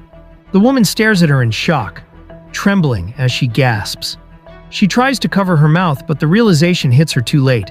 Then Han Kyung says that although she tried to hide it, there were a few big budget holes that couldn't be overlooked. She adds that considering the size of the sum and the secrecy, it matched the construction of a basement. She connects the dots with the recent detail that the clan leader is going all in to protect the ritual, and the fact that Seolhwa had met him at the clan leader's hall. She concludes that while she may not know spells, if the site is at the heart of the estate, then the ritual site is definitely there. She says that Zhuge-sa's reaction just confirmed it. Zhuge-sa stutters in disbelief, asking how she checked all those documents in such a short time. Then outraged, she exclaims, calling her a little bitch and demanding to know how she dares. Han Kyung, unbothered, asks if she even knows who she is and says she was right, and they now know the general location. She urges Seolhwa to move. Seolhwa narrows her eyes and says that now that I'm locked in, I can see it. Beneath the clan leader's hall, faint, but definitely there. An energy. Then down in the basement, Jigal Kang gets alert as Seolhwa readies her bankai and declares that she's cutting through, and a surge of power explodes around her. She raises her sword and unleashes her bankai, Sun and Moon Sword, Time of the Dragon Departure. A powerful blue beam of energy is released, tearing through the hall. Jegal Kang observes the attack in disbelief, commenting that even if the clan leader is rotten, he is still the clan leader. He unleashes his aura, saying, "Charging in with the general right away? That's not how it should go." He raises his own energy in defiance. Seolhwa then gets taken aback, wondering whether it got blocked. Jigal Kang then realizes that it's stronger than he had thought. He commands to split it, and an explosion erupts as the sword energy impacts the hall. The destruction spreads rapidly, and Hyol cries out in shock, asking what the hell it is. As the entire structure crumbles around them, he is flung back by the force, crashing onto the ground with a groan. Shu Jian looks down at him, surprised. She asks what he is doing here as she stares at him. He gets confused and exclaims what the hell is going on, and says he's sure he got swept up in the quake. She chuckles and questions his explanation, repeating mockingly, "A quake? Really?" She explains that the basement wall caved open, and then he just went, "Ta-da," and popped out. He looks around and asks if this is a basement. She replies that, more precisely, it's where their bodies are. He asks her if he's dead. She calmly explains that he's not dead, only that his soul is stepping out of its shell. He stares at her, dumbfounded, and asks, "What is the damn difference?" She explains that the room is the ritual's core chamber. It's rigged to hell and back with spells, incantations, and traps. It's interfering with his soul, keeping it stuck in that space. She adds that his physical body is still breathing, lying there in a dumb pose. He then asks what she is doing there, saying he heard this was some major ritual or something. She confirms that it's still happening. Whenever there's something big, they lock her up in there and use her body like a puppet. She tells him that this time they even chained her in place. She confesses that she's not a disciple, just a key. He grumbles that he came to rescue her and ended up trapped too. She blinks and asks who he was talking about rescuing. He answers that he meant her, obviously. She questions why he would do that. He's caught off guard and asks what, in disbelief. Meanwhile, outside, an explosion of energy blasts through, signaling an intense battle underway. Watching the big battle, Cheon-Yong mutters that this is beyond anything she imagined. She acknowledges that she knew Seolhwa wasn't ordinary even back then, but this is far beyond what she expected. She thinks inwardly that people say the Zhuge clan's raw power doesn't match the mid-tier sects, but they're still one of the 5 great clans. She identifies the clan leader Jegal Kang as a supreme master who survived the Great Demon Cult War. She then notes in disbelief that Seolhwa is going toe-to-toe with him alone, and she's not even 20. She reflects that she's seen people with the heavenly martial body, but the sun and moon, sword, monster, or genius doesn't even begin to describe her. She questions to herself what the hell she really is. Amidst this, Seolhwa yells out to him, asking how long he's planning to run. He breathes heavily, acknowledging with a chuckle that he always thought he could handle anyone in a defensive duel. But she's tearing through all his formations and spells like scrap paper. He then asks her directly, just who the hell is she? She responds that she's Yuhyal's wife. He reacts awkwardly, saying that it's not exactly the kind of relationship detail he asked for. She shrugs, replying that there's nothing else that really describes her better. He shrugs and says that one more powerhouse in the mix isn't a bad thing. He raises his hand and declares that they'll see how well she matches up. She lunges, releasing energy, and declares with cold precision, "Now die." Meanwhile, in the ritual chamber, Hyol asks if these people weren't the ones making her suffer. She replies that they are. He reminds her that she said the ritual was especially dangerous. She confirms that, saying, "Yeah, I'll probably die." He urges her to escape. She answers simply, asking why should she? He gets shocked and asks what she's even talking about. She questions him right back, wondering what's out there worth running to. He stammers and says that at least outside she wouldn't be tortured like this. He then says, "There's way more fun stuff out there." He suddenly remembers and says, "Oh yeah, like festivals. You like those, remember?" She pauses and says, "Ah, festivals. Yeah, I did like those." He excitedly responds, saying, "See." She then says she just remembered something. She explains, saying, The flames I see always change. They shift with the life you've lived, the bonds you formed, flickering through your memories. But the souls of the people you love, they always burn like the sunset. Just like you now, like that little flicker I was desperate to hold on to. But my flame burned out that day. It's long gone. Even if you try to reignite it, all that's left is ash. It'll snuff out just as fast. You think it won't hurt as much outside? Whether it's out there or in here, it's all the same to me. It's just cold, that's all. Hyol realizes that she's just like Seolwa. He then steps forward, holds her body, and carries her. He yells, saying, "Don't act like you know everything. I've been through it as well, you know?" She gets confused, saying, "What the hell is this?" Hyol yells, saying, "You think my fire never went out?" "Hell no. It didn't just go out, it froze solid." Yeon then yells back, saying, "You think I don't know anything?" Hyol then says, I know how hard it is. I'm not saying forget it. I carry that pain too." Then, with a fierce look in his eyes, he vows that he will help her. He pulls her even closer and says that he'll help her find a new flame. Something real. She could only stare at him wide-eyed. Outside, Jagal Kong smirks and internally mocks, saying, "What a shame." He lifts his arm from a dark ritual circle and states that it looks like that's not happening. Back in the chamber, Jagal Kang suddenly snatches her and yells, "Never!" Yeon reaches out her hand in desperation, and Hyol shouts her name, asking what he's doing. As he runs toward her, a bright aura engulfs her, and he screams in panic, asking who the hell that is. Elsewhere, the skies turn ominously purple as chaos spreads across the estate. People look up in shock and ask what's happening and why the sky looks like that. One shouts that it's not chi manipulation, it's something else entirely. Another panics and cries that this can't be happening. A leader commands the Black Phoenix unit to fall back and declares that they're pulling out. Cheon-yong gets alarmed by this. Gwangdu screams at them, asking what the hell they did.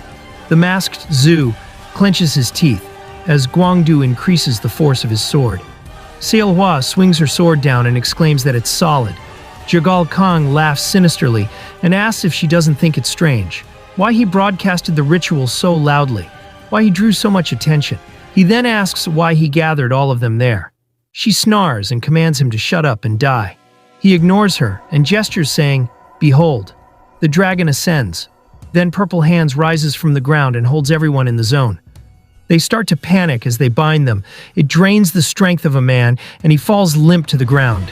Cheon-yong falls to her knees as multiple hands grabs her body and drain her energy. She furiously yells, "Jagal Kang, you bastard!" Then Jagal Kang laughs, saying, "Isn't it magnificent, Cheon-yong? Think about it. Where do you think the power to create demonic humans came from? How do you think the fiercest ones obeyed the heavenly demon? That sword? No. The dragon scale. Its true power lies in gathering, not dividing." Seolhwa tries to break the shield using her sword, but it remains solid. Jagal Kang then says to her, "Stop struggling, Lunar Sword. Don't you feel your strength fading? I'll make good use of your power too." Cheon-yong yells, saying, "You bastard! Do you think you're the heavenly demon now? To think you'd fall this low after surviving the Great Demonic War together?" Jagal Kang then says, "The Great Demonic War? Yes, exactly. When the evil cult fell, the Martial Alliance was granted non-aggression status, and the remaining evil factions couldn't oppose them openly. We then see Seolhwa sheathing her blade and coming up with a new strategy. She tries to punch through the shield, and it somehow works. Jagal Kang continues his villain monologue, saying, "They say the world always swings between divisions and unity, and the only enemy left for the righteous sects now is themselves. You know that, don't you? The division has already begun. Calling me the Martial Alliance's brain? Don't make me laugh. If the limbs don't listen, it's just a rotting lump of flesh. If we just stay idle like this, we'll only become obsolete, being mocked by the ignorant as the weakest family ends now. It's time for the dragon to rise again." He raises his hand, saying, "Still, for old time's sake, here's a farewell gift." He then starts to power up, saying, "Behold." Cheon-yong then gets a bit startled as she sees Seolhwa behind him. Jagal Kang grins, saying, "Hail the new heavenly demon." But then he looks confused as notices Seolhwa is right behind him. She readies her fist and punches him straight to the face. The scene now shifts to Hyol.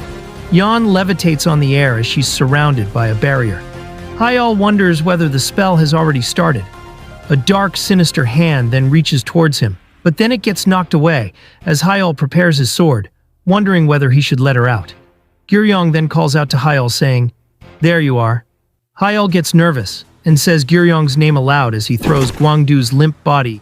Hyal then gets confused as Gyryong just stands there looking at Yeon. Hyal inwardly says, "What the hell? He came at me like he was going to kill me. Now this?" Then Hyal hears a voice telling him that he's coming. He gets thrown back as Gyryong strikes him. He then says to Hyal, "Just as I thought. No internal energy. You've just been barely holding it together on the outside, haven't you?" Well, even that's impressive. That guy went down without even resisting. So how does it feel? Do you get it now? Do you finally understand me? Hyal grits his teeth nervously and inwardly says, "What the hell is he talking about? Shit, he's completely insane." Gyryong continues saying, "I don't care about power either. All I wanted was to earn their trust, find that girl, and run. But still, I'm scared.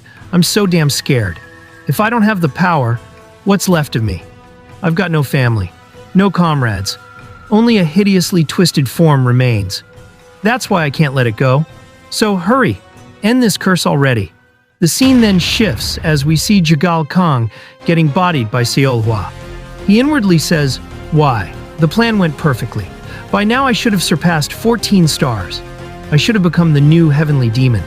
Then as Seolhwa approaches towards him, he yells saying, "Then why?"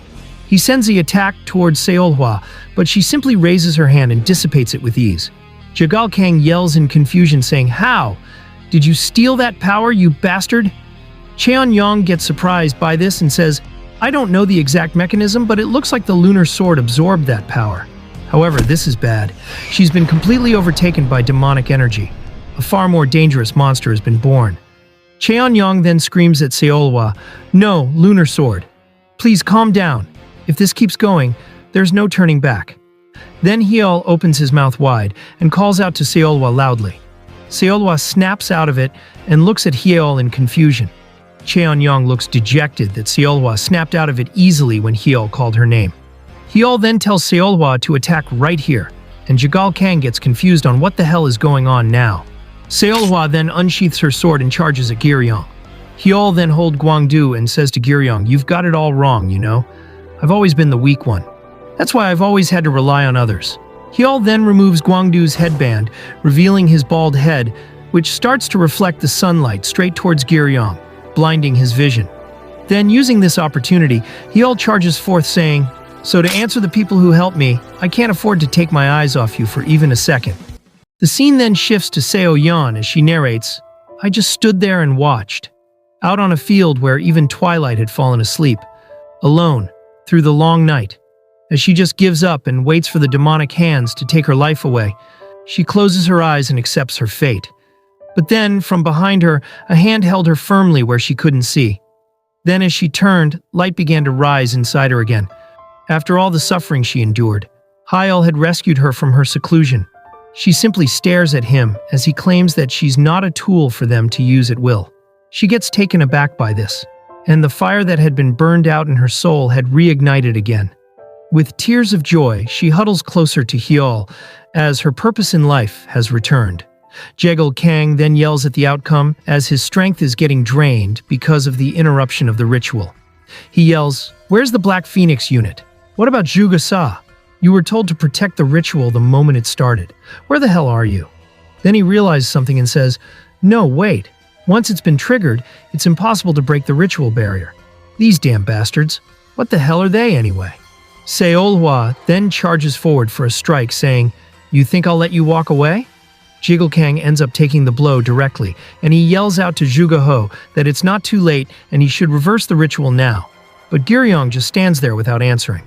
This makes Jagal Kang frustrated as he yells him to hurry up and take Seo Yeon back. But Gyryong doesn't pay attention to it.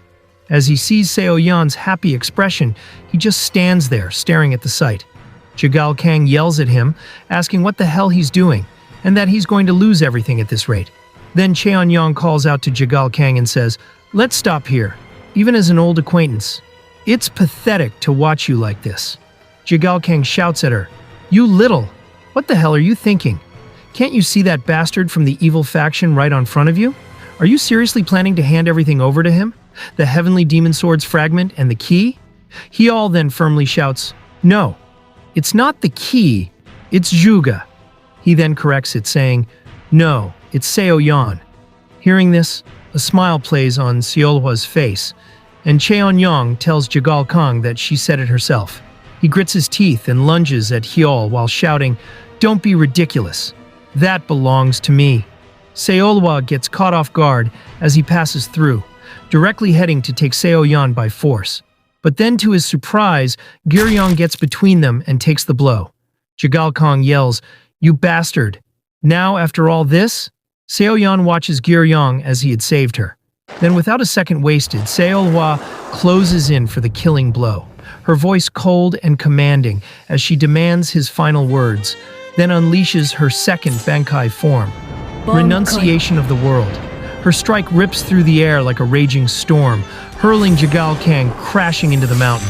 The impact shatters the earth, tearing a path of destruction through the very mountains themselves as she cleaves everything to oblivion. The scene shifts to later, chaos still lingering in the air. Mercenaries from both the unorthodox and orthodox factions, now united under the banner of the Chaos Sword Demons, erupt in thunderous cheers. Hyol, who stands tall and unyielding in the Jigal estate. The fist of the sword demon, they roar, fists pounding the air in unison, their voices ringing out like a war drum as they hail him a hero. Meanwhile, Hyol inwardly says that this is the first time getting praised.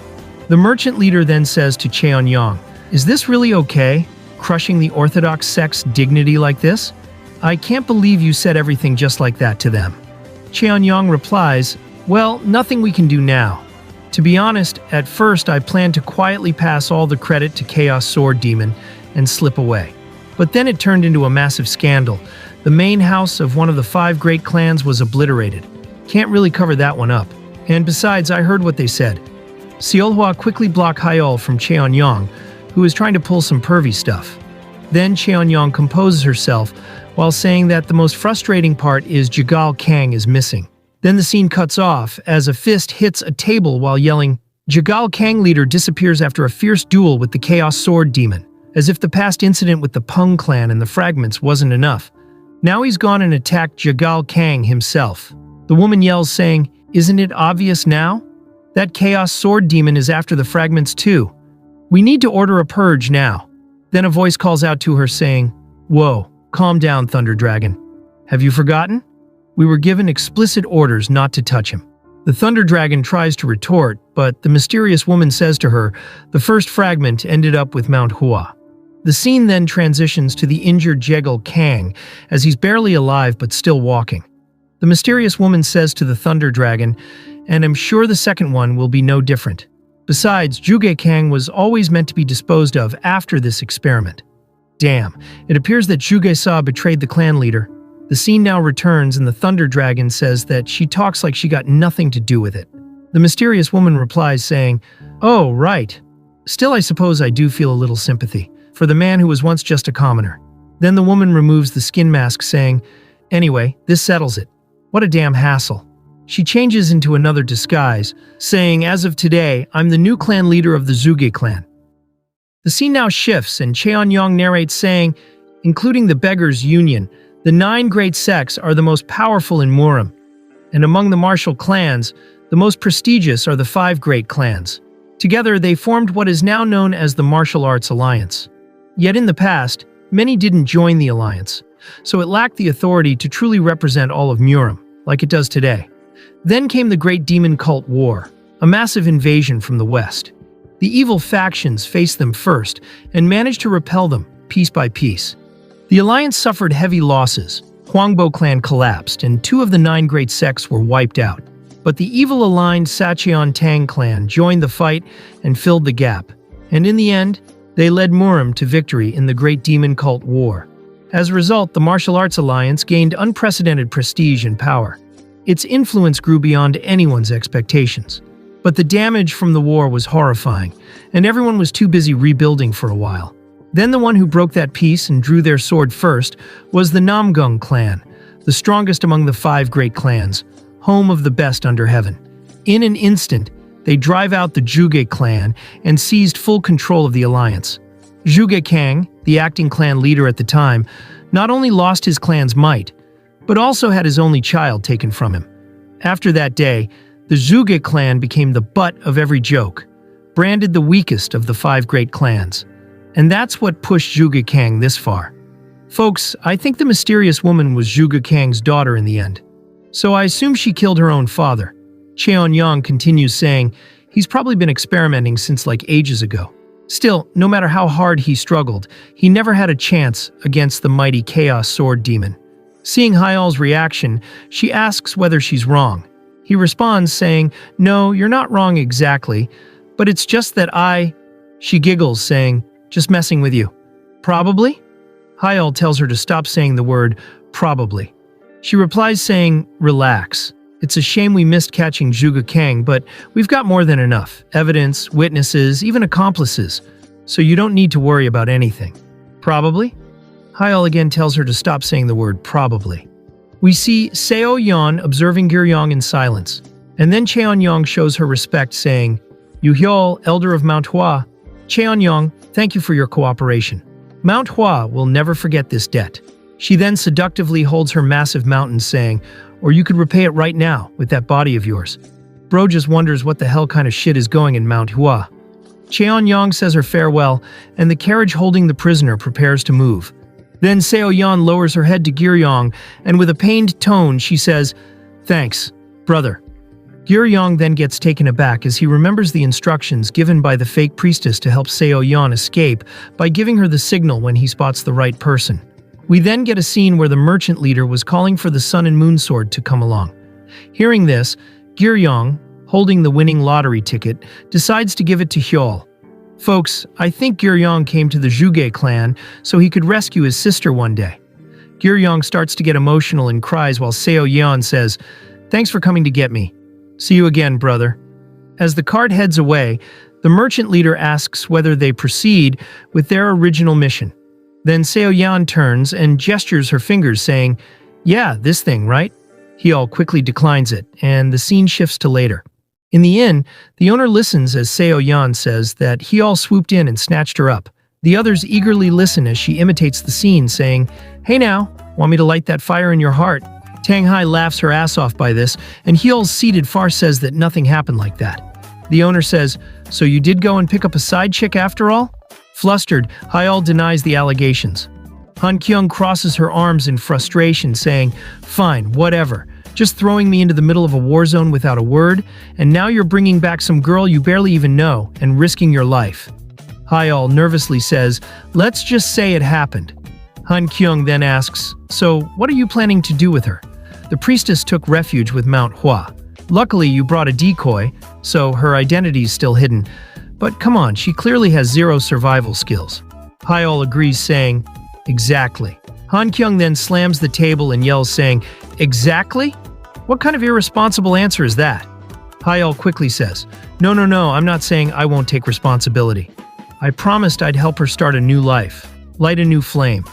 Then hearing the word responsibility, Seo Yan gestures her fingers whether he wants to make babies with her. Seeing this, Han Kyung states that she's pretty sure that flame's already burning just fine. Seolwa agrees, saying, exactly. The owner then asks about her day-to-day stuff and questions on how she's supposed to live. Hyol responds, saying, the house is way too big for just the two of us, so I can give her a room. Seolwa adds in, saying, Hyol and I sleep together every night. The owner gets pissed and tells her that he didn't ask that, and he doesn't care. Then Han Kyung and the owner realize the grim situation as they say, more importantly, what about money? You and Sun Moon Sword can barely scrape by, right? Then they realize that the couple didn't think that far and has no plan. Then speaking of money, Hyol tries to suggest Seo Yan work in the inn. The landlord gets furious by this and scolds, saying, what is this, some prison labor inn? No way. We've got no open jobs left. Then suddenly Seo Yan raises her hand saying, I can earn money, you know? Han Kyung questions how exactly, and Seo Yan uses her skill and turns to the landlord. He gets confused and asks, what's with that smug look? She responds saying, you've never even held a girl's hand on your life, have you? He gets furious and yells, you little, that's it, forget money, you're asking for a beating. Hyul holds back the landlord and tells him to take deep breaths and calm down. Seo-yeon nonchalantly says, "And right now you're mad?" The landlord yells, "Damn right I am, you little..." Han-kyung then asks whether she's used mind reading or something. Seo-yeon says no, and tells her that she just saw it. Han-kyung gets confused, but then she gets shocked as Hyul reveals that she can read people's emotions and general life stories by looking at their souls. Han-kyung quickly hires the girl in a flash, and Seo-yeon looks proud of herself, while being completely clueless on what's happening.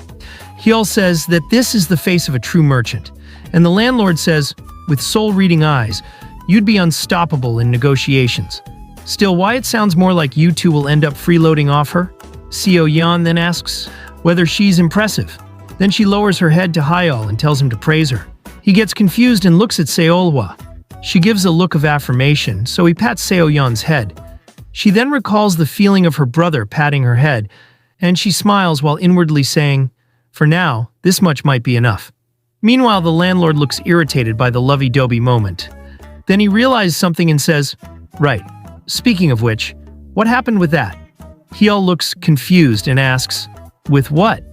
The landlord reminds him saying, "The spell. That's why we went in the first place, remember? So what, are you a master now or what?" Hyul gives a sheepish look, and we get a flashback of what happened. We see Seo-yeon using her skill on Hyul. Then she moves back, and he questions whether she can break the seal now. She remains silent, then she opens her eyes saying, "Yeah, I could break it right this second." The flashback now ends, and we get a time skip of 1 week. In the bedroom, we see Seolhwa sleeping happily while her clothes and hair are messy. It appears that they had an intense workout session on bed, along with some war cries. She wakes up and slowly opens her eye. Then she holds Hyul's chest, and a smile plays across her face, implying that she enjoyed the nighttime activities. She hears Hyul murmur her name in his sleep, his voice laced with longing. Without a moment's hesitation, she leans in, pressing a tender kiss to his cheek before curling into him, her curvaceous body molding perfectly against his. With a soft, almost possessive whisper, she breathes, "I'm right here." Man, this protagonist is such a lucky bastard. Meanwhile, the poor viewers are just sitting here, single and watching. A few minutes later, Seolhwa gets off her bed and heads to her training. She sits on a cliff, meditating while remembering her master's words, which says, "I know you have never listened to me, but just in case you ever need this later, what you're missing is just one thing, truly knowing yourself." Then as she opens her eyes, blue aura starts emanating. The trees shake as leaves fall. Later, she strips and takes a bath while the branch blocks her juicy body from view of the audience. After she finishes her bath, she wipes herself well with a towel and hangs it up to dry it. She puts on her usual outfit and walks towards her room. She opens the door, only to see Seo-yeon sleeping next to Hyul. Seolhwa throws the trash outside and gets onto the bed. Hyul then stirs awake, and Seolhwa greets him a good morning with a loving smile. Satisfied, Hyul holds the hand which is on his chest and says, "Good morning as well." Meanwhile, Seo-yeon wakes up outside and wonders why she's even here. The scene now shifts to later. Hyul narrates, "It's been a week since we got back. Seolhwa told me she's fine, but still, bringing home a guest without asking? I felt a little guilty. Surprisingly, the two of them seem to be getting along just fine. The elder hated her guts, though. What's the difference here?" Then suddenly Seo-yeon suggests a post-meal stroll, and Hyul gets flustered and questions where the hell even she learned that expression. She points to them and says she learned from them. Later, the scene shifts as we see Hyul and Seolhwa going on a post-meal stroll. Seolhwa says, "I don't mind it. It's not like I love it either. But if I get along with the pup, you'll treat me better, right? That's enough for me." Later, the scene shifts to the inn as Hyul hits the table while yelling, "Damn it, I love you so much, my wife." The owner gets pissed by this and yells, "What am I supposed to do with that? Yelling that crap first thing in the morning? Seriously, what crime did I commit to deserve this?" Hyul sheepishly says that he just wanted to brag about her to someone. The owner lets out a sigh, saying, "I was actually worried you'd be all depressed again." Hyul drinks the tea while recalling what he said to the owner about the mission. We get a flashback as Hyul holds Seo-yeon and hurries her to undo it right now. But she tells him that something feels off. He gets confused and asks what she means. She uses her skill and says, "This spell has no malice, not even a trace. The strongest emotion powering this spell is overwhelming guilt. It's pleading, telling me not to break it. Hyal gets confused and says that he doesn't know why. She responds saying, "But one thing's clear, this seal is working for you. What do you want to do?" Hyal thinks for a moment, then suggests maybe they release it and try again. She firmly says, "We can't." Then the scene returns, and the landlord comments, "So after all that struggle, we're just putting it on hold?" Seriously, what even was all that? Hyal responds, "Seo Yeon's a genius, sure, but she was basically just used as a tool, so her theory's kinda weak. She's got the power to smash it, but not the precision to fully interpret it. So no choice, we need to keep looking for another way." Surprised, the owner comments, "You're taking this surprisingly well? I thought for sure you'd try to break it by force." Hyal replies saying, "At first I was seriously disappointed. It's not that I don't care, I'm just not rushing things, I'm not alone anymore." Then we see Seolwa smashing Tang Hai through the floor and dusting off her hands. Then she cheerfully walks towards Hyal like nothing ever happened. Seeing this, the owner yells that his floor is destroyed, to which Seolwa draws her sword saying, "The waiter was the one who started it, right?" The guy gets terrified and stutters saying, "I can't believe this. You must have been so shocked, dear customer. I'll personally retrain the staff." Meanwhile, Hyal apologizes for it and says he'll pay for the damages, but the owner cries while saying it's fine and that he'll pay for it. The owner then sighs and composes himself saying, "If you're this calm, why not just live like a normal person? Why go through all this crap and risk your life every day? You're not some regular guy." Hyal responds, "It's not like I haven't thought about it, but I could never give this up. More than anything, I want to be someone who can protect Seolwa. And there's also something I've received." The owner asks whether it's the sword from his master. He affirms and says that he also got the coat from her. The landlord curiously says, "Maybe that master of yours knew something?" Hyal gets confused and he explains, "I mean, think about it. A master would know your body better than anyone. Maybe they kept it secret on purpose." Hyal then quickly denies it, saying, "No way." The owner questions if he really trusts his master that much. Hyal softly responds, "No, it's not that. My master was third-rate at best." We then get a flashback of when Hyal was young. Some men approach a tent and tell them that they are about to head out. The people inside the tent stay silent, and the leader tells his subordinate to move aside. The man goes closer and says, "Sir, the sun's already high in the sky." Hyal apologizes for the delay and exits the tent saying, "You're talking about the pre-departure briefing, right? I swear I won't be late this time." The man responds, "You Hyal, young warrior, do you realize how many times this has happened? All of us here were hired to guard this caravan. We may not have known each other long, but we each have to fulfill." But then his words are cut off as a woman hugs Hyal while saying, "Sheesh, what a shitty morning, everyone." The woman is barely wearing anything, and her jugs press against Hyal's back.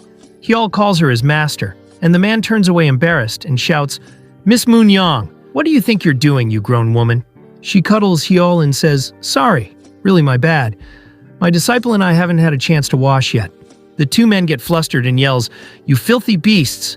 Shame on you. Handle it yourselves." Hyal tells her that he says to go ahead, and she responds, saying, "Unqualified human, certified beast. More importantly, even your disciple's losing it. I can't hold back much longer." Then inside the tent, she looks like she's getting pounded by an Excalibur as her hips and body move in an intimate manner as sounds are about to come out of her mouth. But then Hyal gives a nice spank and tell her to knock it off, and in the next moment she vomits the contents out of her body. It appears that the viewers have a dirty mind. Hyal asks why the hell did she drink all night again? And she replies, "Sometimes the only way to forget is to drink, okay?" Hyal gets frustrated and says, "Fine, just look ahead. Turn your head away from me. You already ruined my clothes earlier, remember? I had to change because of that." Moon Yang trembles and vomits again, and Hyal wonders what kind of master he has gotten. Later, Hyal narrates, "The Bayek clan was wiped out by a local unorthodox faction's attack. It's been just over a year since I was kicked to the streets. I may have acted tough around Seolwa, but I'm just street rat, born a slave who couldn't even read. Honestly, just surviving was the hardest part. I only turned 14 this year. Too old to start martial arts. Too young to get a real job. So I've been doing grunt work as a porter for this merchant group. For a whole year, I begged every hired guard to take me in as their disciple. Finally, someone said yes. We then get a scene where Moon Yang saying to him, "All right then, boy. I'll take you in. From today you are my, then the scene cuts off to the present, and we see Moon Young holding Hyol in fear and saying, "Disciple, I'm gonna die." Hyol gets frustrated by this and yells at her to stop being afraid, and she tells him that she feels sick. Meanwhile, the man watches this in frustration and holds his head saying, "Anyway, Miss Moon Young, you're on rear guard duty." She gets excited by this, and the man inwardly says that he won't have to step in anyone's puke on the way back. Then he says to everyone, this caravan's almost at its last leg. That mountain is the final hurdle. As you know, it's Green Forest territory. Stay alert. But don't worry. If anything happens, I, Mayun, will take the lead. The warriors cheer, saying, "We believe in you, big brother Mayun." You can tell a late-stage first-class warrior by their presence.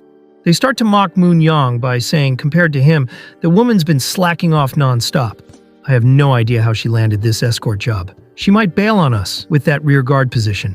They laugh that a third-rate warrior like her has a disciple, and that she's just a regular person.